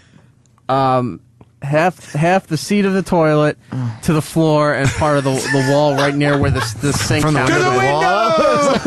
wall. So, and you use towels instead of toilet paper? What kind of animal I are you? used toilet paper when I was done. Did you use any of Opie's socks? No. No. But we had towels on the floor there, so I just used those. And I just cleaned up and then threw it into the bathtub. So your wife, wife, poor little Mexican maid has to come there and clean that shit up. She's making like $3 an hour. First of all, she's a Mexican in Middletown, Connecticut. She couldn't be further from the border. Right. Second of all, she's got no relatives around her. She's just depressed. Yeah, and then she has to clean up Sex Bagel's shit. Yeah. Shitty towels. So tell me, your wife wakes up after a night of intercourse, and she goes to the bathroom, and maybe to brush her teeth. It was all maybe to take a shower. She got in there. Wow. Well, where'd you put the towels? In the tub. Okay. And I pulled the shower curtain closed so you couldn't see them. I'm sure you smell it. So she probably, but a lot of people, I don't know if you know this, Eric, but a lot of people, I've spoken to people, when they wake up in the morning, they like to take a shower. You know what I mean? Like a lot of people do that. So was there any... No shower in the morning. Did your wife attempt? Wow. No, we just got dressed and we left. Right there. Did you tell her? Yeah, I told her. Oh. Was she like, of course she did? Damn. What did she say when you told her? She didn't say much. She just kept giving me looks. She thought you were disgusting? She was just like, ugh. But she felt like shit, too. And No. She might have been hungover, but you shit on a bunch of towels and threw them in the bathtub. That's two different stories. There's no two. You guys we're not equals or partners here. No, I'm not saying that she did that as well. I bet she didn't. She's a lady. Well, since the shit came out, did y'all bang again? Yeah, didn't you? That's a great question. No, I cleaned up you and have went sex? back to sleep. You didn't bang her again after? You didn't? No, she was out cold, and I was just like, I'm not waking up. What did you wipe with? Did you have wet naps? What? Did you have wet naps? I forgot to bring those with me. Usually I have the wipes with me. But yeah, for when I shit all over hotel bathrooms. So what did you just wipe with regular toilet paper? Regular toilet paper and a washcloth. Wow. Oh, what'd you do with was it a hotel washcloth? No, I brought my own washcloth. It was a hotel washcloth. And what, you threw that in the tub too? And I threw it all in the tub. Oh, you spoiled little I turned brat. the water on a little bit. Oh, so there's watery shit all over the tub. And the brown is just all over all those white towels, and it's watery. And then I pulled the curtain closed. But it must have stunk. No, it didn't smell. Oh, they were I'm still sure wet it in the did. morning. I'm sure it did. It had to. Smell like wet shit. Oh, my God. Hey, do you want to take a shower? No, we don't have any towels. And Also, the bathtub is full of shit towels. Yeah, we don't have any towels because they're in the bathtub with shit on them. Yeah, very exciting weekend, huh? So, that's disgusting. I have a feeling that he probably shits himself a lot. No. When was the last time you shit yourself before my wedding? Before your wedding. I'll tell you why. Actually, you know what? My wife might know. Oh my God! The fact that you were even married, the fact that it took place within the last 2 years. No, I think it was longer than that. I want you to know something, Eric. Your insides are at war with you. Oh yeah, they hate him. They're like, why would you treat me like this? I don't need another can of Cherry Coke Zero. Yeah, no more. Stop. No more grease. Putting things in me. And you should see him, because I used to have to sit in that room with him. He would literally just go, I gotta go shit, and he'd go running out. Yeah. That did it, like when I feel a shit coming on, it's like, okay, in a couple minutes I'm gonna head to the bathroom and take a dump. You go like this. That's brewing. Yeah. Yeah. It's poking its head. Yeah. I better get in there. Yeah. He goes running because he's afraid that it's gonna fucking come flying out of him. So it's not. Well, I also wait to the last possible moment too. It's not like, oh, it's coming, I should go. Yeah, but Eric, we all know that you do not like to move quickly, so that obviously doesn't have that much of a warning. And we also know your diet, so that we know what you're putting inside your body. That's right. Those sandwiches, they come out. That's why they call them sliders. Am I right? Yeah. Grease everything right up. Is that right, Eric? Sure, why not? You got shit up here? Yeah, you shit in serious the bathroom? I have. I try not to make a habit of it, but you know what the trick is, Who Kid? Because I don't know who does it, especially on the weekends. Oh, yeah. Somebody demolishes those bathrooms on the weekends, and all I'm going to say is, and maybe you can vouch for this, Shade 45 has a lot of guests up here on the weekends. I know. With bizarre bowel habits. And somehow those bathrooms end up filled with unflushed toilets, dirty toilet paper, and advertisements for mixtapes on the set. So I don't know. I don't know exactly And you know who's doing it. You know what they like to do too? They like to make a little nest. Whoever they like it to is. fill it up with paper, so they shit right on top of the paper and it just sits there like a trophy. Like what are you doing it for? Well, they don't want any splashback. Yeah, That's the main yeah. They want to keep themselves clean, And they're proud of at it the because they expense would. of all of us. They just keep it. They don't flush it. But the trick is, who kid, walk upstairs to 37 where the executive shit. The quiet shit. That's the one you got to go to. That's The handicap, so you get some extra room in there. I saw some shiny shoes one time when I was shitting, and then all of a sudden I was like, "Hey, who do you think that was?" I know he was talking to me. It was Bladder. I had to sign my renewal of my contract, so he slid it under. God damn it! It was so close. It was he was going in too. He was what? He didn't take the handicap stall. He was like breathing and all kinds. Oh my was God! Incredible Hulk next door. That is disgusting. People make some weird noises when they're shitting, man. I had no idea. You should find Roland. Roland's got the best bathroom stories here. No, you. I don't think he's going to beat you with your hotel towels at my wedding. No, here. Jeremy, you're on After Opie and Anthony Live. I want to know why E-Rock doesn't have any sphincter control. Is his asshole always just wide open? Is that what happens, E-Rock? Do you keep your asshole always open, ready to expel, evacuate, yes. ready to evacuate or Always receive? open. Or receive? No, receiving. No. It's you know, most of us surgical prong it down there. Most of us are assholes. Those doors are locked up tight, and then we put that key. Squeezy. We call it squeezies. Right. We unlock it when it's time. Yeah. Eric basically just has that revolving door that's just constantly, whether it's going in or coming out, it doesn't matter. That asshole. It's breathing all day. It is open for business. I've been feeling Eric always has one on deck. A little shit ready to go? Ready to go at any time. You can be like, Eric, here's $100. Go shit right now. And he could go pound out a little turd. Eric, if I gave you... I'm not pleasant to travel with. If I gave you $15, could you shit for it right now? No, right now, no, I can't. You can push out a turd. I don't think that's true. You can push out a Throw in turd. another 20 if you can shit right here. I'll put 20 in too. You want to see? You guys want? How about you give me $55? I'll push one out. Shit on the table. John in Massachusetts, you're on After Opie and Anthony Live. Yeah, you know they washed and reused those hotels. Oh, you're right, John. I didn't even think of that. Oh All my they God. do. They bleach them. Do you think so? Wait, that's how they get them real white like that. I guess so. But is that enough? Like if you bleach found, kills everything, doesn't it? If Eric went to your house and he shit all over your towels, would you put the towels in the washing machine and throw some bleach and reuse them on your face, or would you throw them in the garbage? Well, that's a little different. Oh, is it? Because every time I'd see that towel, I'd be like, oh, that has E-Rock shit on it. Right. But if you're just going to a hotel, like, dude, I guarantee you, you go to a hotel and you wash yourself off, you're washing your face with God only knows what those towels have fucking mopped up. I can and the bed imagine you're now. sleeping on, the bed you're sleeping on is probably showered in jizz. Yeah, but at least Eric didn't shit in it. Jizz is just as bad. Strangers jizz? Fuck that. What would you rather have in your? What would you rather have? A complete stranger. That guy right there, Shuli. let's say he walks up to you. Oh shit! And he's like, you have a choice right now. Either your whole family dies. That's 1. 2, I'm gonna shit all over your face. Or 3, I'm gonna jizz all over your face. And the amount of jizz is equivalent to the amount of shit, and it's a good amount. Shit, bye family. What do you think? Don't give me that choice. Of course not. You would, but who can? You were ready to say kill my whole family without hearing the other two options. I don't even Option need 1. Wipe them out. What do you choose from the two? Oh man, that's tough. Shit or jizz? That's very tough, right? What are you gonna pick? Well, shit just stinks. That's the problem. Yeah. I feel like jizz, it's more liquidy.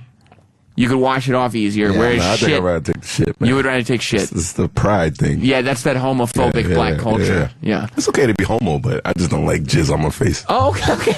You've had jizz on your face? No, I've never had jizz on. I've seen jizz on a girl's That's face. a quote from Who Kid. It's okay to be homo. I just don't want jizz on my face. Troy, shit or jizz in your face. Oh man, that's a tough one. From a dude, and you have to see the hole it comes out of. Yipes. I don't know. Sal, shit or jizz? I'm going with shit. You'll go with shit. Eric, shit or jizz? I don't know. I'll take shit all day. You would. Troy, you've taken your own Shit jizz on in the my mouth. back. Yeah, it's my own. That's your own, though. It's my own jizz. Would you take your own shit in your mouth? For a bet. Sure. But what if this girl was like, my thing is for you to shit in my hand, then I shove it in your mouth? The same girl who snowballed you. Would you do that? In the moment, Maybe. if things are hot, but it's mine. Troy, do you know what snowballing is, Who Kid? Uh-oh. Snowballing is when a girl's blowing you. You come in her mouth. What? And then before she swallows, she open mouth kisses you and passes your semen into your own mouth. Damn. Troy did this, but Who Kid, don't judge him. I judged him at first too. Right there. But I found out who it was with. It was with a famous porn star who you would know. Wow. That information's out there. Yeah. Famous porn star. I'm not gonna mention her by name, but it's like upper echelon. Like super Yes. crazy. And so I said, knowing who it was, I would do that too. Wow. But I wouldn't take a handful of my own shit and eat it. I don't think it could get that hot.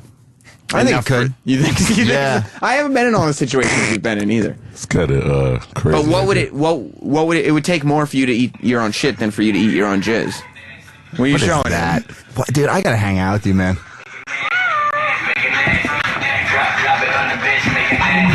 He's some girl. What is she just? Some girls dancing. Porn star. Who's that? Oh, and two girls are making out. Who are they? Who are those girls? So I think. Hey, God damn it! Who? I think One of them you'd is go- Alexis Ford. I think you'd go for jizz. Huh? I think you'd go for jizz. That's a tough one, man. I think I would go for jizz. I think if you go and get a shower after that, the jizz is easier to wash off, and the jizz I think would be easier to cleanse from your soul. You ever have like a bad odor? Like somebody vomits, and even if Exactly. like you walk away from it, you still smell it's like in your nose hairs. Don't it smell like Clorox? I gotta talk to Opie about this tomorrow because Opie had baby shit on his upper lip. That's normal though. I tasted my baby shit. No, like he took somebody else's baby I shit don't know about that. and put his finger in it, and then wiped a mustache with Yeah, it. that's rough. He's disgusting. That's terrible. Okay, what did your baby shit taste like?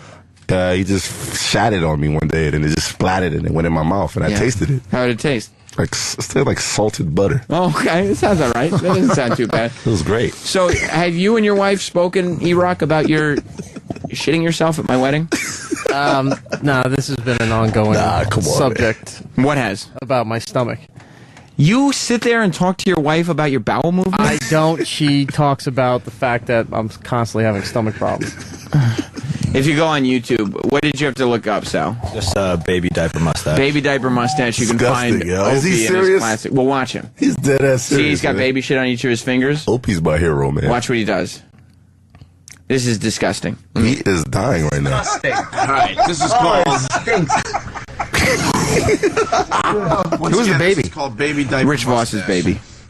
He's really going hard. 2, 3. 1, 2, 3. 2008 was a good year. Not for Opie, it wasn't. 1, 2, 3, dude. That Abercrombie and Fitch was retired. That hoodie. That's fucking gross. Disgusting, man. That's my hero. God damn it. Check it out on YouTube, baby diaper mustache. Jesus. Fucking gross. Opie wasn't the same for a long time after that, and it was tough to get his wife to kiss him again. Yeah, Just I put would it that imagine way. so. So you and your wife, Eric, have conversations about your bowel movements.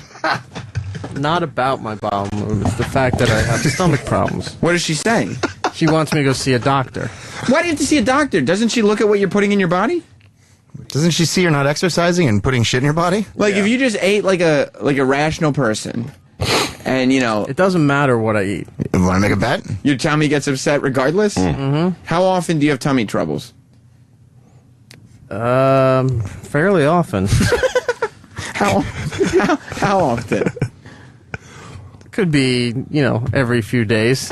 Jesus Christ! You should have his wife. Like his wife, maybe could stick her finger in there and see what's in there. What do you think about that? Have you? I do that with my dog. When my dog constipates, I stick my finger in there. You stick your Never finger. constipate. You What? stick your finger in your dog's ass. Yeah, that's what everybody does, right? Troy, have you stuck a finger in a dog's? I mean, I've had to do things to my dog's Yeah, ass. like Okay. the shit won't come out. I had to stick my finger in there. Has your wife ever stuck her finger in your ass? Eric? No. No, she hasn't done that. No. Yeah, because this is not right. not normal. Every 2 or 3 days you have tummy troubles. It happens. Roland, how often do you get tummy upset? Oh, when I ate like shit? Monday, Tuesday, Wednesday, Thursday. But it's just Friday. you eating like shit. Yeah. Eric is trying to figure out the mystery of why he shits himself at weddings. I'll give you a clue. You eat a Burger King burger, bad things are going to happen at Oh the my hole. God, it's like It's like an abortion. I don't know. What have you tried? So chemically imbalanced. I don't even That's not know it. how Eric lives. Like he sits there and he can't sleep, so he goes in for sleep studies. And now he's got some tummy upset, so he's got to have his stomach looked at. Yeah, everything is going wrong with this person. I used to be so bad at my diet that my old boss made me shit in the hotel next door, not in the office. Oh, that's right, yeah. Eric, so you don't think that, like, if you just had a healthy diet and you exercised, that after some time, maybe you wouldn't have tummy upset anymore? It'd probably be less often. It would probably help a lot. But even when I was in good shape, it still would. Not as frequent, but I'd still have problems. Yeah, but you were 5 years old then. You know, it's impossible to tell. No. You see what I did there, right, Troy? I did, yeah. You like that? Well, I mean, you're telling the truth, so right? Okay, It's just like oh, okay, there's some honesty. But why is he shitting at your wedding, though? It wasn't at his wedding. Well, it was that night, though. Oh, in the evening. It was After way the wedding. past all the festivities. I remember Snoop Dogg shitted while we were just talking. I was like, wow. He shit himself? Well, how high was he? He was super high. And so he shit himself? But the whole stomach was like numb. He didn't know if he was shitting. He didn't Did know. he stink? Nah, it smelled like roses for some reason. I don't know. It's probably all that herb. That's all. He doesn't eat anything. He's thin too, so he doesn't eat a lot. I don't think. Right. So he just had little sliver shits coming out into his pants. That's disgusting. He was Kid? commando too, so I'm sorry to hear about straight that. down the pants. Well, listen. I wanted to play what's it called, Bo Bowie today in honor of T Bowie on Jimmy Fallon's album. Oh, thank God. Probably get to that tomorrow. Eric, can we make sure we do that tomorrow? We'll have it tomorrow. What if you blow that guy up and then he don't call you back? Bobo? Yeah. I would literally like to blow him up. Oh, okay. Like actually shove some dynamite up his ass and light it. Blow him up. Who Kid? Thank you for stopping by. Of course, Roland, man. It's Troy, a pleasure. Can I Sal. promote something real quick? Yeah, real quick. Tomorrow, Thursday night at Los Feliz on the Lower East Side, I'm doing a big party called Bump. We did it last week. It was our first week, and we're doing it again this week, and it was huge. If you like house music, remixes, electro, come out, Los Feliz. And Troy opens the show by jerking off. So it's something you got to see to believe. I do, and then I shit myself and give myself a mustache. Right, and then Eric comes and throws the towels in the bathtub. If you want to see me jerk off, I'm at Veranda tomorrow with hip hop and a whole bunch of ballers and All right, so we got hip hop covered, we got house music covered. That's right. Yeah, come over and watch me jerk off. Loving it. We'll see you more of this tomorrow. Ron and Fez are coming up next, live as always. Goodbye, everybody. The Opie and Anthony Show is now over. For real this time.